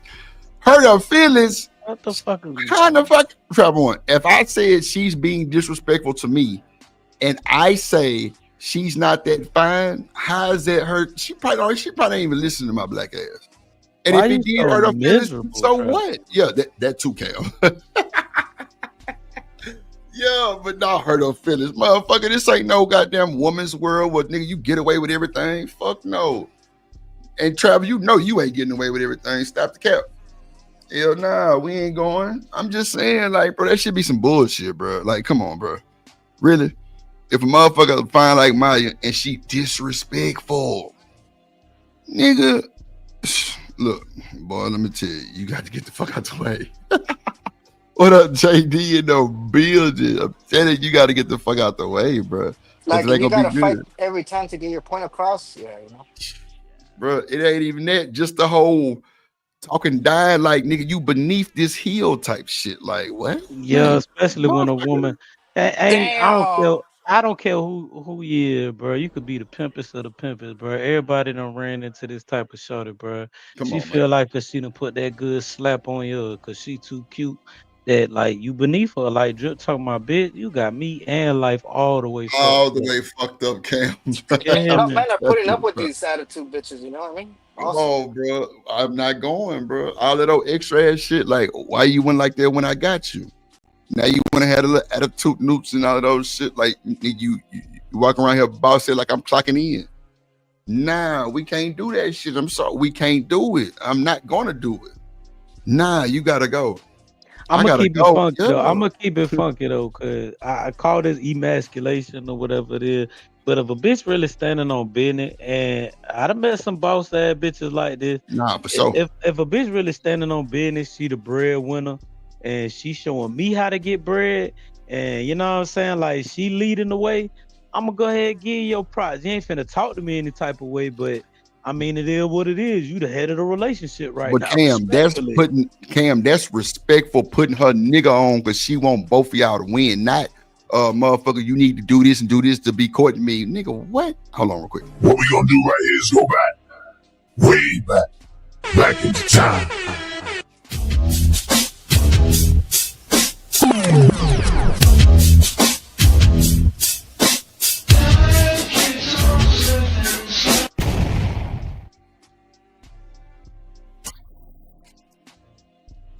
I'm telling you, man, we gonna go back. I'm telling you, bro. She ain't finna little boy Drip. I'm not going. Damn, she can walk through that motherfucker naked, bro. And she, nah, nigga, you need to do this and take me here, or I ain't. Bye. What that mean to me? You walking through this motherfucker naked? Come on, bitch. I got 2 more on the line in the text message ready to pull up and walk nigga. Right now. Oh, mama. And I ain't got to deal with nowhere half the bullshit of trying to deal with you because you so, I don't even know. You think you goddamn Wakanda forever? That's cool too. I'm just not the one for you, little baby, because I'm not dealing with it. Hold on, what this white man in the fucking chat talking about? See, black man, one black man. A white man. That's gotta be, bro. Yeah, See, yeah. Black man want black women to see. Won't put it on a thumbnail, type it in. Okay, black. See, man, I wouldn't. That motherfucker Travel One know she fucked up. It's cool. Travel One ain't got no man either. But it's all good. You know let me make you happy. If you ain't no white man, stop playing Travel One. You just need to be happy, baby. That shit there just ain't. Oh shit! Yeah, man. That ain't productive for a life. Come on, bro. What do Travel One be talking about, bro? Travel One got to be a white dude, bro. I'm trying to tell you, bro. The GAY. But hey, she say she a black woman. That's cool. I don't know, Travel One. I thought I had you for a second. Clearly you took off on the 747 on Drip. I don't know, man. I thought I had a friend. I don't know. But, you know, I'm just saying like this, bro. Y'all be wild. Y'all be twisting niggas' words up, putting words in nigga mind. No, he ain't say shit like that. But it's like y'all be so miserable behind black women and black men. It's just insanity. Like, everybody ain't got them problems, Travel. I'll be trying to tell you that shit, man. But you don't be want to listen to Drip. Everybody not fucked up like how you think so. Hell, the fact that you be Shanika a rare species, bro. Oh, Shanika, man, that motherfucker crazy too. You gotta watch that motherfucker too sometime. Hell, Shanika gonna talk her mind, but the difference here with Shanika, like, I respect a bitch that'll punch me in my shit, bro. I know a lot of niggas can't really go for that, but a woman that's willing to tighten me up because how she feel is gonna make me feel like she really standing on business. Yeah, man. But to keep you in check, all right. Exactly. Sometimes I might need to be popped in my fucking lip. Yeah, man. I'm a little bright-skinned, shit-talking ass nigga, bro. What you want me to do? Hell no, I don't like don't give these women ideas, dog. Ain't gonna lie, like you can't punch me in my shit. And the fact that you think you raise your hand to punch me in my shit is gonna go for anybody, man, woman. That type of, but see though, violence excites me though. A lot. I can come where y'all coming from. Some people take that as a disrespect, but violence and someone getting violent is gonna excite me. So if a woman were to do that, and I ain't had too many women do that, but a woman that would do that, it's not gonna make me angry. It's gonna excite excite me more. Like I can't explain. It's a sickness. It's a sickness. Yeah, Cam. So we see what you got going on. You probably got a boxing gloves hanging on the wall over there. Goddamn. This shit sound toxic as fuck. Oh my mama, bro. Hey, that shit. But you know what? I got a partner like that too, though. Like, and I ain't gonna lie. I think I told Shanika that shit the other day. We were talking. I was like, man, I ain't gonna lie. Like a motherfucker who would tell me to, you know, tighten my shit up and kind of be kind of feisty. That shit kind of cool with me too. But yeah, but that's about far as it go. Like all that punching in my shit. Like, nah, you gonna have to put your goddamn me big girl drawers on and pack your shit up and get the fuck out. Cause I ain't never had no shit like that happen to me. I wouldn't know how to act. Honestly, it was cool. I wouldn't either. I wouldn't know how to act. Mama punch me in my shit. I'm like, oh man, oh God, that shit happened to me this past summer. No bullshit. Yeah, man. I was in my old I know what crib. you did last summer, dog. I swear to God, bro. And that's interesting. And like I said, we was having an argument, and pretty much we was breaking up. And man, she stole me right in my shit in the middle of the, you know what I mean, or the argument or whatever. And it happened so fast, I couldn't do nothing but eat it. Yeah, you gotta eat it. That's so. Yeah, you see what I'm saying? And I ain't had to put my hands on or anything like that. I kind of threatened to call the police on her ass.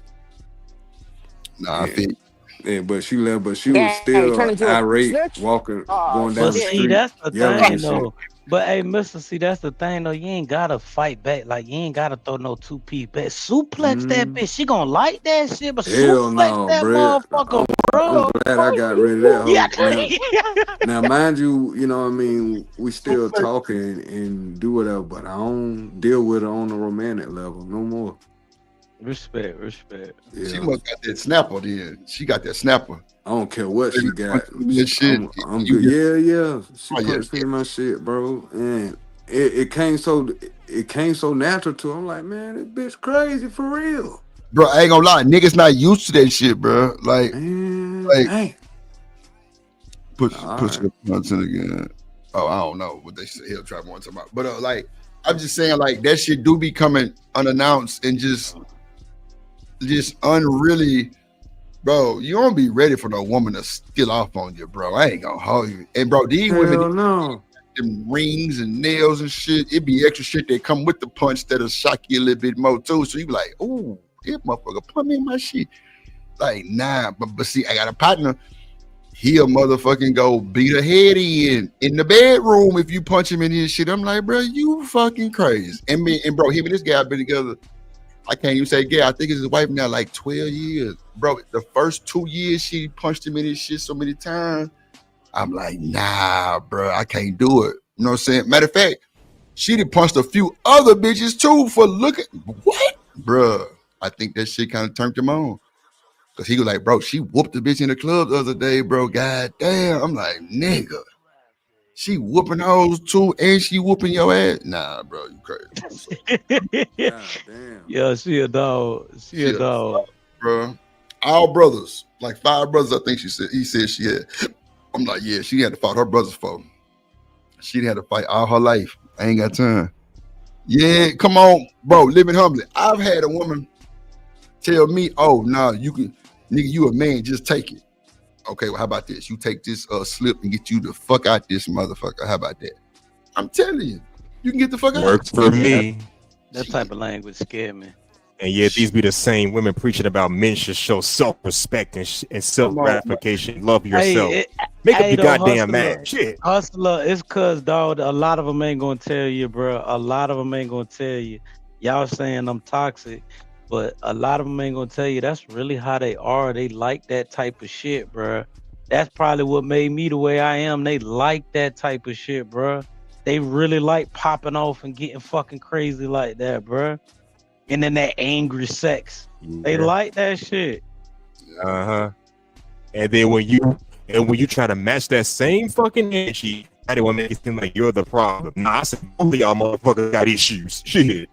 The only key that I can give to it is the whole point of it is now I guess this is contradictory because they acting emotional when they doing shit like that, but you being emotional about it and you getting in your emotions about it is giving them the upper hand.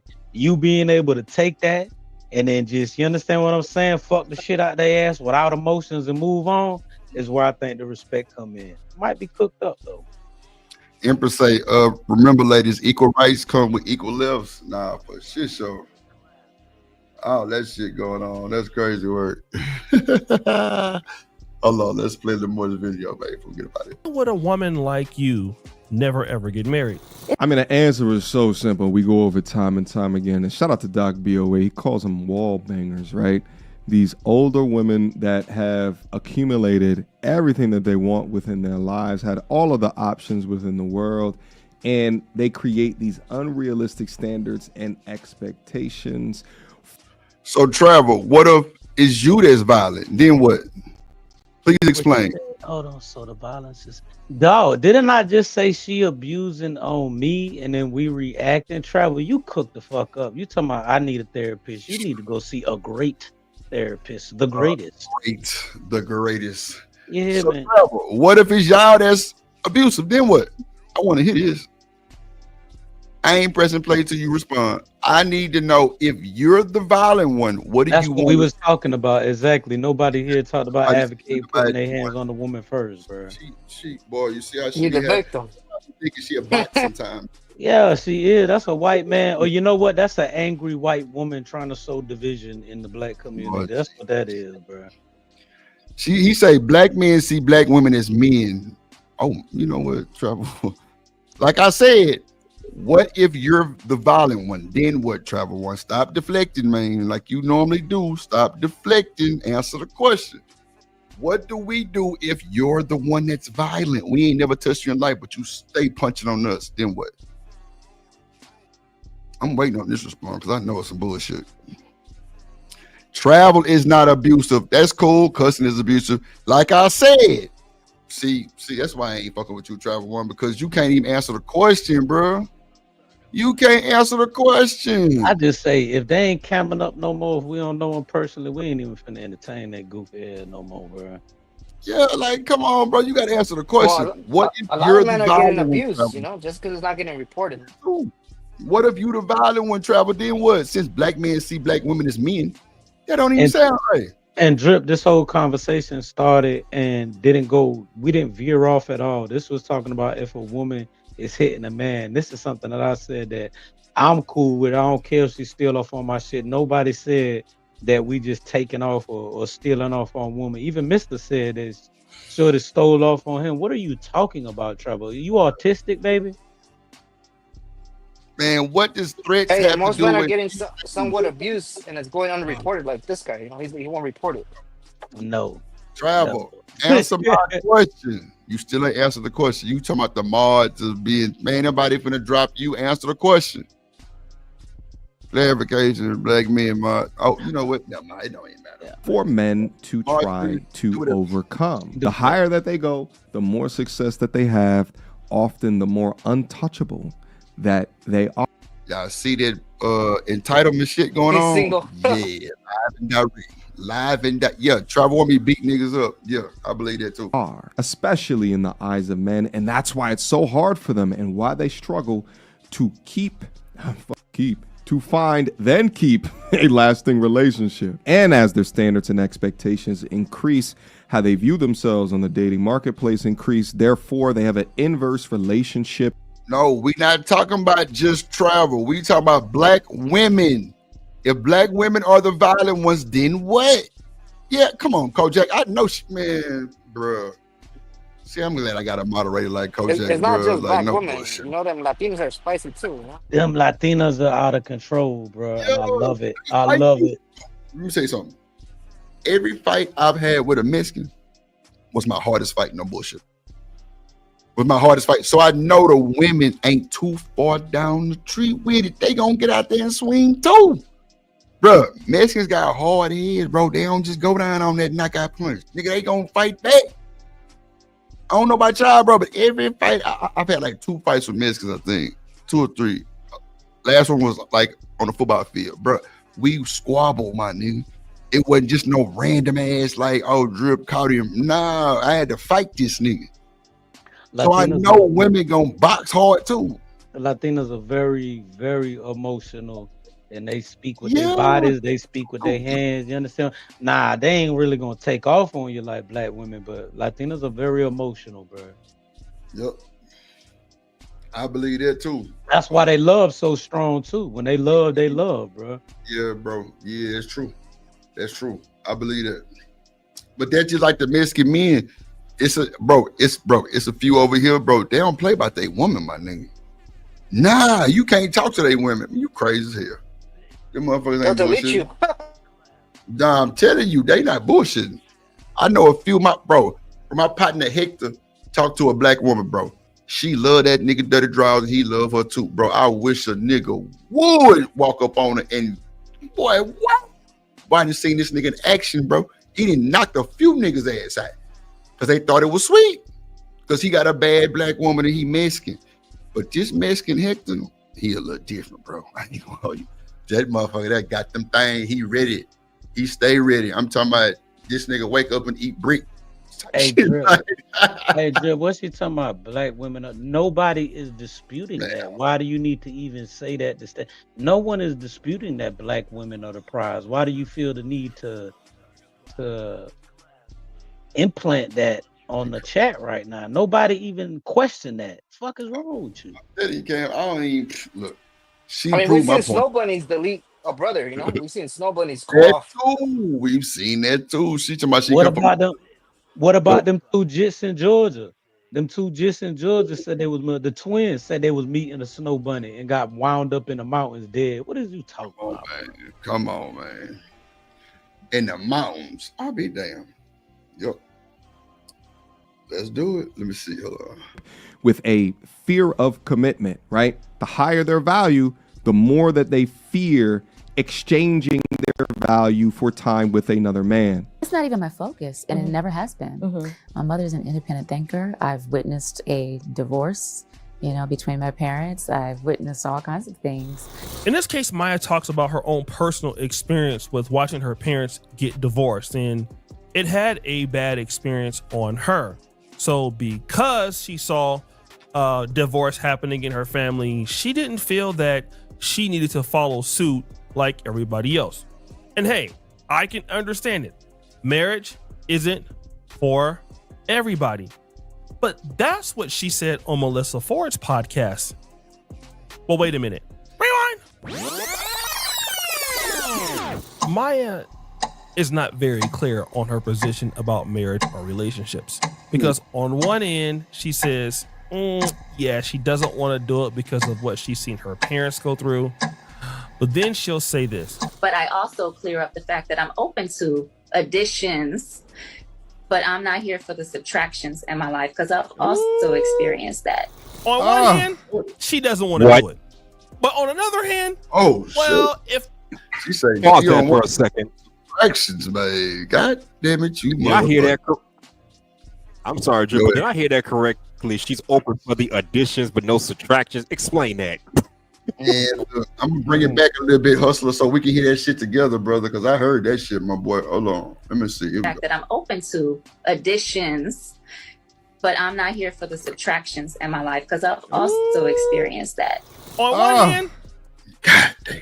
So what that tell you, gentlemen? That tell you right there that someone pointed that shit out earlier. She might be out of her rocker. She feels like she is whole and complete, and there's nothing wrong with her character. She's not willing to subtract anything from herself. Come on, man, we got you. Oh, that's my shit too, in other words, it's okay. So she wants additional things in her life without subtracting what she already had, without sacrificing anything to make it the other person happy. Is that what she's saying? Come on, Hustler. She wants a relationship without the sacrifices. Big bro said additions sound like me, just saying. Bro said additions is resources. That part. Up to the bar. What up? Good to see you. That's crazy work. Shout out to who else just came in? What up, Random? What up? Damn, I just see it. Okay, what you say, Coach Rook? Additions is oh my god, it's the resources. Yeah, okay, I'm with you on that. Pumps to the Bum says she didn't resources. Oh, sacrificing. Who said something about sacrificing? Oh no. Who said something about sacrifices? Pumps in the Bum. No, I think he was saying, I could be wrong. I think he was saying that like her lack of saying she's not willing to sacrifice anything in a relationship. Oh, okay. I got you. Shout out to Pumps in the Bump in the building, man. Hold on, let me see. Try. Motherfucker. This motherfucker been on a Za plus, a Nap plus, a buffet run. I'd be damn.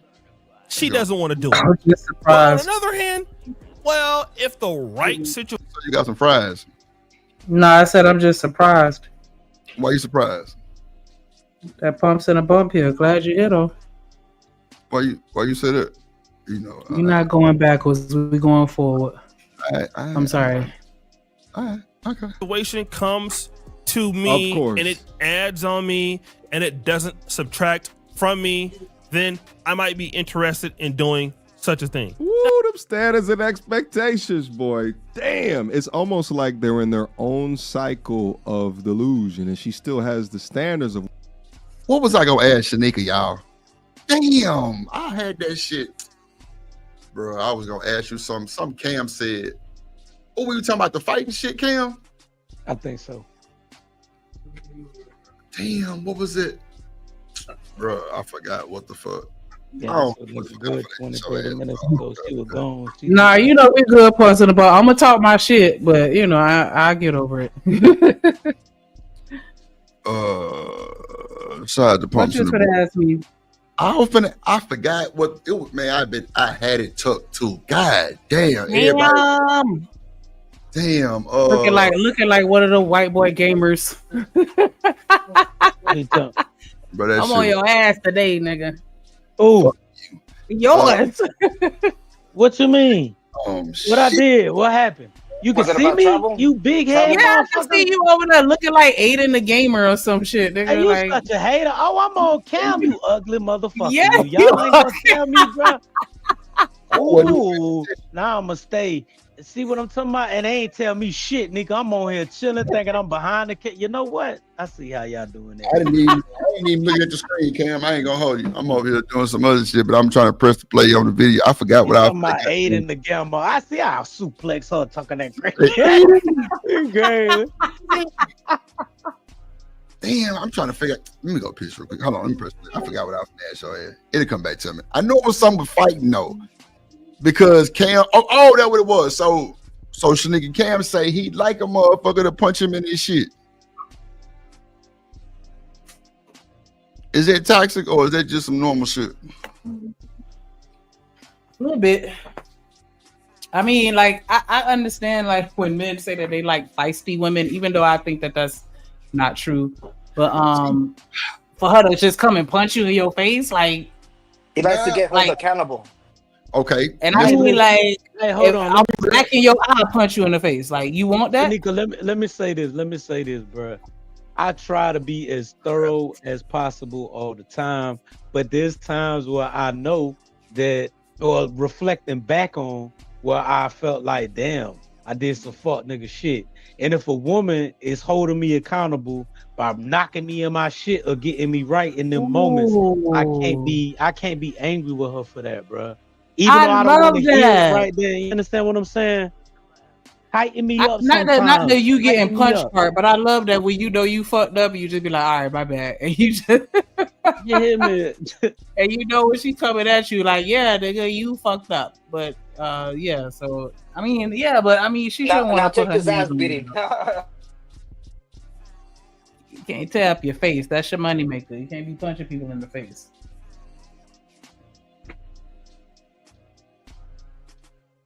We'll jump into the bathroom. Hey, Travel One in the comments tripping. She's cool now, but she was tripping, bro. She just been bugging out on us, dog. That white man, that ain't Travel. That's Travis. Travis in the comments tripping, bro. Travis, don't do that. He tripping. Nah, ain't no way. Nah. She just holding y'all to a standard. That's all. Because you know we see, just like how y'all say with us, like, you know, we see, you know, the greatness in you, and we just want you to uphold that standard, and we want you to be the best that we see you to be. That's all that is. That means that she actually, you know, looks up to you guys, like, you know what I'm saying, like, to a certain extent. She know that y'all could do it, so she just like, hey, I just gotta do it, man. I know y'all can do it. I Drip them probably did 200, 300 podcasts in a row, bro. If someone, I'm putting a $50 bounty. I promise I'll pay, dog, on my life. If someone can pull me one positive comment about black men from travel before today, one positive comment about black men, I'll retract everything I say and send them $50, bro. It has never happened, bro. It has never happened. I think that she is saying positive things, but it's just the way that she's saying it may come across, just like with Kevin Samuels. You know what I'm saying? Like, people didn't like the way he said it, but what he was saying wasn't always necessarily wrong. So I think that maybe the phrasing can, you know, be a little ambiguous, or, you know, but I think that it's coming from a good place. Like, hey, black men are kings and black women are queens, and we need to govern ourselves accordingly and stop making excuses and do what we need to do to get there. Like, you know, that no nonsense. I'll say here go a few right here. Then tell me this is trying to build us up. Tell me this is better for everyone as a whole. Black women are not to sacrifice. Black men are. Comment number 1. Let's go on another one. This chick here, crazy. I swear she's autistic. Why black men think black women don't know history is beyond. Get a clue. You can't fool black women who know. What is you talking about, little autistic man? What are you saying? I tried. I tried. I mean, you know, you know, tough love is a thing too, you know, right? So I think it's a little just more along the lines of tough love. Y'all gonna stop calling me out. Yeah, you tried. That shit ain't going though. You tried. I'm saying she wouldn't be here if she didn't care. Not random, and you sing it every other channel I go, every other video. I see the same trolls. I don't think that's a man. I think that is a racist white lady who purposely come to Black channel. Wow. And she do that. She do not want to see black cohesion. She likes black division, and her angle at that is the black woman can do no wrong instead of having productive and constructive conversations. Get your ass up out of here, Stacy. Leave, Stacy. Not Stacy. No. Yeah, I definitely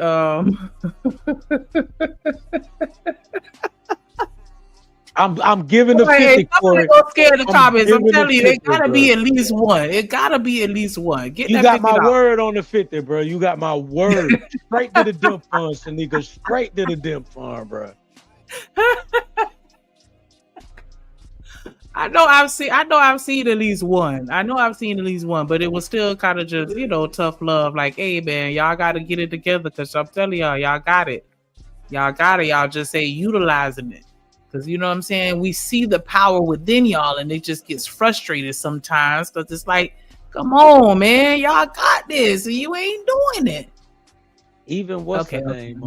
Sugar Bum. Sugar Bum talk her shit, but it's not a consistent just division, and you know what I'm saying? Like, there's no middle ground with this person. Like, no, bro. Don't shake your head, random chat friend. I'm trying to, you know, it's all about positivity over here, okay? But definitely shout out with the $4.99 super chat. You said dimp fund for the melody. Yes. I just throw a couple bills and she'll have a pair of heels. Oh, that motherfucker be clapping, boy. Good Lord. Definitely appreciate everybody that's supporting the show. and drop in your comments. Everybody got an opinion, everybody got an asshole. We already know how that goes. So as long as you guys don't get extra super disrespectful, you can say your opinion and it's all good. But shout out to everybody in the chat. Make sure y'all hit that like button. Scroll up through the comments. If you see a link, click on it and hit subscribe. We building a nation right here. So definitely fuck with us. If you're a content creator, fuck with us. Make sure y'all subscribe to the Content Plug. I think it's at Content Plug 93 and you'll find it, or you should see the links in the chat. I know I've seen people drop it. Make sure y'all subscribe to everybody's channel around here. We definitely appreciate it. It's free. You know what I'm saying? And for those of y'all that got it to spell, go ahead and give at least a $2 holler or even a 99-cent super chat. We appreciate the twos and the fews. We just want the money that fold and not the money that make noise. So definitely appreciate y'all, but we gonna see what Maya talking about, because I heard about this and I definitely do have some opinions on that. So we're gonna play a little bit more. What she looked like when she was in her 20s, when more dudes would put up with whatever high-ass criteria that she has made. Now she finds herself at an older age, less options, and crying herself to sleep at night, utilizing her tears as lube on her rose as she continues to marry herself each and every night. Now, here's the issue that I have with people that talk like this. Number one, if you're going to be in a positive relationship with somebody, it's going to have two effects. Number one, it could add on you. Number two, it will take something away, because relationships are about give and take. Sure. So yeah, if you're in a business relationship, a personal relationship, you're going to be giving and then taking away, because it's called a balance. Now, what she's trying to indicate here is, listen, I don't have a person coming into my life and adding on me, but I damn sure don't expect that I'm going to add on them. Yeah. Woo! Yeah. What do you call a person like that? I call them selfish as F. But then she says this. I'm just on a journey of self-love, of self-care, so that I show up as my best self. And I do believe in a lot of the universal laws and the law of attraction, and making sure that I attract nothing short of the best me too. I'm not on y'all's time. I'm on God. Hold on, pause. I give you God. Now, what say ye? Let me say this. If people don't stop with this mess, I'm on God's time. I'm still waiting for the man upstairs to send me the right man. Honey, you damn near 50 years old. You in your 40s, 50s, and talking all this damn bullshit. I'm like, come on, your time been up. And maybe this is how I was raised. Maybe this is how I was raised. I'm sorry, go ahead. I was gonna say I was raised to believe. Oh, sorry. Go ahead. My bad, Trevor. I mean, I was raised to believe life has endpoints, time frames, and breaking points. So, with that being said, if you're in your 40s and 50s, still talking about you trying to find somebody special, bro, something wrong with your situation. I don't care if it's women or men. I mean, I guess we men can kind of work around it, but I'm seeing too many women feel like they in their 40s trying to go out like they still in their goddamn 20s. Seriously. You damn near 40 years old, over 40, still talking about I'm waiting for God to send me the right man. Get the fuck out of here with that shit. When is it time? I'll get you what you deserve, not what you want. I'm sorry, go ahead. Listen, when is it time? I do agree with that. When is it time for some self-reflection? So like Hustler is saying, if you in your 50s and you've been dating for however long, let's say 30, 40 years, and no one has met your standards, or you're waiting for that person, isn't it time to do a little self-reflecting and say to yourself, hey, what could I be doing better as a person that's making these relationships not work? Come on, bitch, you got to get it together.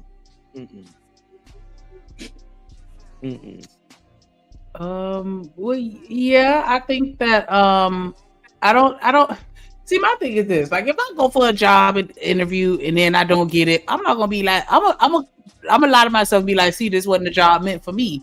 And so when it's time, the door gonna open up for the right position. You know what I'm saying? I think that there's just certain things that we say to ourselves to stop us from jumping off that bridge will be, you know what I'm saying, at a low point in our time. Like, and so I'm okay with the little healthy delusion.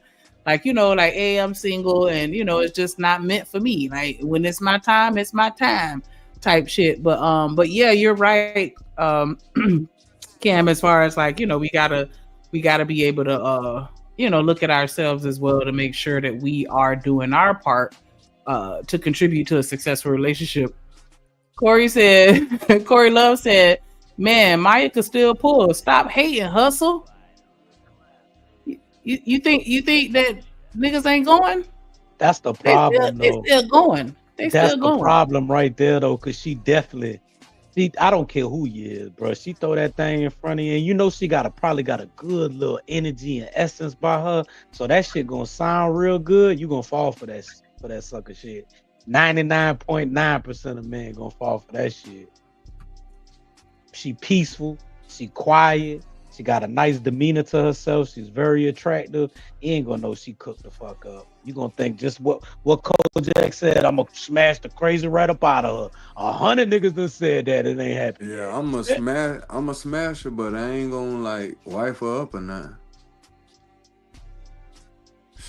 I'm good. I hit for real. How y'all know she crazy though? Huh? How y'all know she crazy?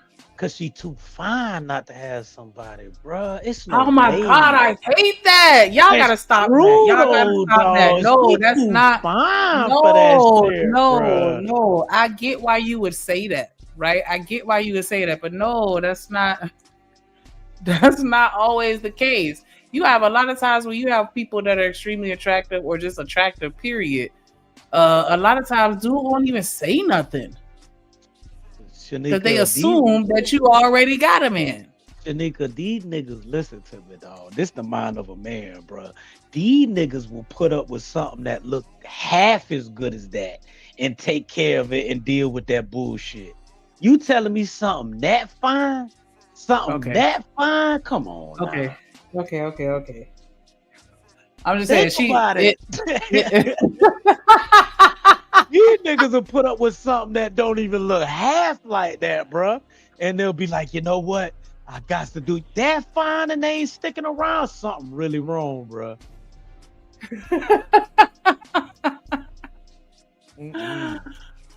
I guess. What about the tour? What about a tour shipping them out after maybe 3 months? She's like, oh, I'm over this shit. On to the next one.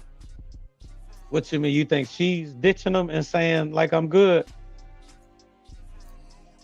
Is that what you're saying, Vato? Yeah. Give them a tryout and then it doesn't work out. Yeah, I could see that too. Yeah, I could definitely see that for sure.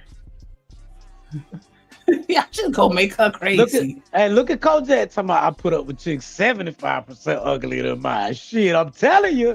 I'm telling you. Not for a long time though.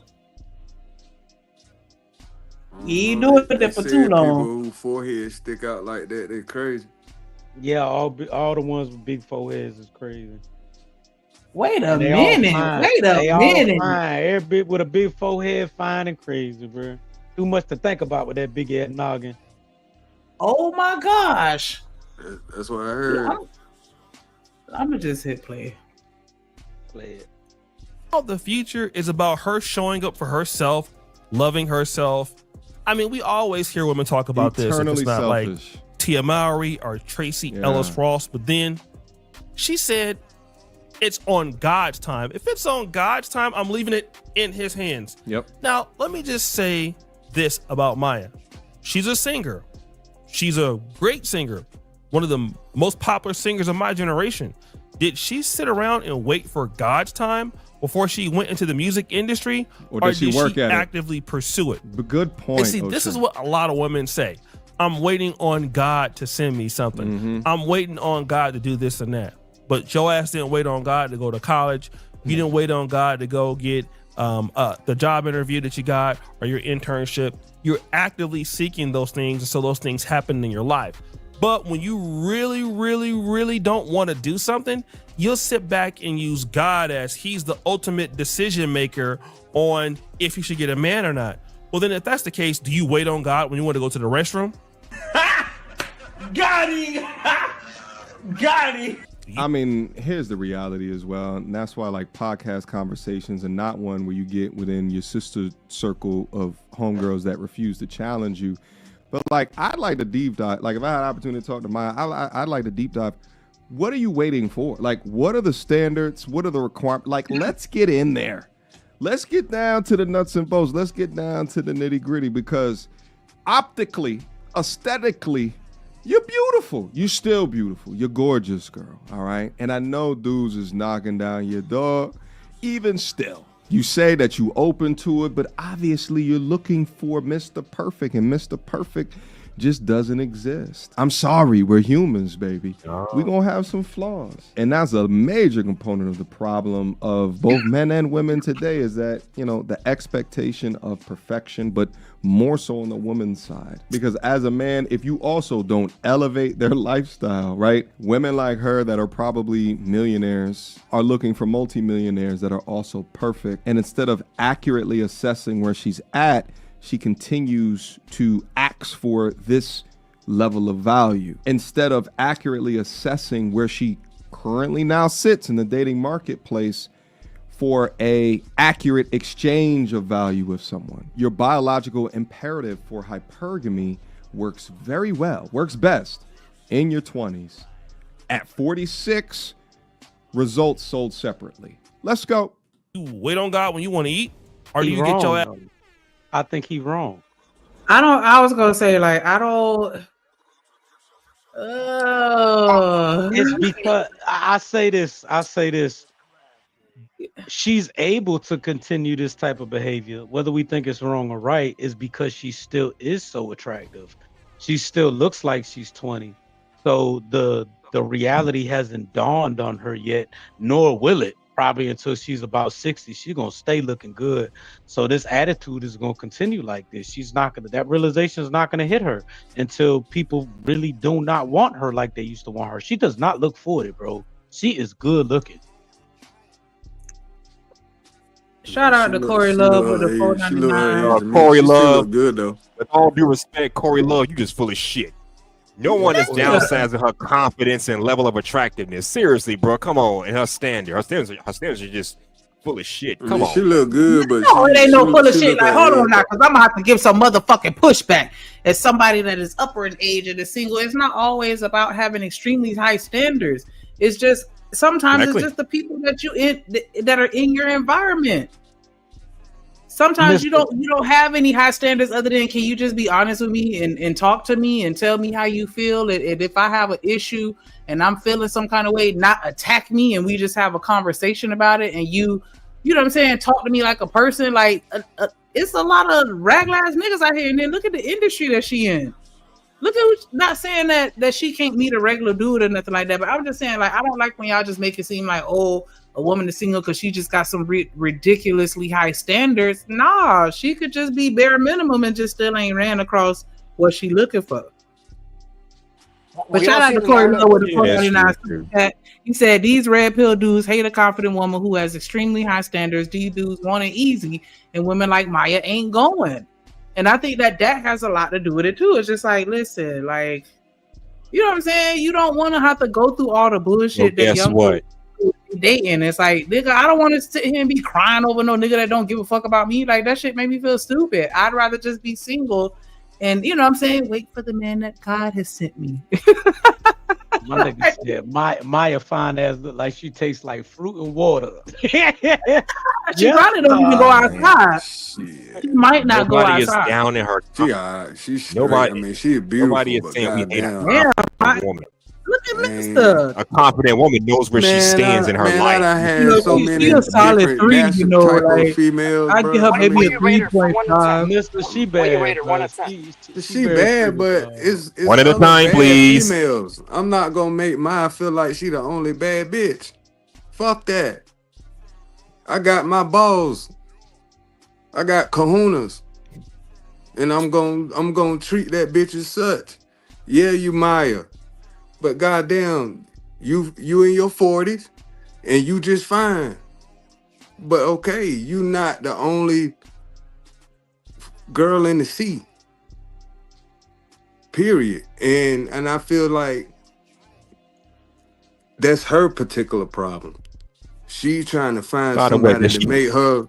She trying to find somebody to make her feel like she the only one in the world. Well, you ain't gonna find that.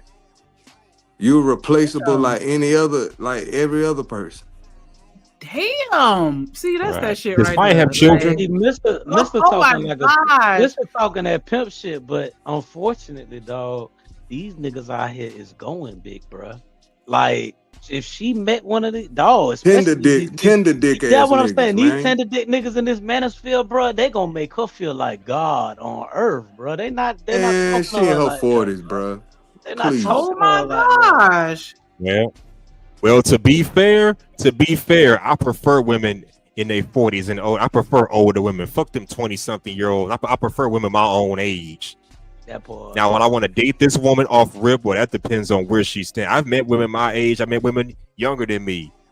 And I've seen the shittiness on both ends. You can be younger and be full of shit. You can be older full of shit. So you can't put an age on somebody's quality. So you still got to vet them properly, you know? I'm looking at It's me. statistics. I'm always KP.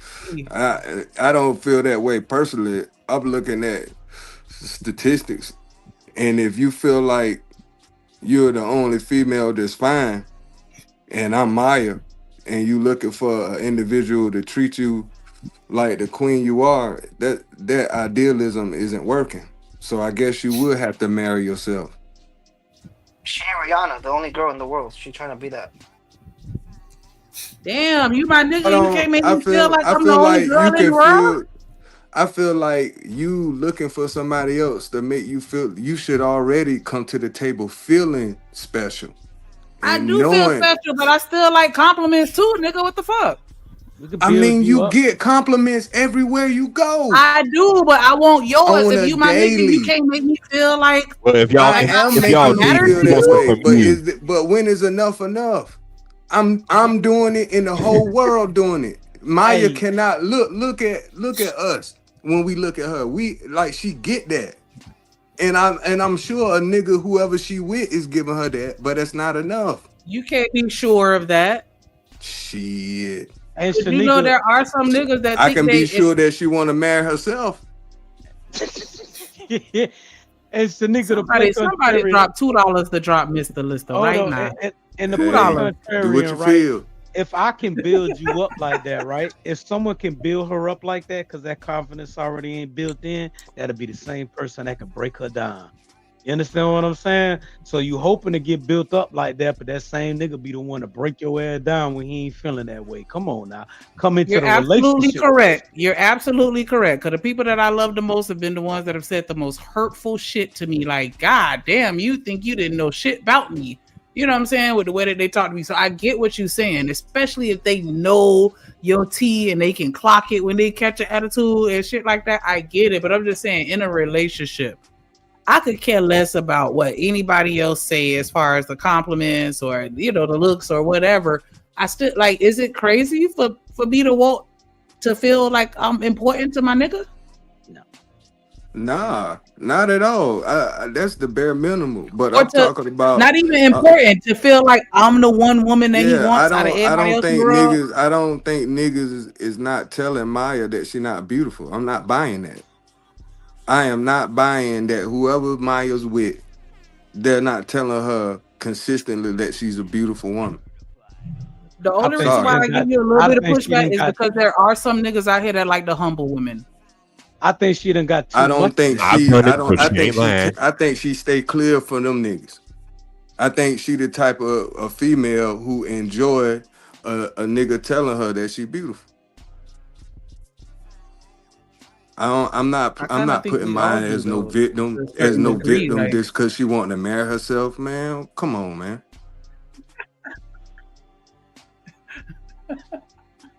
I think she done got too comfortable with niggas telling her she beautiful. Like that shit weird. It has to come with some kind of stress though, and I feel for pretty women, especially extremely attractive women, when it comes to that shit. Because I guess that shit kind of eat at your soul. Like, who do you really trust? You know you attractive, and everybody else is just sweating you for your looks. Or maybe you looking for something deeper. You know what I mean? Yeah, yeah. For sure. Because you get that from men and women. You never know who really for you. Because you got men and women that'll come because they want access to you and the things that you have access to. So I definitely do understand and agree with that. Absolutely. I don't know. I'm trying to defend it. I'm trying to defend it. But I do think that there are some men out there because she seems like, you know, especially if you on that hypergamous shit, those be the main ones that will chop you down to size. Like, they get women a dime a dozen, so they don't care about humbling somebody like Maya and making her feel like, bitch, you regular, like, you know what I'm saying, like that. So I'm not gonna assume that everybody just gassing her up. She bad though. I think the average nigga is gassing her up, bro. The average nigga or the average nigga that she's dating. Well, that's not my problem. Because you talk about the average nigga. Because the average nigga, because the nigga she's dating, that's on her. That's her. I'm talking about the average, the most niggas. What y'all talking about now? Most niggas saying, yo, I'd smash. But I guess the nigga she dating, there's a discrepancy somewhere to the point where she feel like she need to marry herself. We're talking about Brittany Renner auntie on the screen right now. Oh my gosh. And she is an auntie. I She's just know fine. that. Oh, damn. She's just a fine auntie. Disrespect. That's fine. Yeah, that is fine. She's fine. I still smash on God. But I ain't gonna make. I'm not gonna make you marry her. Like, yo. Yeah, I want to add a little bit to this because it seems like there's something being left off the table. Like, as men and women, we're both supposed to lock in when we're young. Because there is a problem where it's like, as we become adults, we both get sick of each other. Like, the men get older, we get sick of the women get older, they get sick of the men. And so it's hard to form that kind of bond that you would form when you're 20 years old and you haven't been heartbroken, you haven't become jaded, you still have all this hope and potential. But once you're in your 40s, yeah, I don't know if you should expect a love romance like you got when you're 21. That's foolish. I get that. I can agree with that. Because, yeah, once you get older, it's just like you just see things differently. You sure. become Hold on, no. What y'all mean by that, though? Hold on. Is that why them old people be sleeping in two different beds? Because I've seen people that's in the same household sleeping in two different beds. I think they value the marriage more than they value some concept of independence. Like, they still want to be married together and their life is tied together, but they're obviously not sleeping together, right? I mean, that's probably what happens when you get to your 60s and beyond. Things get a little different. I'm sorry, I ain't going. Maybe in your 60s and beyond, but I don't know about all that. I still believe that swoop period when you're in your 40s and your 50s, there's people that she could meet somebody. We're not saying it will be true and forever, but she could meet somebody in her 45s that can make her feel 20 again and reignite that love. But will that work out? We don't know. I believe there's that type of love in your older age, definitely. I definitely agree, and I agree that it's harder to find as well as you get older. Because you know what I'm saying, like, I don't know. As you at our age, they all, I dropped my daughter off to college the other week, a couple weeks back, and it was a really great day. It was a long drive. And I made sure to have this talk with her. This is the time in your life where you're going to be around the most marrying niggas.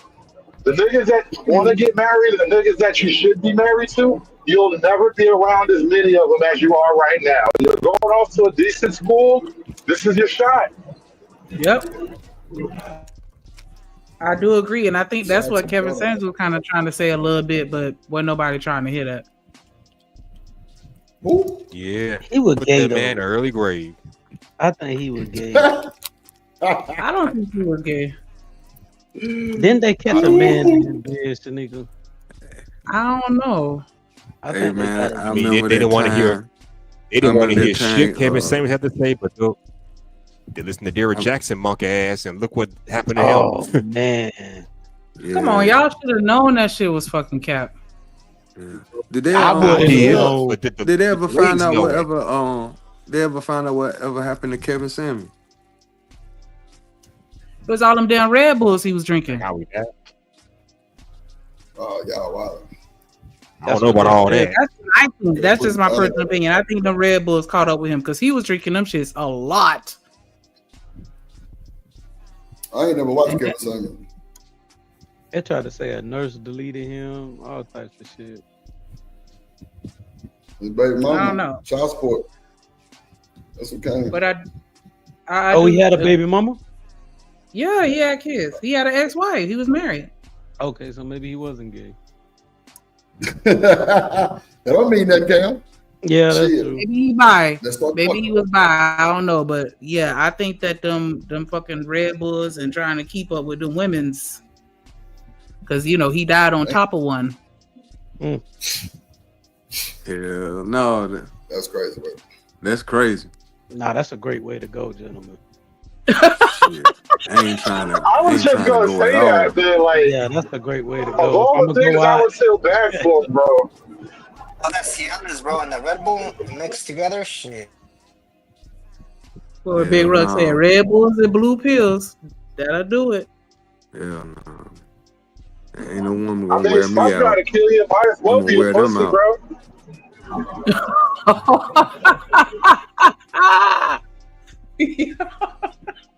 Y'all wow. you wrong, Yeah. Kojak. You wrong, Cannot. Kojak. Talk about my man came and went at the same time. Y'all ain't shit. That's fucked up.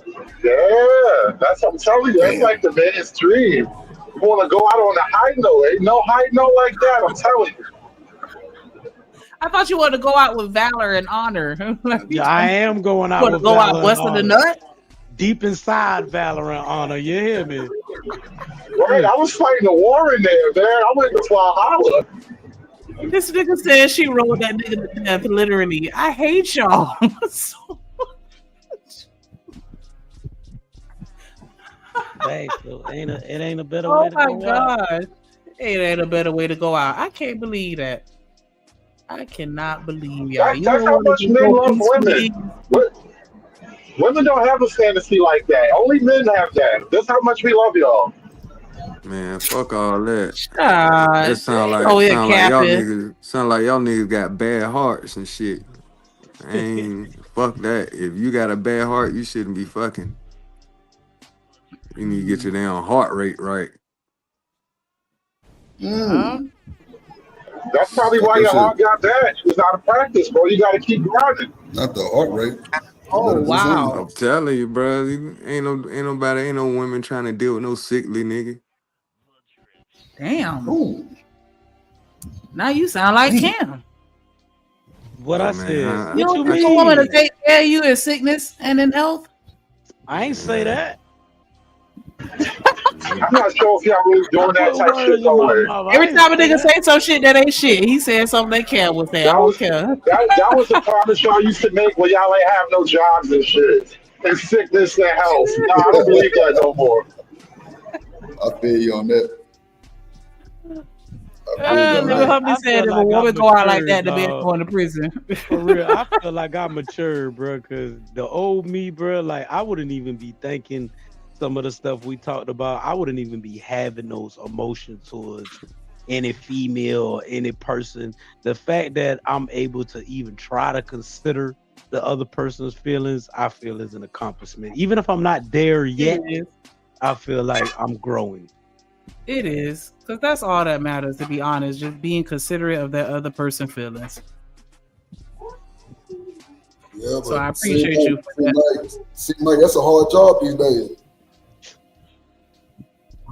I don't think it is. Of course, because a lot of times, well, I don't know, just my opinion with women, right? I feel like women are naturally very forgiving, and even if you fuck up, as long as you come back and make it right, I think most women will still forgive you and stick with you. Do you date women though?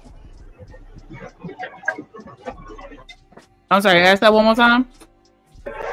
No, I'm asking a serious question. Do you date women? Your experience of women is outside of the romantic, is it not? I'm gonna be quiet. Oh, so because I don't. Oh, okay. I thought you were gonna say you can suck on some pee. I'm like, wow. Nah, that's why I will sit down because I can't speak on that. I'm just speaking from the women's perspective and what I see, women going through. Because yeah. We find out you a carpet muncher. Nah, as much as like regular. Don't play with me like that. Don't even play with me like that. As unstable as heterosexual relationships are, you know who has the most stable relationships? Two gay men. You know who has the most unstable relationship? Two women. So the only thing I can conclude is women are the problem. Oh, wow. Damn. Listen, it's a half joke, but like that's kind of the statistical reality. There is no violent place like a lesbian romantic relationship. Somebody dropped $3 super chat. Just $3 drop hood conservative. I really can't blame women, dog. Like, even I feel like it's just how evolution has started, and we got into this yesterday. Women respect money, bro. It's very rare to find a woman that just respects a man and wants to build him up and build something around him and her. You already got to be established 99.9% of the time. And that's not, I don't blame that on women. That's the environment. That's how life is right now, bro. Cam, I ain't gonna hold you. I got to give you pushback. Every woman that I've pretty much been with, bro, they were definitely willing to do whatever if they was up. You know what I'm saying? I always have my own drill, shit, but that's different though. I'm talking about like for niggas like us, and I'm assuming a lot of these gentlemen on here, we don't have problems like that, bro. Like, right. Okay.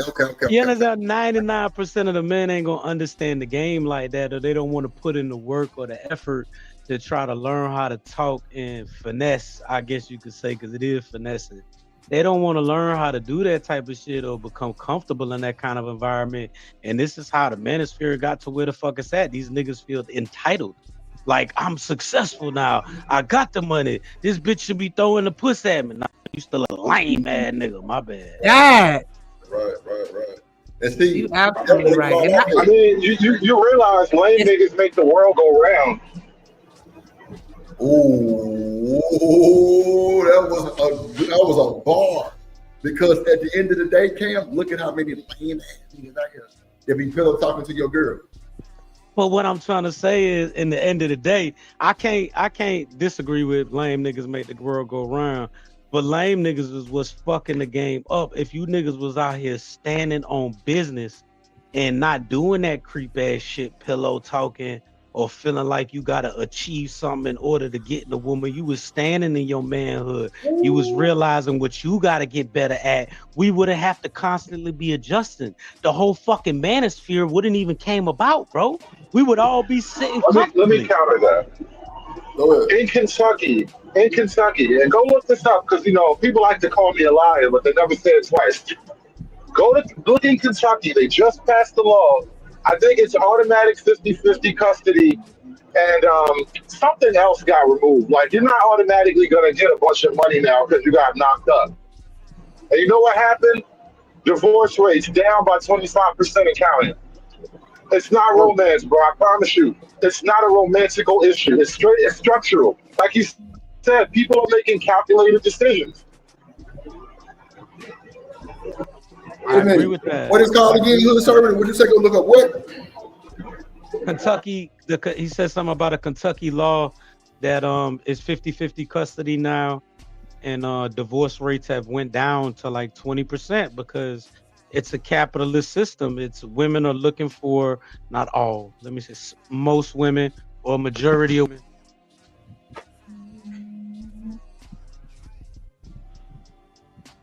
I ain't hear you, guys. What's the one? I think they were saying something about I don't know about Kentucky in particular, but I know they were saying something about Trump was saying somewhere he wanted to make it to where you can't use irreconcilable differences for your reason for divorce anymore. And they were saying that a lot of people was running to go and get divorces before that law came into place. I do remember hearing that. But that's great. I don't know if that's what happened. Oh, 2018 law in Kentucky made 50-50 custody a standard. Appreciate that, Corey Love. Oh, okay, my bad. I was saying it's a capitalist system, so they out here looking for the best bag, bruh. They out here looking for the best bag, and instead of trying to build something from the ground up, you can't work like that, man. Can't work. They want to get ahead, you know. They don't want to put in the work.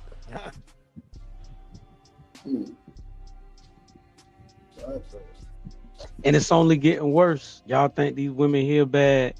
Boy, take your ass to Latin America. You see all these tourists getting fucked over. But them women over there getting hip to game. They idolize the American lifestyle. They idolize women like Kim Kardashian. They idolize tricking lame ass niggas out of bag, and they sleeping with some nigga over there, bro. Trying to tell you, it's only getting worse, bro. Filipino women the same way. Come on now. Cam, this is only the modern world. Oh wait, yesterday. Talk to me. This is only showing me why you felt some type of way yesterday, or not felt some type of way, but like your code that you live by. Yeah, I can't really put that type of stuff on my wife, and I'm not trying to sound too super tough like that, but my mama told me something a long time ago, and it really resonated with me. Right. If a person wants to cheat, there's nothing or no one that is going to stop them from accomplishing their goals. So me sitting worried about what my significant other is doing, or trying to stop or put in preventive measures, or being a worrisome ass nigga, that shit ain't helping, bro. I just have faith in her. I believe she's a good woman, and that's just it. What it is, bro. I'm not worried about what a female doing, dog. And I know I lay that dick down. Oh Lord. Okay. So to the. I don't think there's anything wrong with taking preventive measures. When I was in a serious relationship, it was a lot of things that I didn't do, simply because I was in a relationship. Because I feel like you should be able to distinguish the single folks from the ones that are in relationships from the ones that are married. But Shanika, you see how you saying that's you the woman taking the initiative.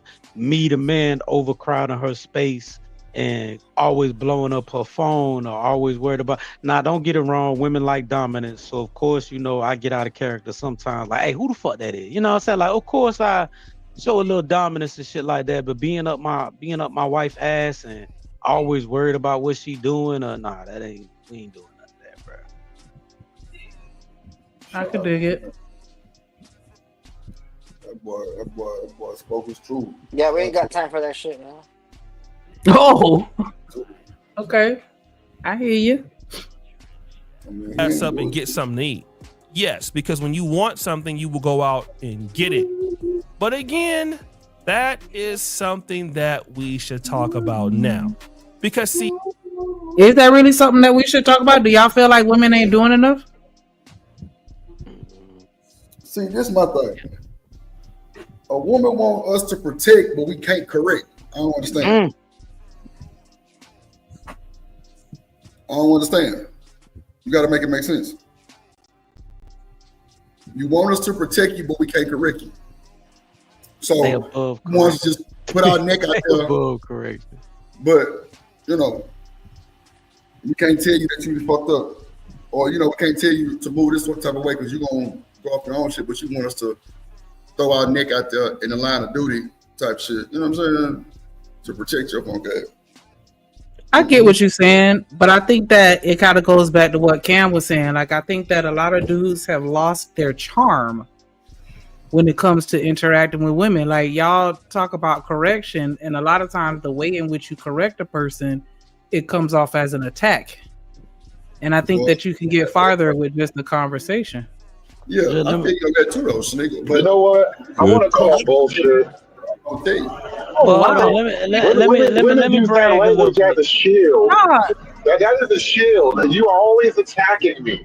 Anytime you kind of have this conflict, and then it's very easy for them to say they feel attacked, and that's the end of the conflict.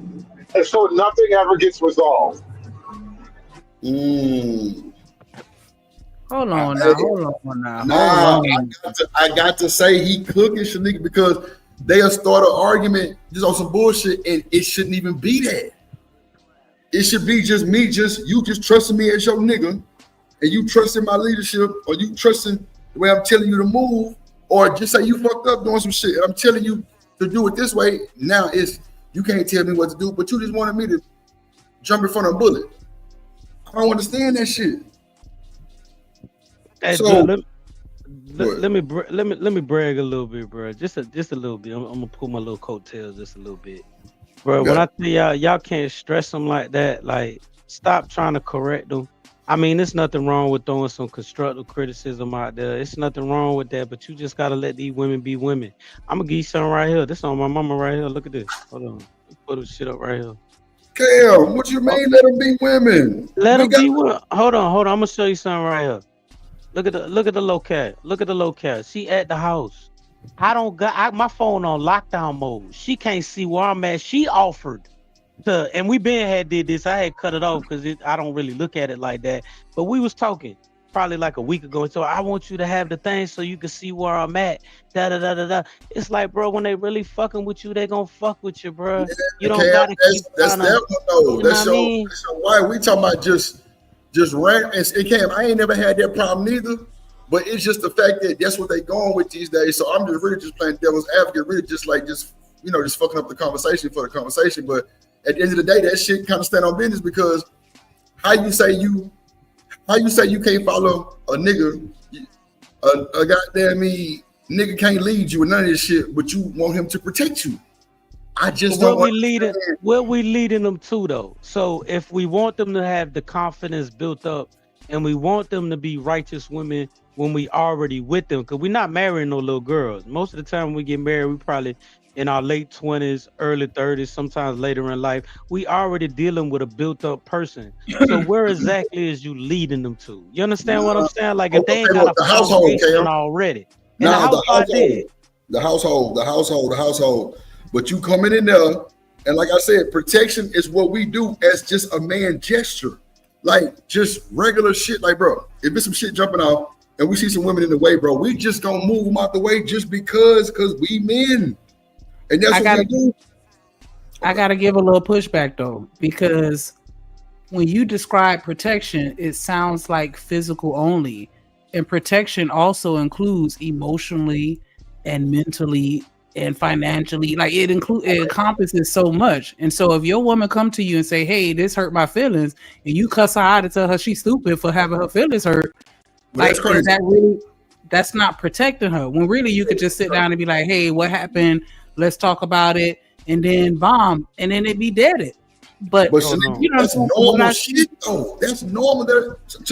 If you come tell me, Drip, that shit was fucked up, you hurt my motherfucking feelings, I'm gonna make that shit super right with a cherry on top. That's what we're supposed to do.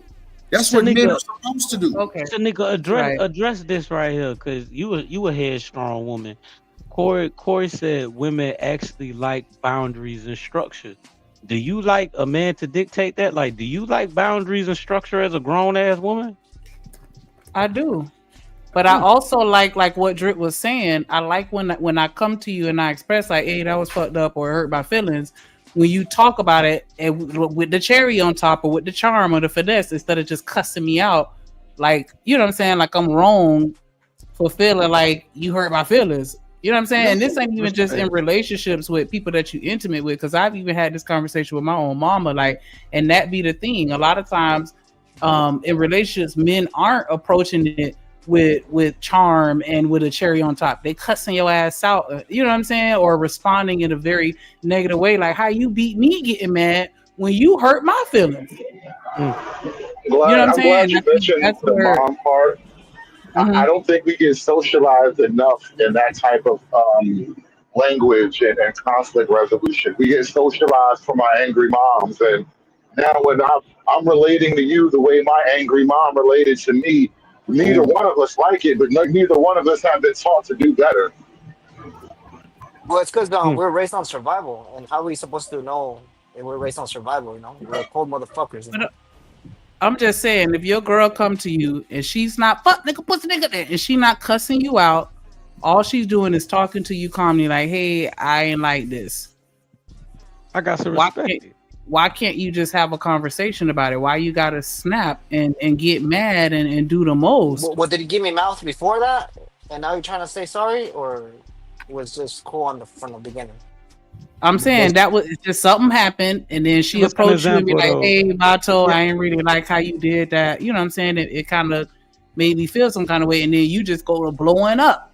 But give us an example, Shanika, because like, you know what I'm saying, that could mean different things. Like, I understand where Vato was coming from. Like, is it a behavior that's already been happening, and now all of a sudden you kind of snapping on me for doing that, or is this something that, like, you know, is just happening now and you're addressing it in the moment or maybe later on? Can you give me an example? Okay, so wait. Right before you give an example, Shanika, why does everything have to be that though? Just like how you said everything being physical, why it got to be something that it got to be snapping on? Why can't just be a normal situation, some bullshit like? No, that was a bad choice of words. What I mean is, like, I was just trying to say, like, Vato had brought up, is this something that has already been going on and now you addressing it 2-3 years down the road, or is this something that had recently had happened and now we're bringing it to light and you're telling me you don't like the way this make you feel? Like, I don't see a nigga having a problem with that. Like, I don't see anybody, even these lame ass nigga. I don't feel like, you know what I mean? We can have a conversation and be locked in, like, this what we gonna do, and then you go out and do something different, and I be like, damn, I don't like how you went back on your word and did what we agreed to do or not do, and then you snap on me. Nah, you in your right. I was. Hold on, Cam. Hold on. But the reason why the whole issue with that shit, you in your feelings, and you make a in your feelings decision, and the man run the business, and the man go say, okay, well, that's not a good business decision. That's a personal feeling. Is that really going back on your word? If you have a conversation about it, and you like, yo, I feel like you and your feelings, and that's not a good idea. And then y'all still continue to talk. And at the end of that conversation, y'all both agree that, okay, I feel like you just in your feelings and I don't agree with you, but I'm going to go along with it to keep the peace. And y'all agree on it. And then you go back and then still, you know, do whatever after y'all agreed on it.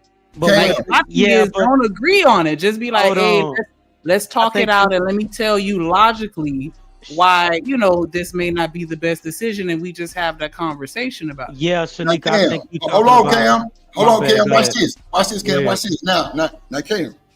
Before y'all even had this conversation, she put out a bullshit ass disclaimer, like, you know what I'm saying? Are we one band? Or, you know, are we gonna be doing this together type shit? Knowing the decision you finna be making is a personal decision, right? In your pussy ass feelings decision, right? But then. Not okay, Snake, you got it. I'm saying that's why you have to have a conversation so that you can understand why they because if they come to you and they feel like they in their emotions as they're explaining or substantiating why they feel that way, they should be able to come with some type of logic other than what I feel like or whatever. Cam, business and personal separation, right, Cam? That's exactly what I was trying to get at. Yeah, I was trying to understand, because if it's a business decision, that's really not something that I'm not going to have a lot of leeway on that. If it comes to your feelings and personal feelings and stuff like that outside of business, then of course I'm going to take what you say and I'm probably going to correct my behavior. But if it's business and I feel like this is what's best for the business and you can't give me a logical explanation on why this isn't best for the business, I'm not trying to hear that shit. Respect at all. Okay, that's understandable. But say that and just be like, nah, I disagree.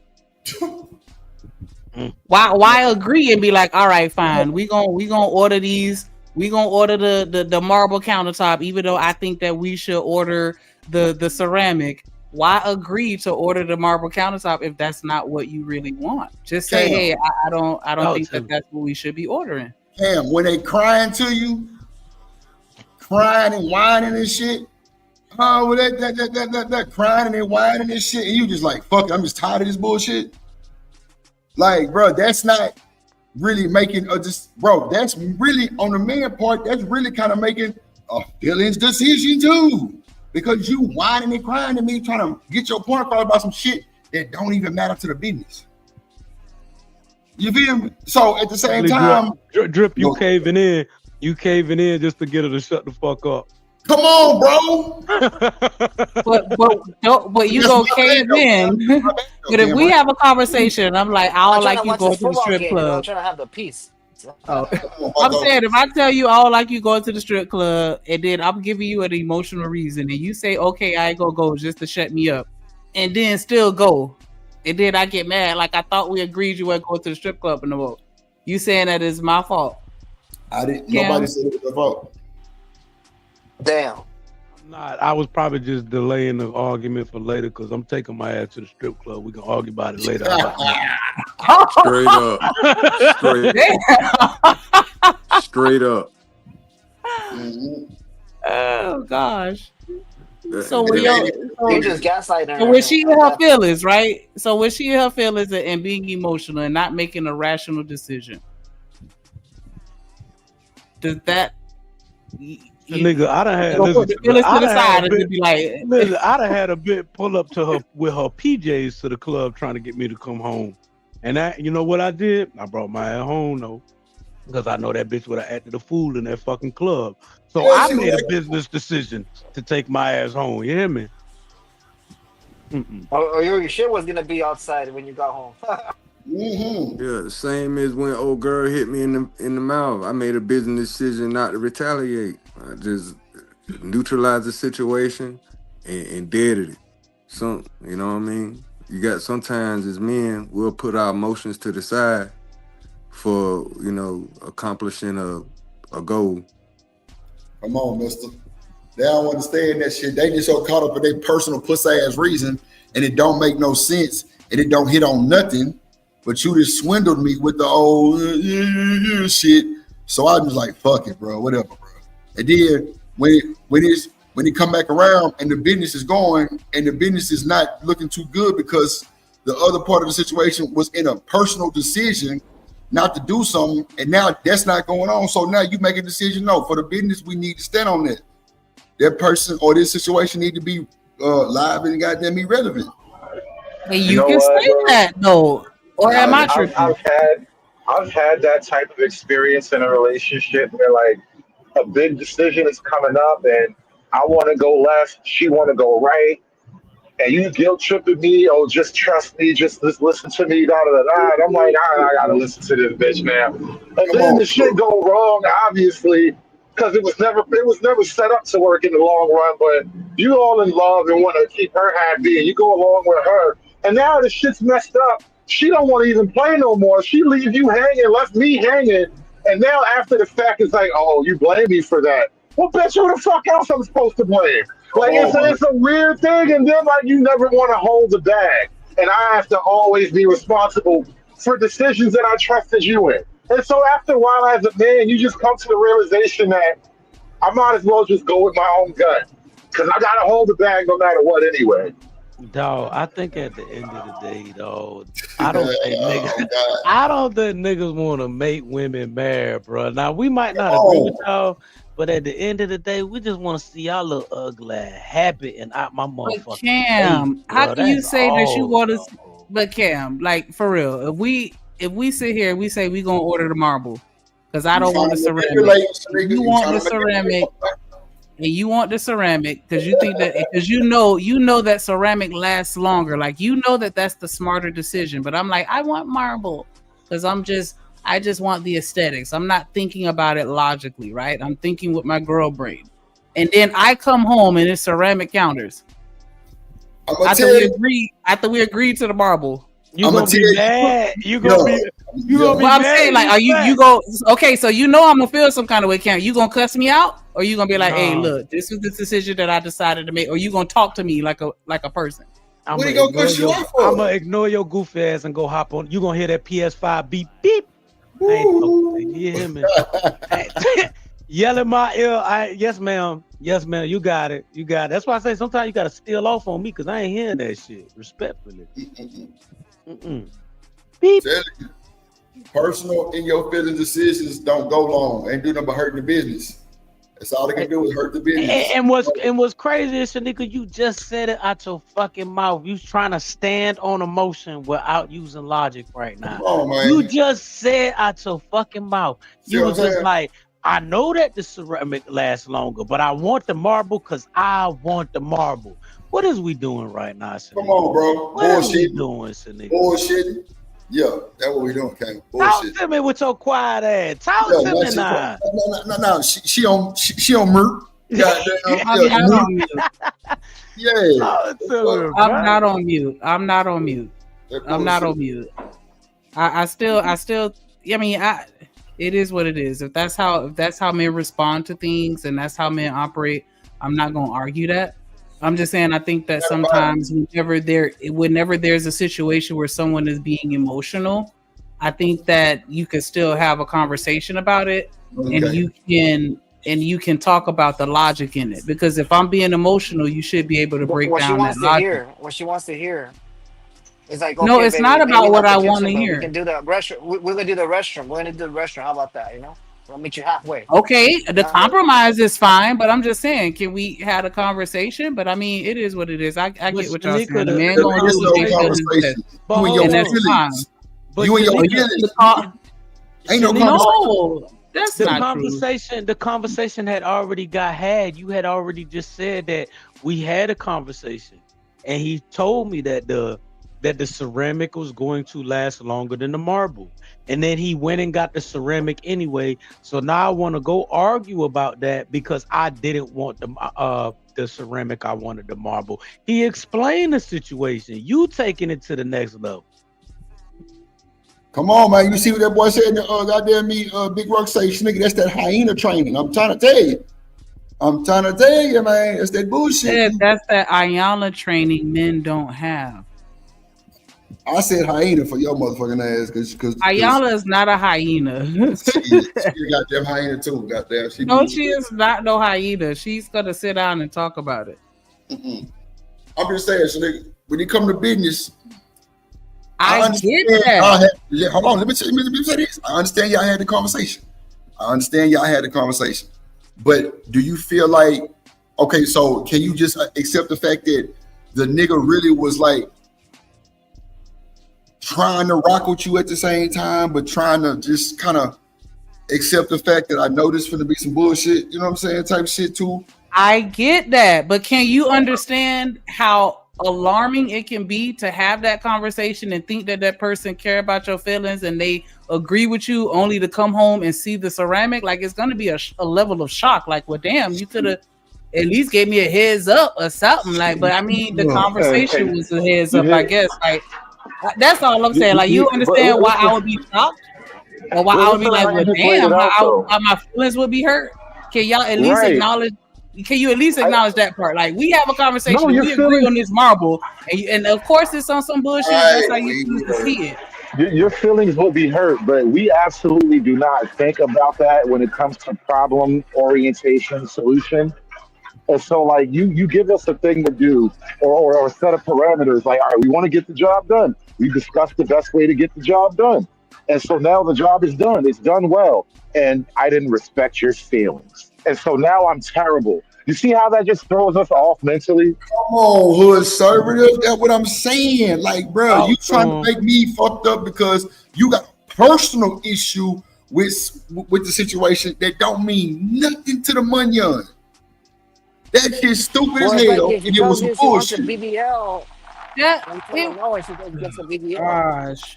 I'm just saying this. But if we have a conversation and I'm explaining emotion and logic at the same time. No, you really set it up, Shanika, because guess what you did? You told me you told a nigga a disclaimer.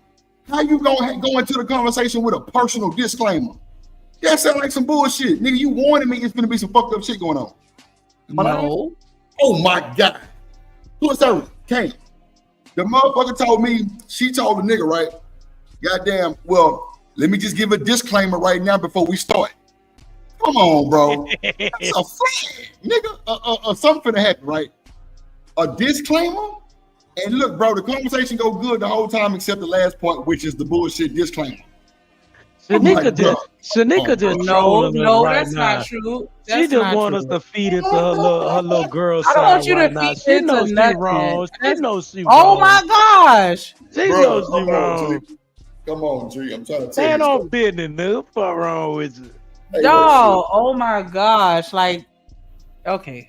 We love you, princess. We No, that's love you fine. so That's bad. fine. That's We fine. love Because you. Cam, you go sit here and say that I'm being like you. No, it's not always emotional. Well- you may have your own emotion connected to it, which is why you choose to see it a particular type of way as well. Like we can't discount that in every situation. Nigga, you And it's gave him a disclaimer though. That was because like the you warning. already, because I already know that you're gonna want the ceramic, so I'm just letting you know off rip. Like, hey, Oh, I'm gonna my have a God. conversation about you. if I it's know you not- want the ceramic. I know that I don't. So I'm just letting you know, like, it's gonna be some friction. It Cam, depending on how the conversation goes. Hold on. If it's Cam, not, do you if see the it's play, not Cam? emotional, I do. How That's is why that I'm a asking. play? If I it's know not you want the emotional- ceramic, and I know But that's hold on. not what I want.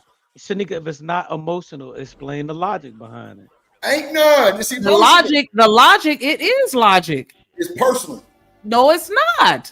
Bro, yes, it is. No, it is not. You want the marble for what you said? What you said, Craig? Aesthetic. Knowing that shit can break in 2 months. That's a personal issue. Thank you. No. That's not business for the household. If we try to flip the house, nigga, and you want marble instead of goddamn ceramic, that's personal. You want the glitz and glam, whatever little marble look you want, knowing that shit can break in a few months. What are we This is talking why we about? wound up just giving you your way, because this shit gets so frustrating trying to explain logic. And guess what, Hood Server? Guess what, Hood No, Server? that's Guess what? not- No, wait. Hold on, nigga. Guess what, Hood Server? The nigga gave her way. No, that's not the case. Because when I came home, it was ceramic. I didn't get my way. Shanika, because he had to stop the motherfucking flow of you whining and crying and shit because you were getting on his goddamn nerve. How did I get my way if the ceramic is on the counter? I didn't get my way. So why am I being labeled as getting my way when I didn't? He got the better ceramic for you. They guess what? They look just like that marble, but it's ceramic. See, you ain't pay attention to that. You ain't pay attention to that bullshit. You just immediately seen that it was something else, and it looked just like the marble. That's personal. No, what she's trying to say is that you're not valuing her opinion. You're not taking her into consideration because I thought a relationship is two. Some bullshit. A relationship takes two, and then minus Vato. one. I even ask her if you're just gonna go for the ceramic. Nah, that's what she gotta Vato, say. That right there. Why even ask me if you still go to do what you want to do? Vato, you know why? Why 'Cause the someone asked me and motherfucker didn't came- agree? Nah, hold on. Because the motherfucker came go. to the motherfucker came to the conversation with a disclaimer. How are It we don't coming into matter. the conversation with it? Don't matter? What? Because if I know that you're dead set on the ceramic, you told me that that's what you wanted to get, and then I know that that's not what I want, then I'm gonna start it off with a disclaimer. Listen, I know that you already dead set on this ceramic. I know that this is what you want, and I'm just telling you now that this ain't the way that this conversation about to go. So I'm just giving you a warning, like I'm about to give some pushback on this ceramic. That's the disclaimer. Not Bullshit. saying that I just want what I want, and then I'm telling you Bullshit. other reasons as to why I want the ceramic. I mean the Bullshit. marble. I'm Bullshit. telling you the actual Sir. reason. No, you're not. No, you're not. That's bullshit. Yes, I am. Hold on, real quick, nigga. That's some bullshit. Because guess what? You knew what my answer was already. You coming to the goddamn argument with a disclaimer? You trying to whammy me, my nigga? Stop No, the bullshit. it's not. It's not a whammy. I already know your.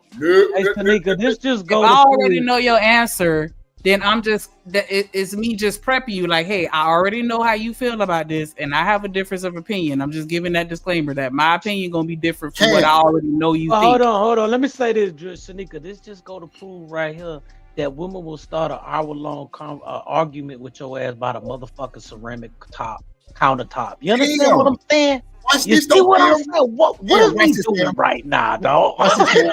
Watch this, Cam. What are we doing? Cam and Hood Serve. She leaving out really the context what she told me, right? She told me that the fucking disclaimer wasn't no bullshit about, well, I already know what you want. No. It was more like, ain't we gonna, you know what I'm saying, stand on business with each other, right?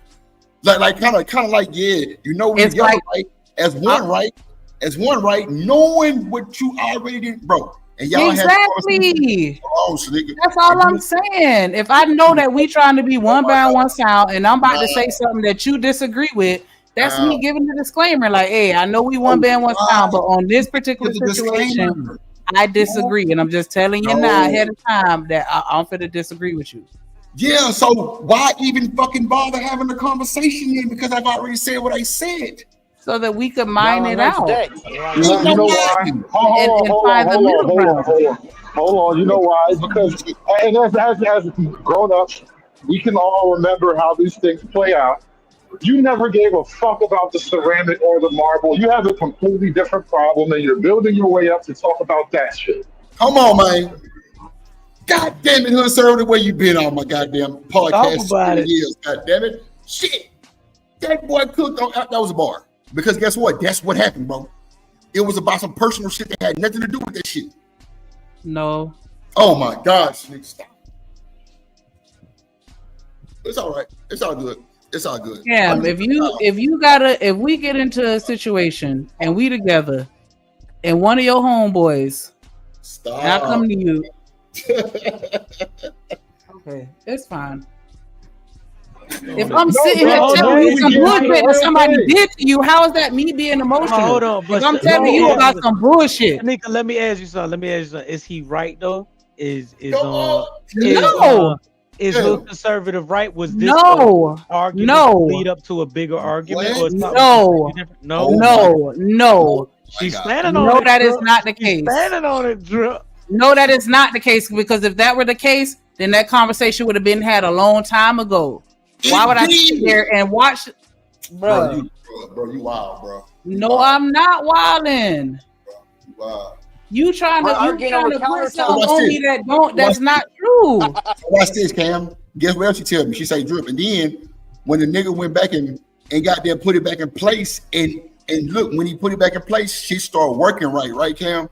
She said the most egregious shit to the nigga. You know what I'm saying? Like, fuck you all ass nigga. You ain't never love or care about me no more. I'm like, why would you say that shit to him? Because you and your feelings is personal. Had nothing to do with the business, Cam. Because guess what? If all the business go, the situation she told me was working. Okay, so watch this. Let me give y'all a little deeper context so y'all can see where it's going. The situation was another woman fucking with her nigga. Let's start there. That was the situation, Cam, Conservative Vato, Mister. No, that's wasn't. What the fucking conversation was. Is she worried about somebody said something about somebody else? And I'm telling her, I'm like, bro, let the nigga go, you know what I'm saying? You know, check it out, handle his business, woo. But why would you come with a disclaimer knowing what he gonna say? You trying to get him to switch anyway. But you knew it wasn't gonna go like this. Shanika, this ain't an attack. This ain't an attack because I love you to death with your fine self. Listen to me, respectfully. That's not true. If it wasn't about emotions, then why would you, after it had happened, why would you say you ain't love me anyway over something? All the egregious shit she told you know the what I'm saying? nigga. Like, why would you do that if it wasn't that emotional? It's a fucking countertop. So maybe it was something bigger, Shanika. No, I didn't say all of that. All I said was clearly you don't care about my feelings. There you go. That's what I said. I didn't say so. I didn't say all this other stuff like you ain't never care about me or nothing. I never said any of that. You told me that. You told the nigga, you know what I'm saying? I guess you never cared about me like that. No way. That's not what I said, bro. You just said that. You just said that you ain't care about my feelings. Okay, I didn't say you never cared. I didn't say that. Those weren't the words that came out my mouth when I said that statement. Cam, the words were, well, so I guess it is what it is. I guess you never really, you know what I'm saying, care. Or I guess you don't care about my feelings anyway or some shit. Why would you go tell a man that shit? That's not what I said. Nigga, you just said that you ain't care about the feelings. It's the same thing. I said you don't care about my feelings. I never said that you ain't never had no feelings or no shit nigga, like that. I didn't say you didn't have no feelings. See what I'm saying? You mad now? No, I I'm never not. I never said nothing about you had no feelings. You told that nigga that I told a nigga, goddamn me, why you know what, nigga, you must not have never cared about me no way. That's not what I said. To me, you said you never cared about my feelings. I guess that's not what I said. You aren't you be half listening. That's not what I told you. Did she just say? I said, well, I guess you never cared about my feelings. Didn't you just say that? I said you don't care about my feelings. I didn't say that you never cared about my feelings. If you're gonna quote me right. That's all I said. You weren't listening to my story when I was talking to you. Personal. See, the fact that I'm not even a part of that conversation, right? I'm the ear, Cam. I've seen the bullshit from a mile away. You see how she upset, and not even gonna say upset. I'm not upset. Look, don't do that, please. Stop projecting stuff on me that's not true. Damn, hood third. Do you see what's going on? Let me say this. Okay, so I'm gonna tell you the story. I'm gonna tell you the story, and I don't care. I was fucking with this nigga. Like, God damn, nigga, can't tell you nothing. But I was fucking with this nigga. No, fuck it. I was fucking with this nigga, and one of his friends, you know what I'm saying, did some shady shit. You feel me? And I was like, yo, like, you might want to watch this nigga, cause you know what I'm saying, he did this shady shit to you, and I don't like that. You know what I'm saying? And then he like, all right, fuck it. I'm gonna stop fucking with the nigga. You know what I'm saying? And then when I came home, the nigga was at my house. And so I felt some kind of way, because I'm like, you said you weren't fucking with this nigga. And then I come home and he at the house. So it was just like, what is it? And so, you know what I'm saying? So when I pulled my niggas to the side, I'm like, what up? I thought we wasn't fucking with this nigga no more. And you got him sitting on my fucking couch, eating my damn food and drinking my fucking drinks and shit like it's all cool, when I told you this nigga tried you behind your back. Drip, I'm with Big tried you behind your tried you behind your back. Now I'll admit, hold on, Cam. I'll admit that I already didn't like this nigga. You know what I'm saying? Because I just read him. I didn't like him. But hold on, no. I didn't like the nigga, but the nigga still came around and I didn't say shit. I let you have that. You know what I'm saying? But then, hold on. Then he tried me. You know what I'm saying? And so I'm like, yo, this nigga is stabbing you in the back, right in your fucking face, bro. And we agreed to that shit. And then he was like, nah, this is my dog. I don't know him, blah, blah, blah, this, that, and the other. You know what I'm saying? We go way back. And I'm like, damn. Like, and then he started going at me like I was just trying to ruin whatever they had going on. And I'm like, listen, it ain't even about that. It's about the disrespect. Like, if this nigga will fucking try you and disrespect you, this ain't somebody that you want to have around you. Like that, because that nigga clearly ain't got your fucking back. And you like, nah, fuck that. This my friend, this my friend, this my friend. And I'm like, you know what? And then I say, you know what? Don't even worry about it. You know what I'm saying? Because clearly you don't have no feelings for me. Or you don't, you know what I'm saying? Like, you don't care about my feelings. That's how it is. So this is not about a marble countertop at all. Thank you, bro. That's why she forgot half the story she told me, bro. That's what I'm saying. That's not what was going on, bro. Cam, that is how it happened. Let me say that's a personal issue, right, Cam? No, it wasn't. He was I told y'all that I didn't like that dude already. Hold on, Shanika, personal. If she giving us the story blood raw, like she told me something totally different, Cam. Well, that's what I told you. I was like, this nigga is stabbing you in the back, and he's your op. She ain't wrong. And I showed you the proof of where this nigga wasn't there. I'm confused. Where did the marble stuff come from? Where did that? I'm using the marble as an example because I didn't want to tell my personal business like that. I was fucking with a nigga, and I had got into a big argument with him over his friend, and I was telling Drip about it, and Drip didn't agree with me, and so that's why I was bringing it up here. This what you said. Because the marble thing don't make sense. All right. Is that what you did? All right, let me hear Drip. I showed him where his friend was an op to him, and he agreed. No. Let us hear Drip. Watch this hood conservative cam about the watch this right. So she told me that the nigga went back and looked at the motherfucker. Goddamn me, alleged bullshit, and it wasn't even that. That's what he. Nigga, you didn't. Shanika, stop. He never came back and told me that he I never told you that he researched anything. And watch this. Why would you go tell that man all the egregious shit and the attitude and the cussing out and all that? Yeah, it's fuck you right now. I didn't cuss him out. I just said clearly you don't care about my feelings. How is that me cussing him out if I'm sitting here telling him some shit?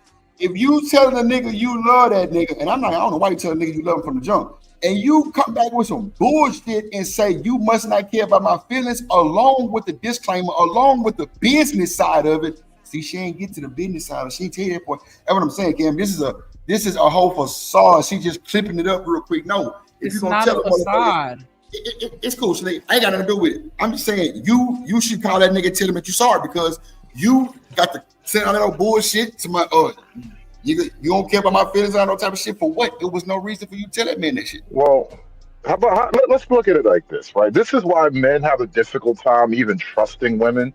Ooh. Because even when you're trying to tell the truth, you'll tell the truth in a way that is basically deceitful. Wow, let's go.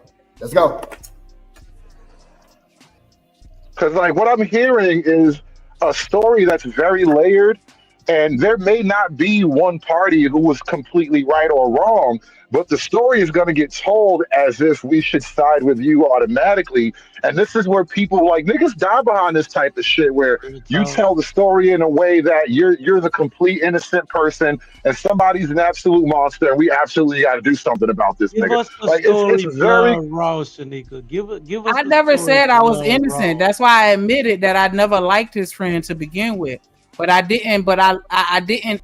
You know what I'm saying? Because I know that they were doing business together. I get that. You know what I'm saying? I was just saying like, hey, you know what I'm saying? So you might want to watch this person because they've already showed you that they not there for you like that. They there for the business together, and that's right? So we doing business together. If me and my homeboy doing business together, right? And a new girl that and let's say I like her. I'm not even just smashing. Let's say I actually like her. And a new girl comes along. And she now is trying to warn me about my lifelong partner. Like, we've been doing business together and all that for years. And you're trying to warn me, even if you're being 100% on board and honest and everything, you're asking me to cut an arm off. And I'm not necessarily going to cut an arm off just because you thought you saw something. Mm. Okay.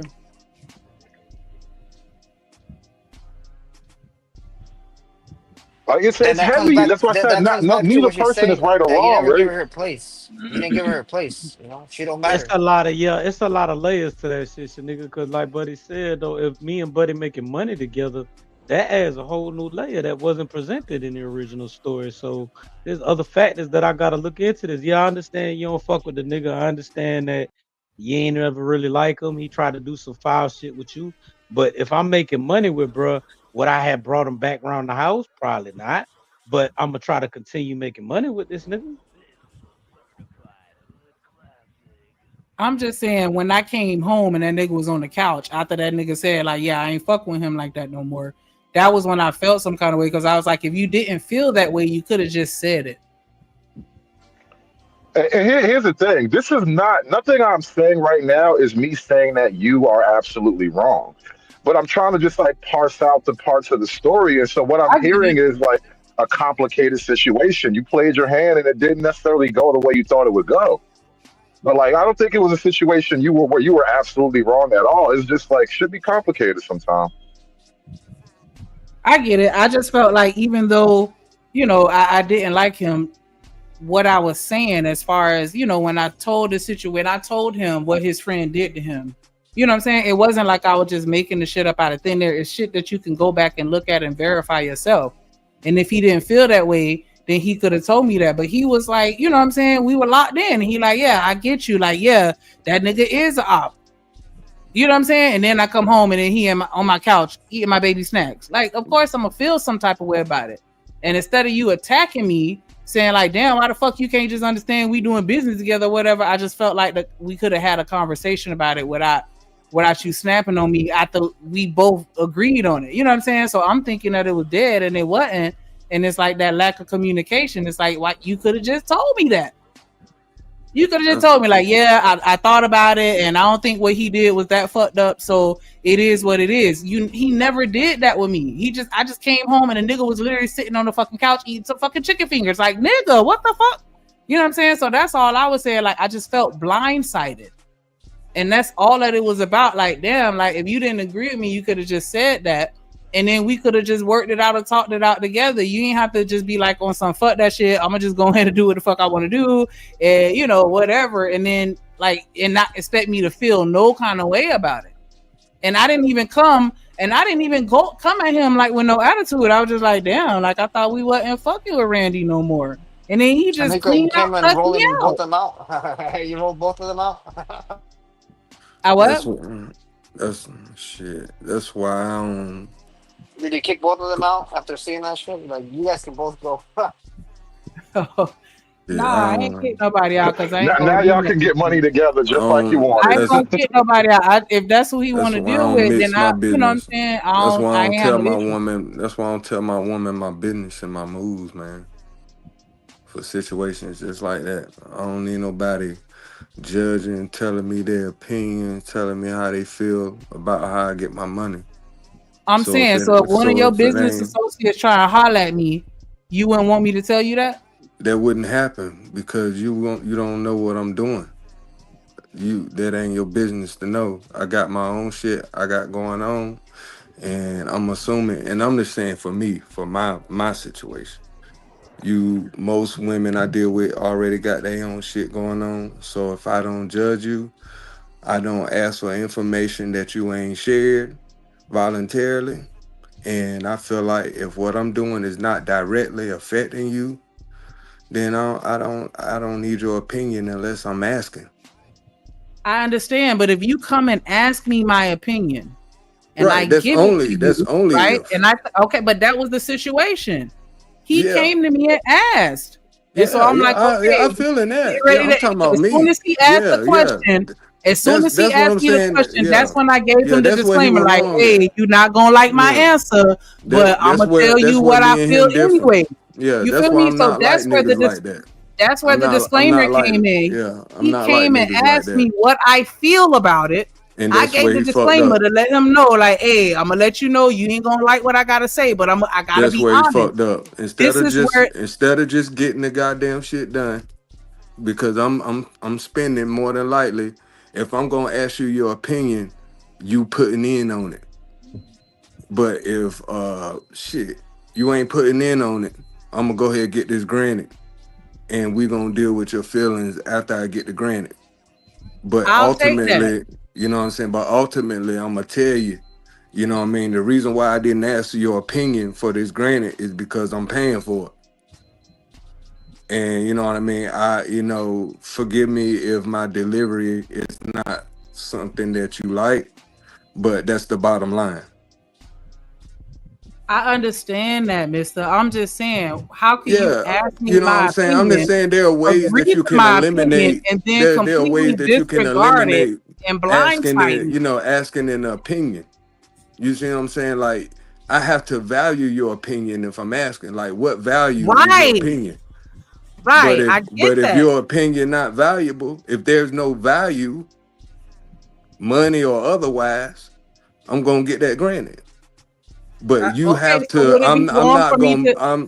You know what I'm saying? Your opinion has to have some type of value.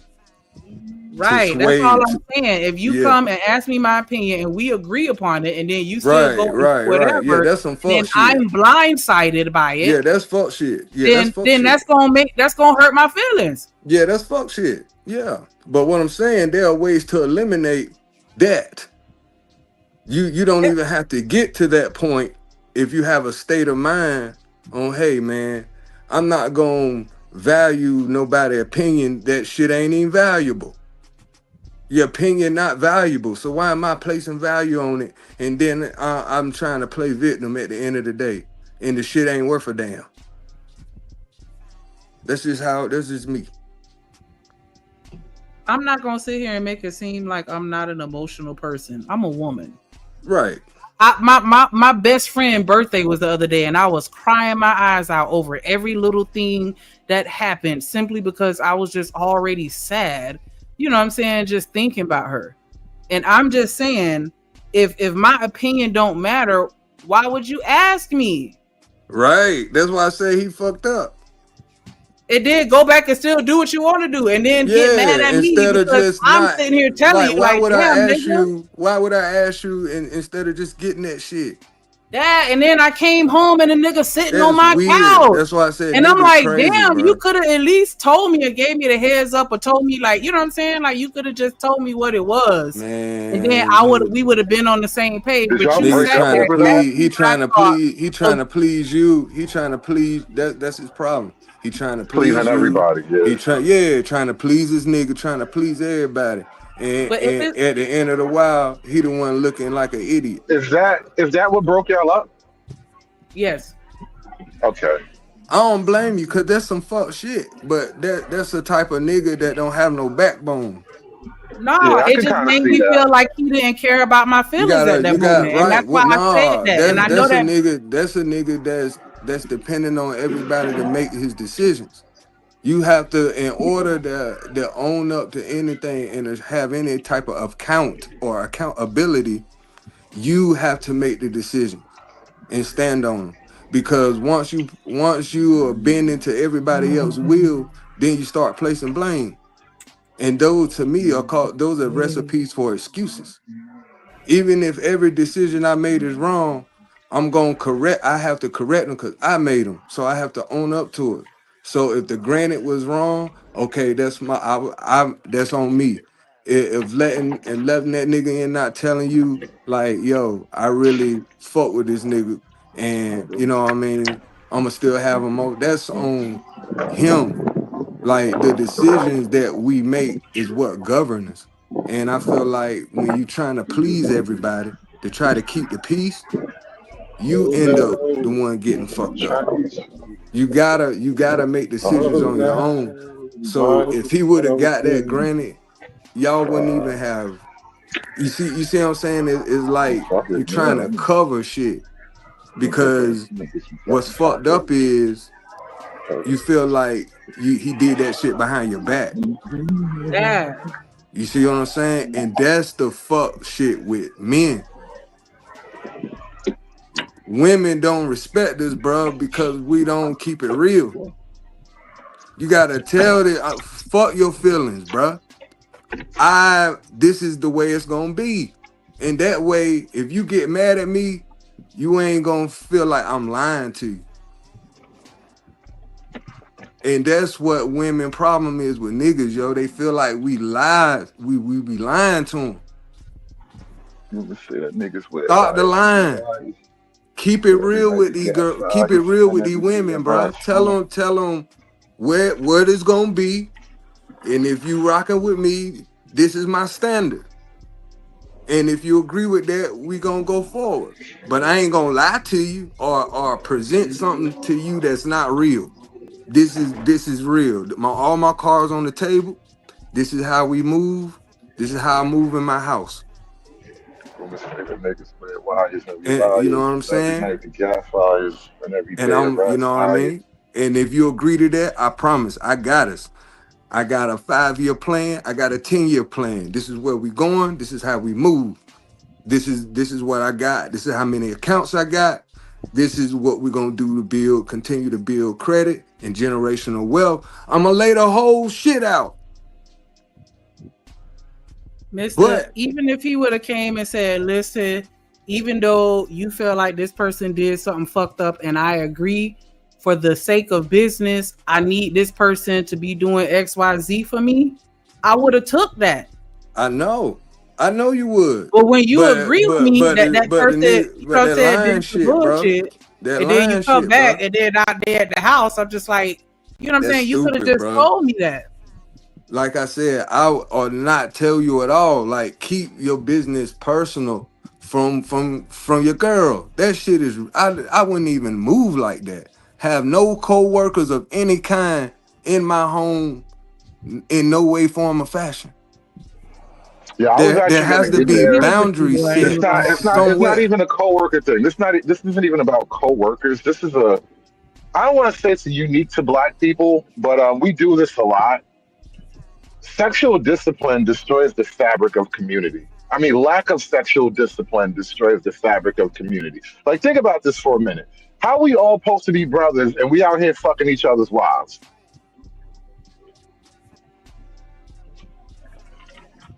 Like, niggas really have this this idea that, you know, I'm supposed to be out here smashing everything that lets me. And, you know, I probably thought like that at one point too. And it was fun.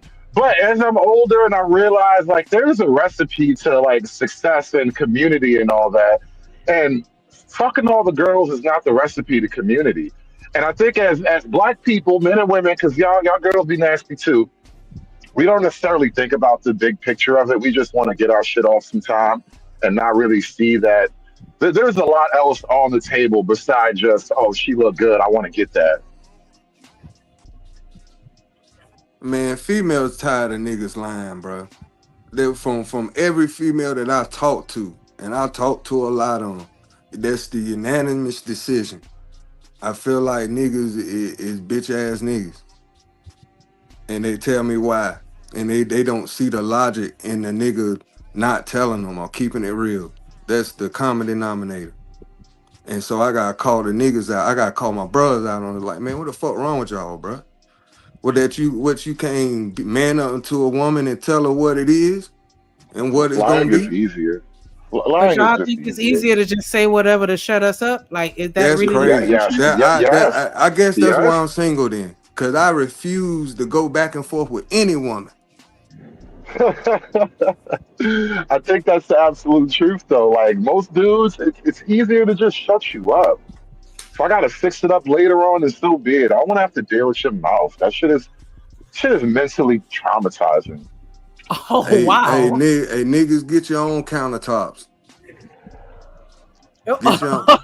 That's my message. Why did that make you laugh like that? The fact that you as a woman can be mentally traumatizing. And I asked you this earlier. Do you deal with women romantically? You don't understand the weight of that shit. Listen, I'm not going to debate that. Like I said, I don't date women, and so I don't know how we make y'all feel. I try to ask questions so that I can understand, and that be my thing. Like, I'm always willing to have the conversation, but it's like, you know what I'm saying? Like, a lot of people just really aren't, and I think that be a lot of people issues. A lot of people just don't want to talk about it. They just want you to shut the fuck up. And it's like, nah, if we talk it out, then we can dead it. But if we don't talk it out, then it's just gonna keep resurfacing, you know, same shit, different toilet type shit, where you keep having the same issue over and over again. Because it's like, nah, we just really need to go ahead and have this convo. And then I tell you what I mean and mean what I say. And I'm not just saying something that I don't agree with just to make you feel better for the moment, when I know that I'm gonna come back and hurt you later when I still do what I want to do. And then I'm gonna get mad at you. You should have known better. I don't think we're having the same issues over and over again.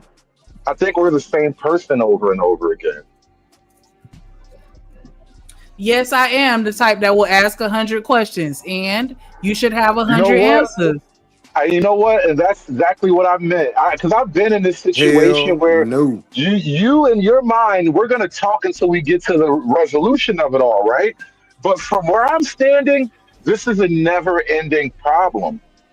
And so, like, either I shut you up or I leave or whatever, but you're not just going to stop, because I can't give you satisfaction. The satisfaction that you're looking for is actually inside of you already. But you want me to solve an internal thing inside of you. And now I have to sit up and argue with you till 4 o'clock in the morning. Yo. And you know I got to go to work tomorrow. But you just won't stop until you feel like we resolve this, You right? gotta give This a is 21 question dangerous like thing, 50 bro. Cent. Right now. I give you that.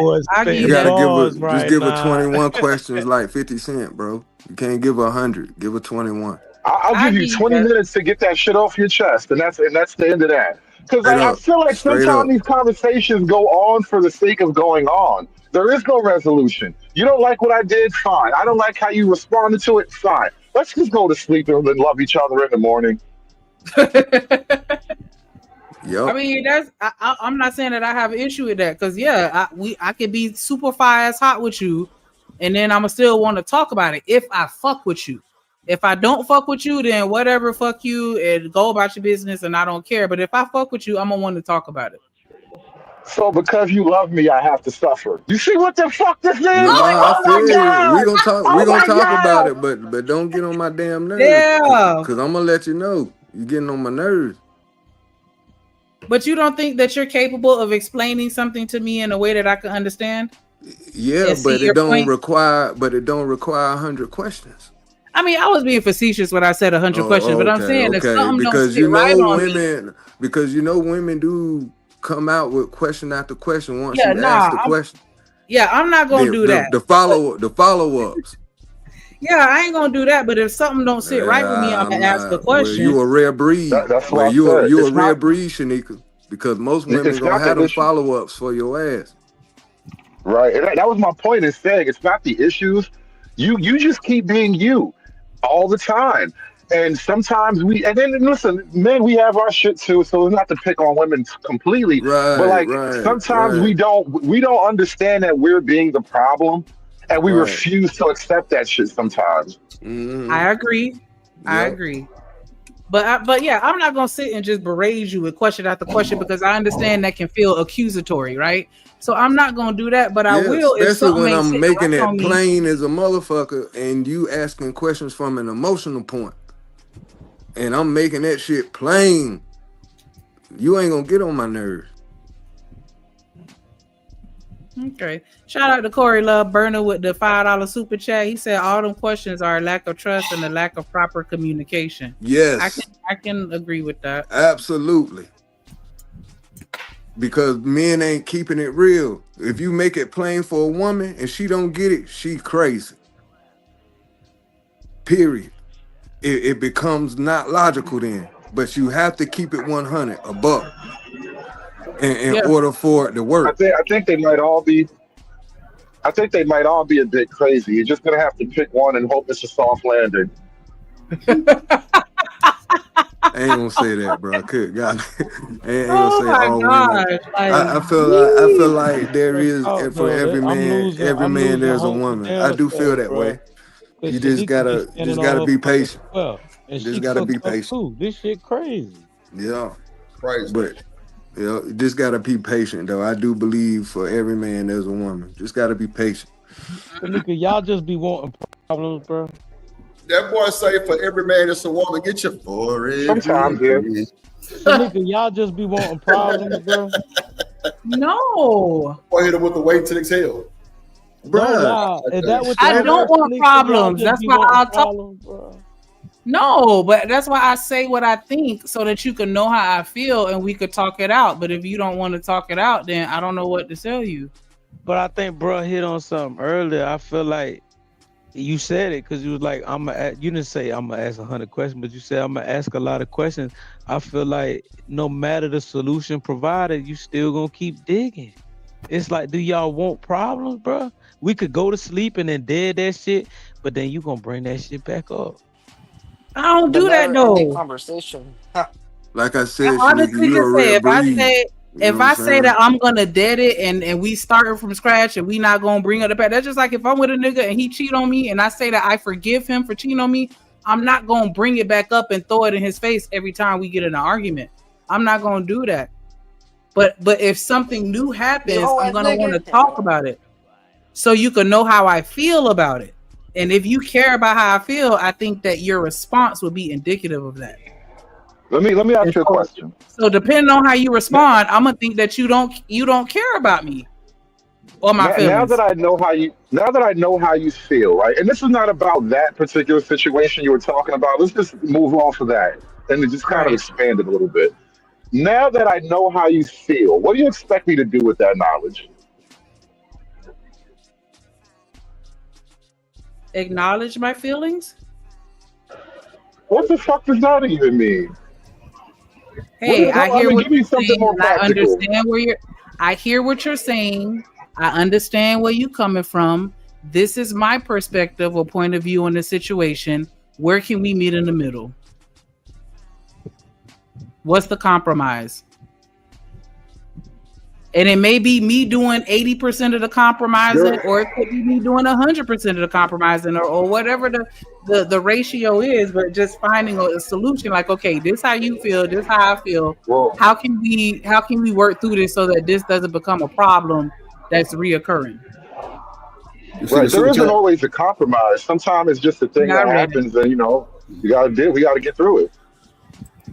But that's all I'm saying. How do you compromise after you got caught cheating, right? I'm going to let you cheat a little bit. Like, there is no compromise. Sometimes shit just happens, and either we move forward or we don't. Right, and that's why I said it could be 100% me just forgiving you and not bringing it up no more. You know what I'm saying? So I know that it's different, but I'm just saying, can we just have a conversation because where I can let you know, like, hey, this hurt my feelings, and you acknowledge it, and then we just talk about it. Is that so wrong? Because it seems like as women, when we talk to y'all about our feelings, y'all instantly get aggravated. I'm just curious. And it's like, you want me to just bottle it up and then just stab you in your sleep? Do you have brothers at all?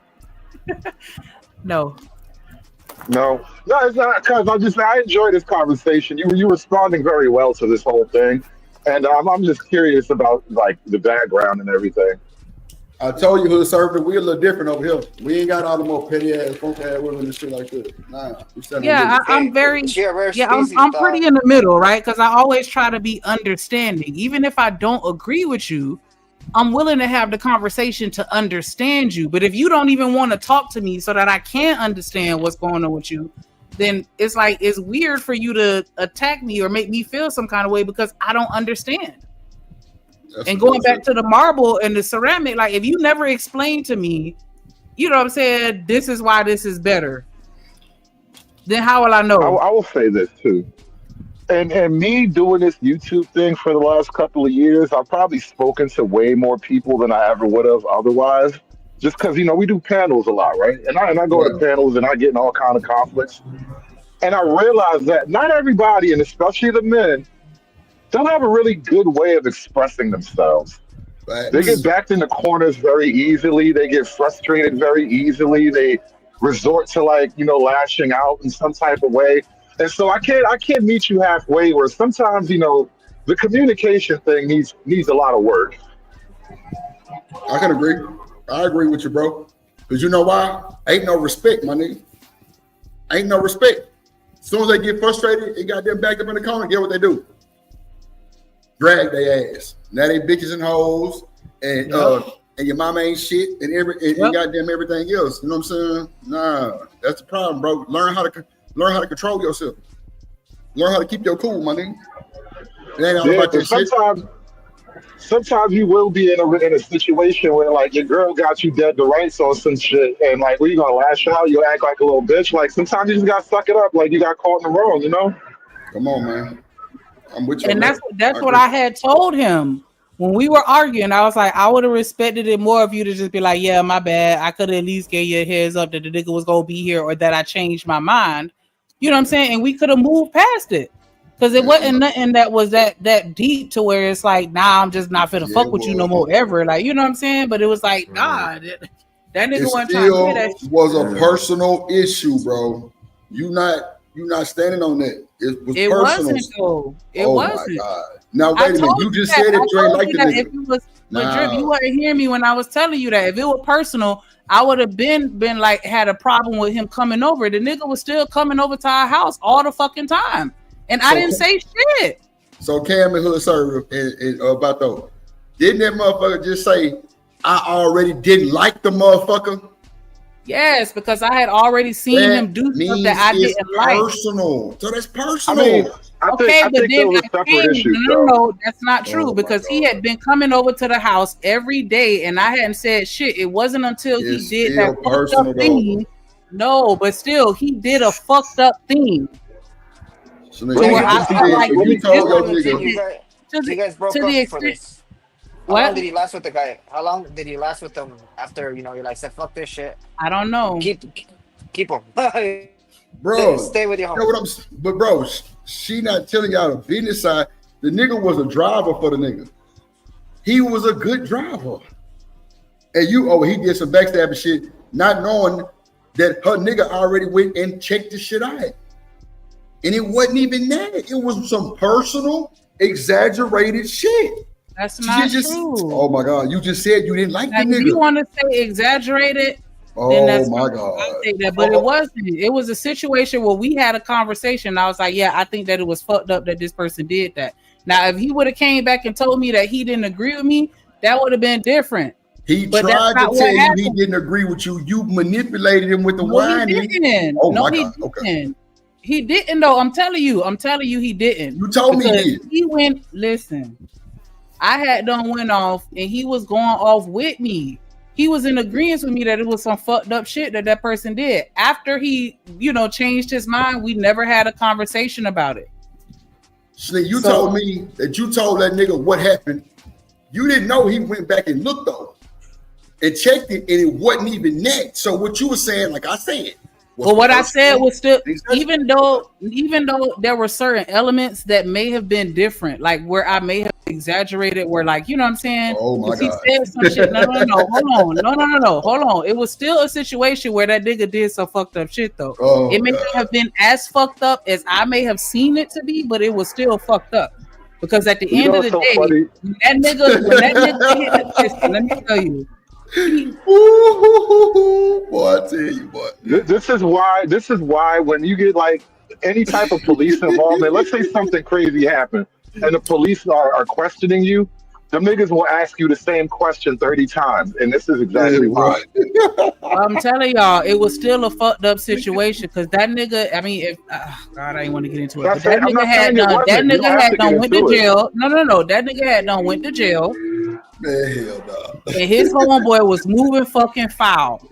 And he wasn't even checking on that nigga while he was in jail. Didn't offer to pay no bail. Didn't do shit. My nigga had to get out all on his own. That nigga disappeared. And then as soon as he got out, now the homeboy want to be back in your face like it was all good. And it was like, where was this nigga when you was in jail? Hold on, Shanika, let me ask real quick. Well, sorry, I told you about some bullshit. I know, this is why you don't get, your girls don't need to be in the game at all, bro. Did bro come at you like sexually, or do you just like bro said something disrespectful to you like out of character? Nothing even towards that, Cam. Nothing even towards her. Like, what made you feel like he came sideways, bro? Be honest, Shanika. I didn't like because that nigga used to be in my nigga face all day, all night, because they hung out together a lot. And he was acting like they was Ace Boone Coons, twins, but as soon as my nigga got caught up, that nigga disappeared. That was it, Shanika? Like, it wasn't nothing. Come on, Shanika.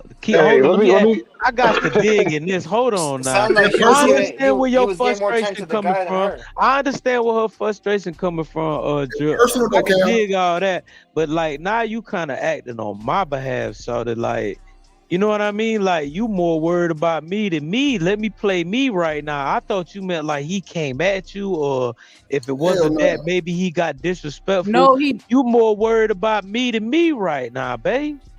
Yeah, like if you try to get at you, then that shit's out. Come on. And then, you know another thing too. Listen, if you ever seen that he still wanted to fuck with that nigga, he could have just said that. He didn't have to. I agree with you on that part. He was wrong for going back on his word. Mister was right about that shit. Like you gonna say something, stand on that shit. But I feel like you blew something out of proportion. That immediately. Why was it a disclaimer though? Let me give you some game real quick too. If you ever seen that movie Goodfellas, they literally laid it out and they said it flat out. Every man goes to jail by himself, right? That's kind of the role the women play. That is kind of your role, right? You do what you do as the woman while he's locked up, but as a man, you always go to jail by yourself. It is what it is. If you can't deal with that, go get a job, bro. Come on, man. Come on. I'm 1,000% sure if that was a street nigga, bro, how much of an issue it was for you, it wasn't for him because of what Hood just said, bro. Like when niggas get locked up, bro, we understand that don't nobody owe us shit. When you locked up, you in there by your goddamn self. That's it. My best friend and nigga, the dog, I swear to God, the the most valuable lesson you're gonna learn when you get life goes on. Nobody worry about you while you locked up, bro. Nobody. Without you too. Without Nobody. you. Come on, nobody gives a fuck about you. Look That's at the shit fine. that we went through with the shit. Everybody was Drip them doing that bullshit. Yeah, they all switch. Yeah, Everyone's too busy exactly. living life, That's you the know? same You get thing. forget. That's the same. I mean, that's the same shit. And that's why I even said on that stream, I was like, what I was calling everybody out, I was like, I understand that I'm being biased because I feel like if you ain't standing, if you ain't. I said that on the show. I was like, because I said that to Taylor. I was like, yeah, your comment a little suspect, but I do understand I was being a little biased when I was looking at y'all comments. And if it didn't seem like you was for us, then you was against us. I said that. Hold on. I'm not denying that. Hold on. Stop right there. Cam, hood assertive about though. Is that not personal as fuck? Please tell me I'm wrong. That's personal as shit. You just said unbiased, all that dealing with feelings. I'm saying, I admitted that. I admitted that. I was like, yo, if somebody wasn't, if they looked like they was talking sideways, that shit bothered me. Cam, I said she just that. say she didn't take it, that it wasn't personal? Come on, bro. Oh, wait. Hold on. Thank you. All right. There you go. What It's like you if they did it to mean? her. We sat there and hold on now. You said that it wasn't personal. Everything No, you said. I'm talking about my situation. This what you talking about with your little scammy jammer. No. I'm talking about your situation that you told me. I'm saying, but look, listen to what I'm saying. I admitted that I can admit that maybe I took it out of proportion and I saw it from a different lens. But it wasn't personal on the level where it's like, I'm just going to pinpoint this particular person, that particular person. I was coming for everybody. It wasn't personal. It wasn't personal at all. Cam, who assertive about though? Come on, bro. Stand on business, my players. Is that a personal? And please don't interrupt, please. That was personal. And there's no way else. There's nowhere else around it. If you don't think that's personal, you fucking slow. Real shit. Come on, bro. Stand on business. Y'all over there quiet. Stand on business. That's personal. No, you're not. Yes. Hold on. You got a good point, Let me say this. I can't say definitively, but you got a good argument. I got to give Shanika her pride because you know, Listen, not for real, dog. Because she was trying to be solid, but then she kind of got out of control, dog. Like she was trying to be solid, but she just got herself too involved, dog. Listen to me. That's cool though, but don't say it's not personal, and then you get yourself involved. Personal, yeah. She lied. It was definitely personal. That's what I'm saying. Don't say it's not personal, and then you got all these goddamn disclaimers and shit, talking to the nigga and shit like that. Nah, it's personal as fuck. I would have been tight with you your said you ass, didn't like the motherfucker already.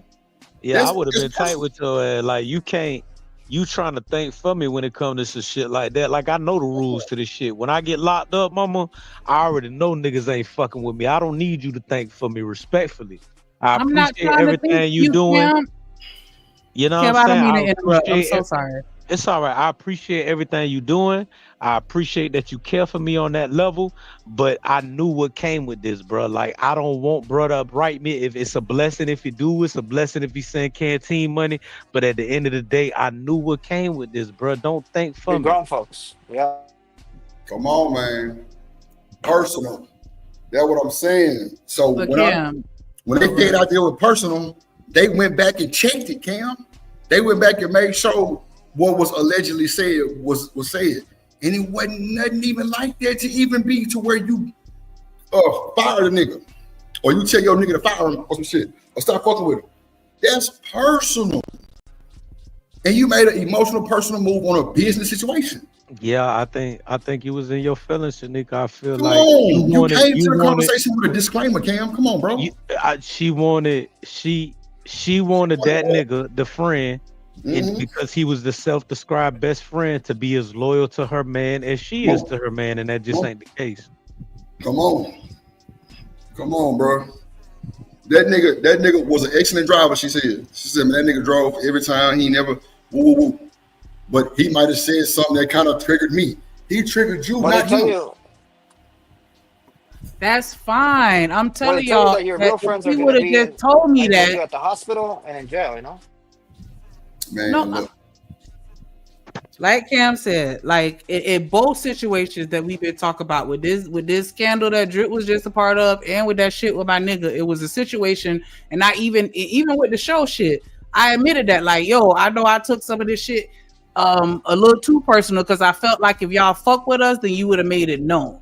You know what I'm saying? You wouldn't have been questioning shit, agreeing with other shit that people were saying, laughing at the shit what people were saying. They don't owe us shit, though. All the way. I get that. And that's why I'm telling y'all that I even admitted that. Like, okay, maybe I was mad because they wasn't being as loyal as I expected them to be, and I didn't like that shit. And that's cool. But I'm just saying, don't agree with me. But even that's personal. So look though, the only reason why you said the nigga agreed with you is because you kept trying to manipulate it. No, I wasn't trying to manipulate him. I honestly felt like people weren't that his listen, I honestly felt like his friend wasn't being loyal to him, because that nigga used to sit there and talk all that shit about what he would do if anything ever happened to Myron. And that nigga didn't do any of the shit that he said he was gonna do, and straight up disappeared. And I'm like, damn, so when the shit get low, you just go completely disappear? You're not even gonna come around? Shanika, that's for your nigga to figure out. Not you, motherfucker. But listen, you still negating the fact that he came to me to talk about it. So I thought he cared about my opinion. And he even agreed with it. So was like, you know, holy shit, this just revealed another issue. Wait. He brought it up to you? Right. Which is why they say don't be sharing your problems with your girl. That should always come back to bite you in the ass. Oh my God. No, that's not true. Hold on. I just That's read not some true. old comments, dog, and That's not true, I'm bro. sorry to bring up the old shit, but Sin was talking about men go with 3 or 4 in the tub. Goofy girl, you know how hard it is for a nigga to put down them letters and be reaching out to these females, and then you can have one of your homegirls post your sex ass on the net and fill your books up with about 60K. What do you be talking about? What do you? There's women out there right now. Their homegirl will post them on Facebook or something like that, and they'll get 20 bands sent to their shit. Niggas gotta write your homegirl's friend. What is you talking about, girl? And we already know for a fact most of these niggas ain't getting love like that in the world anyway. Man, so how you gonna get that love in the jail? You could be a good looking nigga, bro. I don't consider myself the best looking nigga, bro. But like I said, I'm blessed, bro. That shit don't mean nothing. Hell no. You got to really grind to get these women to sell you some canteen money and shit. Come on now. And then listen, you should see how these niggas be on the jail phone simping it up for them, man. I can't sell my soul for no pussy. I'm sorry, man. I'm gonna give you pushback because you lying. Ain't nowhere in here you ain't gonna sip in jail. Who gonna tell you something? Selling dreams. No, I can't say that. Dreams, I ain't never did more than a couple of months. I could thug that shit out. I had attitude. Your ass do a couple years, your ass gonna be selling dreams in the morning. I'm telling you, I was thinking about your last. I dreamt about us. Bro, the way them niggas be talking, I be cracking the fuck up like, damn, bro, I can't do it. That shit, I'm talking about, boy. Hey, bro, I done seen nigga with whole goddamn me girl 6 goddamn me businesses going on the goddamn phone. Just talking about what nigga talking freaking to these women and shit getting paid. It's crazy. I'm telling you. Boy, you sitting there motherfucking can goddamn some time, boy, your ass gonna be sipping to everything that sound good. I ain't gonna hold you. Everything that sound good. But you know, you just doing a little you know what? You brought up a great point. I think that's a part of the reason why we have like such an overblown simp culture, especially among these so-called street niggas. And niggas be killers, bro, fucking murderers. And they are diehard simps. And then I think the jail situation has a lot to do with that. Because like it's such a humbling place that you almost actually do have to believe in the greatness of women because they are a lifeline. This is what I meant when I said, like, when he got locked up, like, you had a role and you were playing the role, so you didn't really get it from the totality of it because, like, when you're in jail and you got a girl doing shit for you, as a dude, I guess it does build up a kind of love that you can turn into something perverse because, like, the way these niggas become defensive over the idea of women, because I'm talking about, like, when we be on panels and shit, and it'd be a nigga like, you know, on some, he a thug nigga, but he be out here to protect the women. And I always notice that because I got homeboys and I can see it up close. I'm like, jail did that to you. Jail made you worship them. And I see how it happens because you almost have, imagine you on a phone and it's 2 minutes left and you really got to get this bitch to give you a favor. Come on, man. Conservative. That's the point, though. That's the thing. Check it out. Bro, you can't talk to no nigga and the other phone calls recorded. Because y'all gonna get to saying some shit that y'all shouldn't be saying no way. So what else you gonna do is talk to them? Bro, come on. It's so easy to get in contact with that type of situation, bro. I don't know. Feel pain. Come on, man. I don't know how, you know, what the murder rates are for women and stuff like that, but I can't count how many, not on one hand, probably not on fucking 10 hands. How many niggas I done seen locked up? Chicos, niggas, white boys, mostly Chicos and niggas though. How many motherfuckers I done seen locked up about a bitch that ain't sending them nothing on they books? They bitch was cheating on them with somebody else and they done went and murdered this nigga. And the bitch ain't even coming to visit they goofy ass no more. And you think that you can sit here and talk reason to them? Like, you think you can even sit down and have that conversation with them, bro? They not even trying to hear that, dog. Let me tell you something, bro. For real, they gonna fight I'm glad I ain't never get locked up for nothing heavy. And so, like, the couple times I was in central bookings, bro, I swear to God, I'm the only nigga in there for some actual crime. And all of these other niggas be in there on some DV shit or something involving a girl, bro. Friday night, Saturday night, you get locked up because of your girl some type of way, bro. That shit never fails. Fight in the club or some shit like that, you know what I'm saying? Bullshit, that DW, assault, bullshit, DWI, or some bullshit like that. Or, you know, just out in public with the bullshit. Yeah, it don't be no heavy shit like that. County jail be a motherfucker on the weekend though. Motherfucker be crowded up in there. Yeah, bro. Like I seen that shit up close. I be sitting, I'm looking at niggas like, damn, whatever happened to gangsters, bro? Y'all niggas all in here because of y'all girl. That shit is terrible. I'm telling you, bro. That's all you can do is talk to. Hey, nigga, what you talking to the nigga for? He ain't finna do nothing but tell you some bullshit, what's going on in the hood, and probably y'all end up getting talking too comfortable and end up telling on each other. Phone calls recorded. You know what I'm saying? Nah, hell no. Next thing you know, then your homeboy coming to jail with you. Because niggas, y'all didn't talk too much on the phone. Yeah, so guess what? A nigga gonna call a woman. And if you ain't got the, you know what I'm saying, direct number, you got to call your mama or your sister. Since said you think that person can even legally visit, why wouldn't she be able to visit him? I don't understand. No, Cam. She right. She's the victim? But she's not the victim. Cam, she might have a felony, bro. Why would she have a felony, bro? Listen to me. Random. Why would the baby mother have a felony or the girlfriend have a felony? Random. She's not the victim in the crime, though. You understand? No. Not the victim of the crime, Cam, but maybe she got a felony period in her time. You know, bro, they can't go visit in the state jail like that. Well, that's a lot of assumptions, though. She making it sound like she know that person got a felony. A lot of these baby mamas don't have felonies, bro. You understand what I'm saying? Like, come on, bro. She not the victim in the crime. Of course, you can go visit him.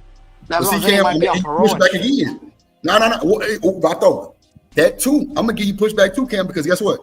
A lot of them tax return women, a lot of them got them PPPs, nigga. They got soft felonies, nigga. You ain't going. You can't visit. You know. I'm telling you, they might have a felony from something else. Yeah, your woman puts you in jail. Doing fraud taxes or something, Cam. Doing fraud taxes or some shit like that. You know what I'm saying, bro? They can have a background for this shit.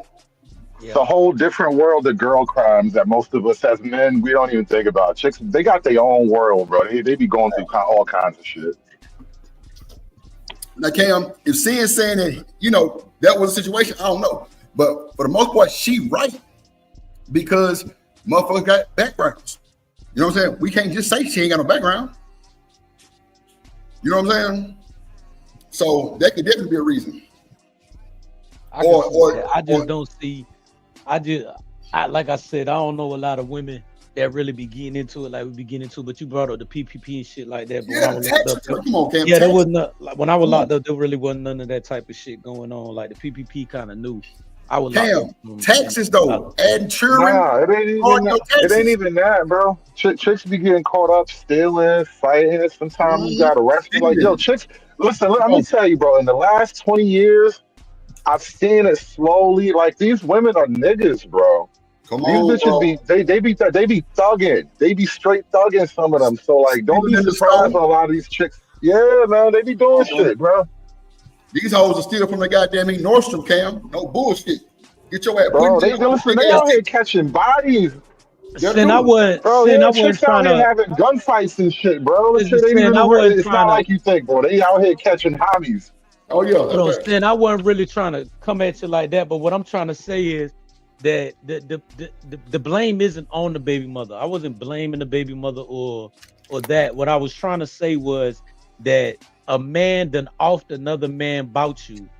And the point that I was trying to make was he wasn't thinking, he didn't have the foresight to think to himself, like, I'm about to go kill a man about a woman that really don't really care about me like that, bro. Like, I'm about to take another life about someone that I'm not even fucking with that strong, bro. You think that man was raping that woman?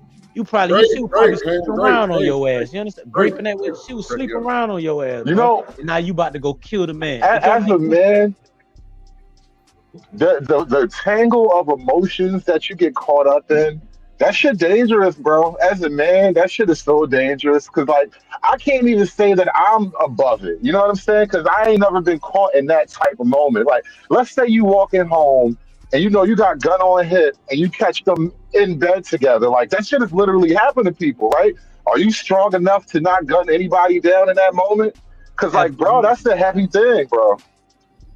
I could never. I don't give a fuck if that was. Well, let me not say a best friend. We probably gonna have to fade. That's definitely a fade or something. But I'm not killing nobody about no woman, bro. Unless you're attacking her. If you're taking something from my woman, if you're trying to treat my woman, that's different. I'm not walking in and then taking a life because my woman was cheating, bro. And that took two people. That took both of y'all. So if I'm gonna take a life, I might as well take two lives because she ain't act alone. I mean, you ain't act alone. He ain't act alone. And 9 times out of 10, he probably ain't even know she was with somebody, bro. Damn. Just like the nigga CJ on 32s. The nigga got home invasion. Nigga ran in the closet. His woman jumped out there with that thing. Blooker. What you mean? Catch a body. If you shoot him in the back, you going to jail. And she might not even be trying to. You know what I'm It saying? was a video. I seen this video recently. Who knows where it was, but dude is in the house with some girl and her ex, a baby daddy or whatever. I don't know if it's the baby daddy, but it's the ex. And he banging on the door trying to come in. And he finally get in. As soon as he took a step in the crib, blah, blah, blah. Should have stepped in there, bro. I seen that. Like, listen, man, you got to be careful out here, And then bro. she was Get yourself crying, like, why under you control. shoot him? Why you shoot Like, him? fuck you mean why I shoot him? Like, You were trying to break in the house. man, listen, you gotta be careful out here. So easy to throw your life away, bro. Telling you, bro, by accident, not even trying to like that, bro. You just randomly catch you one real quick, just on some, just instinct. These days, bro, it seems like, bro, especially in Texas, bro, these women got guns, my nigga. I wish you would. That's why I say I can't be connected to no human like that, bro. I can never imagine myself being so emotional that I see a female that I'm fucking with, even if I'm married or his wifey or whatever, and she's sleeping with somebody and it make me want to physically kill that person, bro. I can't get out of character like that. Oh, you just say never been in love before. Damn. Are you right? Damn. You just say never loved no woman. That's all that is. Damn. I cannot, bro. Damn, that's why they brought the fucking law, art, what is it, act of passion.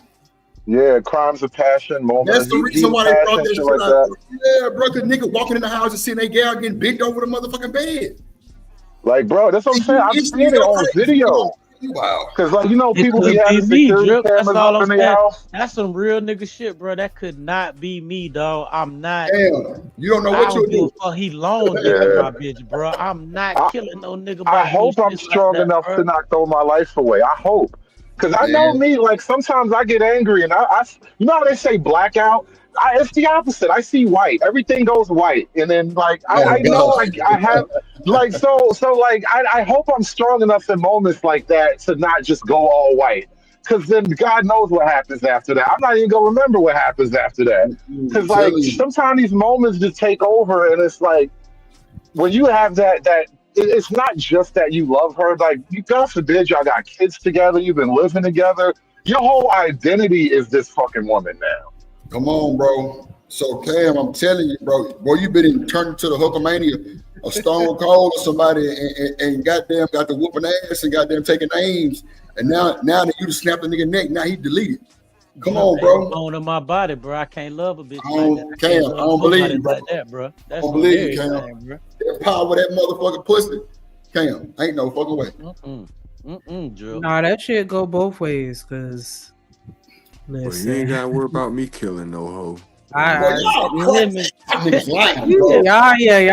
gotta understand, like that shit is that shit hit totally different because I've experienced that shit, and I tried to take everybody out, every single person, like had to be restrained type shit, like, and I'm just glad that I didn't have, you know what I'm saying, any type of artillery, because that shit would have been blasted. Like that shit is I get it, and I'm telling you, because I was tough like that too. Like, nah, fuck that shit. I don't care about these niggas. Like, you know what I'm saying? I was on that type of timing, and that shit still hit different. Again, the cause and root is being deceitful, man. Come on. I'm trying to tell you, bro. Women don't like that shit, man.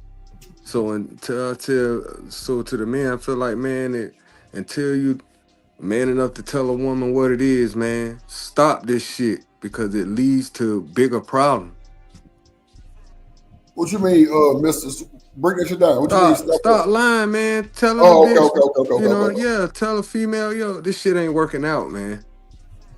This shit is not working out. It ain't, for whatever reason. Life, and I like somebody else, something.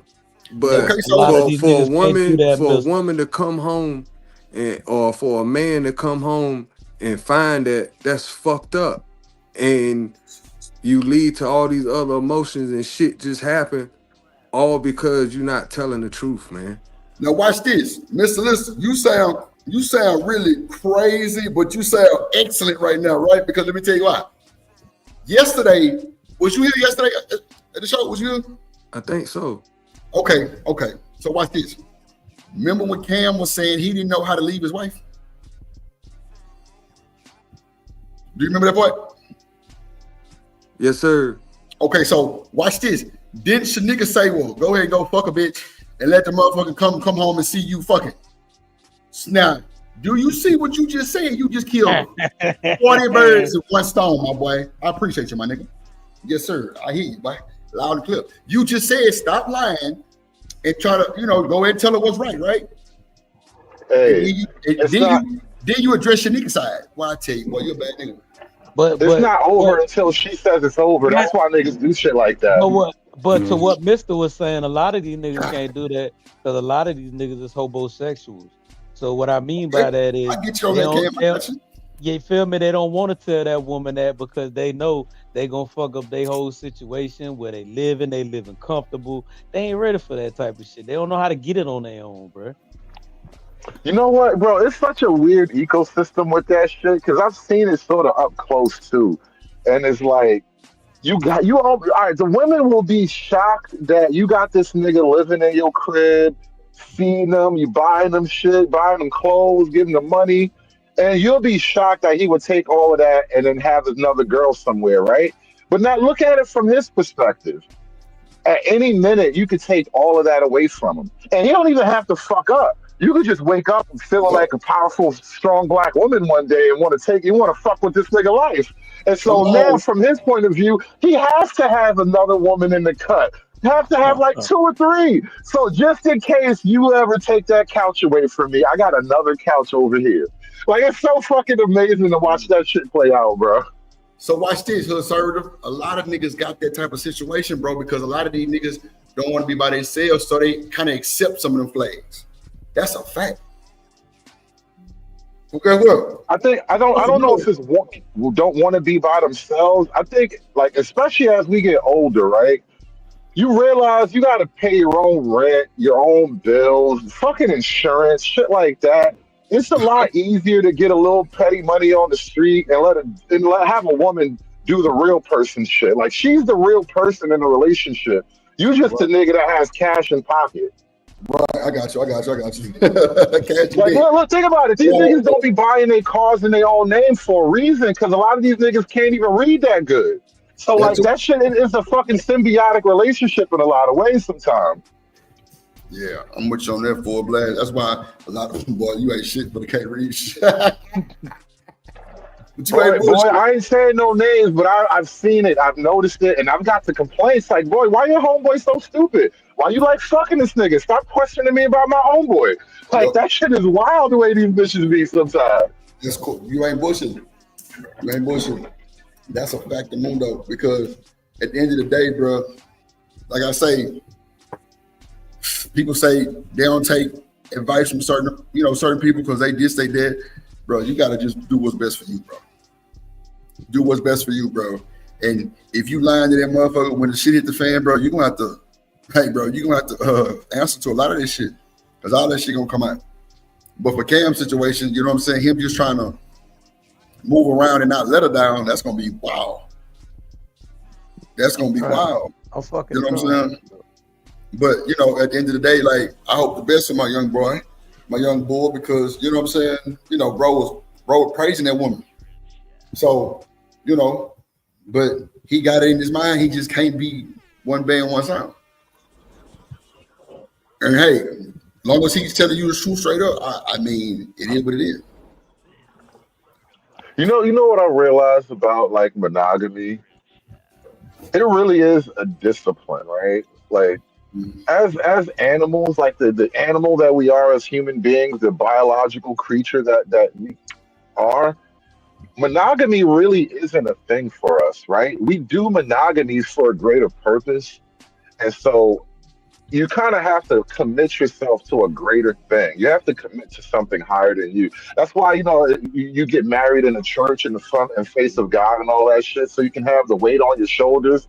Like I was watching some video. It was like this Romanian girl or some Eastern European shit, and she was getting blessed by like 7 Catholic nuns. They were singing and chanting and on and on and on. They were doing the whole thing for her before she got married. I'm just watching this like, if you cheat on your husband after you get blessed by 7 nuns, you're going to burn in hell. Like, you have to burn in hell. That has to be the rule somewhere. And so, like, people kind of need something higher than themselves to kind of be loyal to, because just, you know, like our biology wants what it wants. And you have to be able to tell it no. And you need a reason to say no. Conservative, though, do you believe that a monogamous relationship or a man having one woman is truly meant for us? Like, is that the way we are really built, or has that been kind of forced upon us? It's complicated. Well, no, it's a trade-off. It's not complicated. It's a trade-off. It's a very simple trade-off. We can all be hedonistic explorers and gigolos, or we can have a polite civilization with like a small house and the white picket fence and the 2.4 children. But you can't really have both. That's what I was talking about earlier about like sexual discipline. I realized as an adult getting into my second half, like there's a reason, you know, for the sexual discipline that religion tries to impose on you. It's about building up civilization. Like there's a practical explanation for monogamy and all of this stuff, and it has nothing to do with God.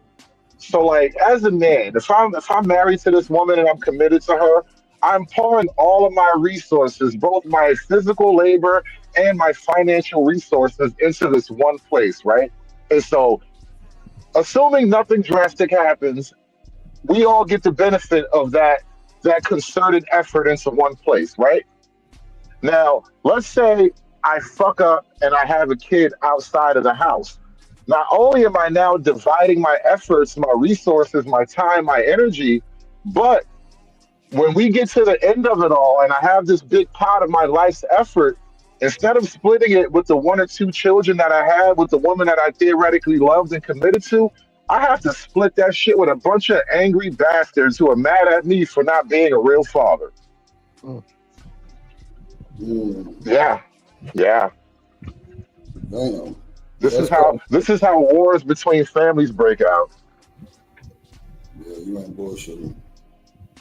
You ain't bullshitting at all, my boy. That's how it happened for real. Now I feel you on that note. That ain't gonna lie, that's deep. That's deep right there. Man, shit. I tell motherfuckers, bro, make sure. Well, you know what? Saying some shit like make sure she the one is really like it's really some bullshit, bro. Cause she can be the one and still be the one that run. Straight up, or the old famous shit for you to choose right. Motherfucker, what if you was high that day? Oh shit. All kind of shit, bro. Come on, bro. What if you was on something that day? What if it was a drug that stimulated your mind, Craig? You know what I'm saying? Like, bro, ain't no way here you can just choose right, bro. You gotta take or you just blinded by that damn lust, bro.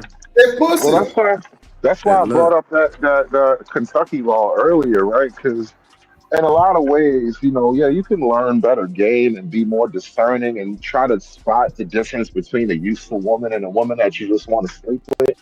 But ultimately, we need like a structure that supports it at the end of the day.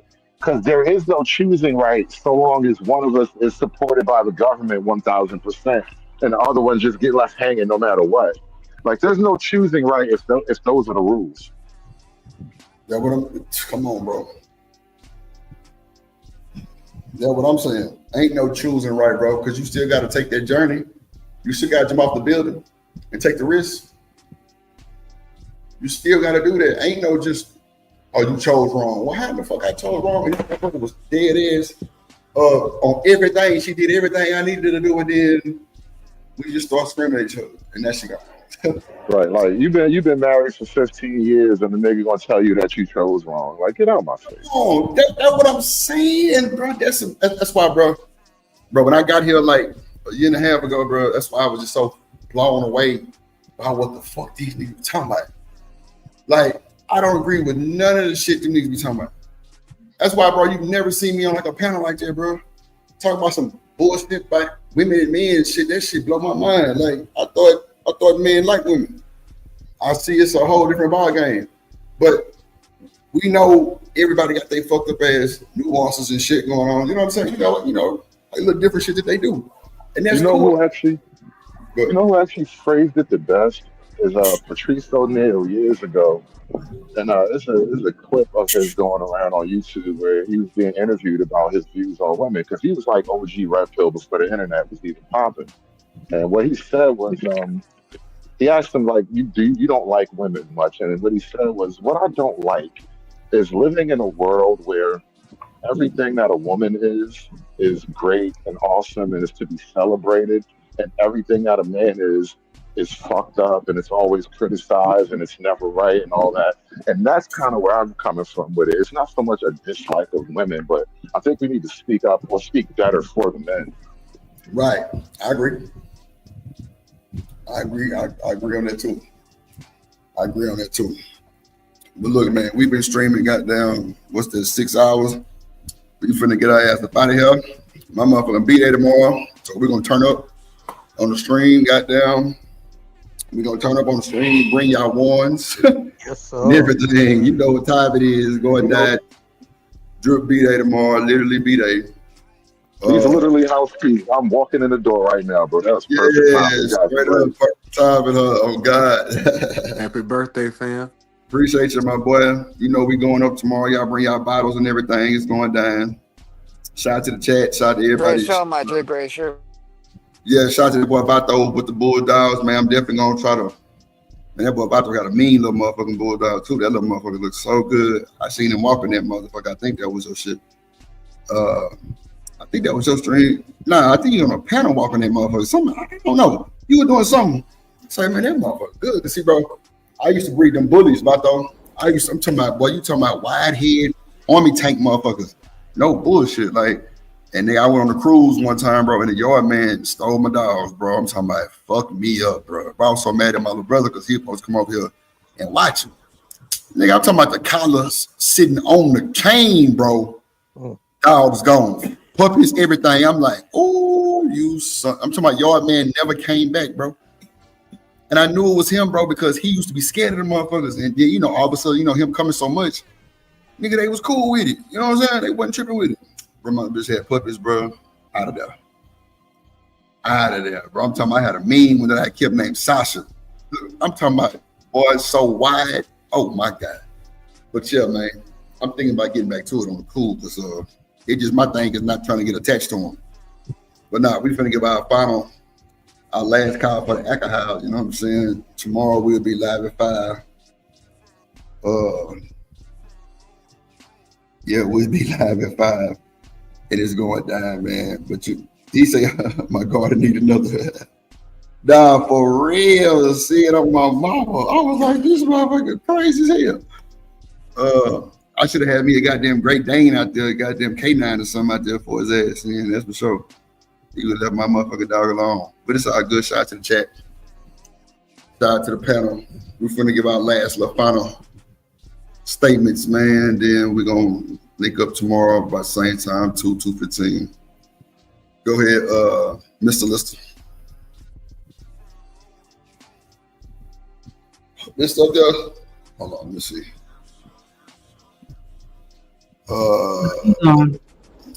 It's just my turn.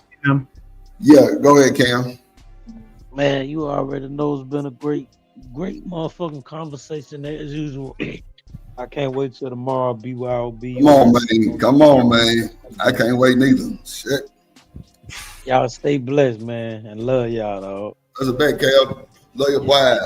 See you tomorrow. Bato, you want to give your final statement, my boy? Great show, man. Glad to be here. We'll be back tomorrow.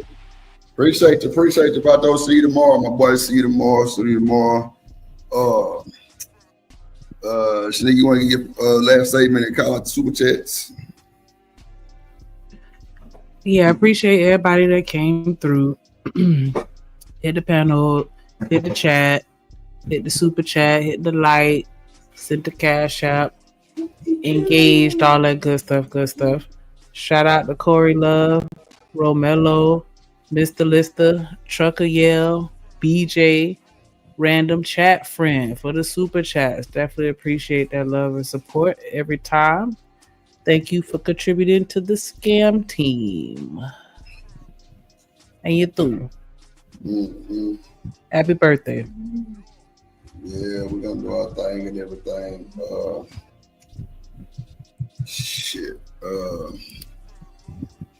Let me see. Yeah, shout out to y'all, man. I'm finna get me some sleep.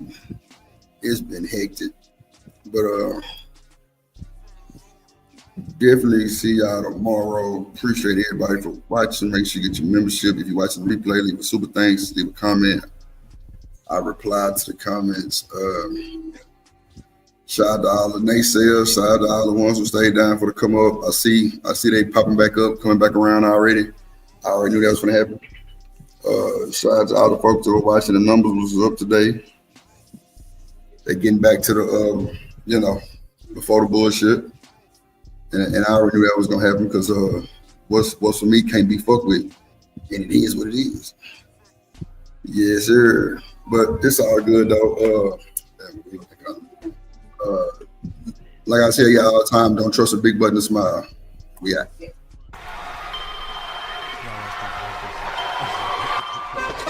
Drip Nation, let's go.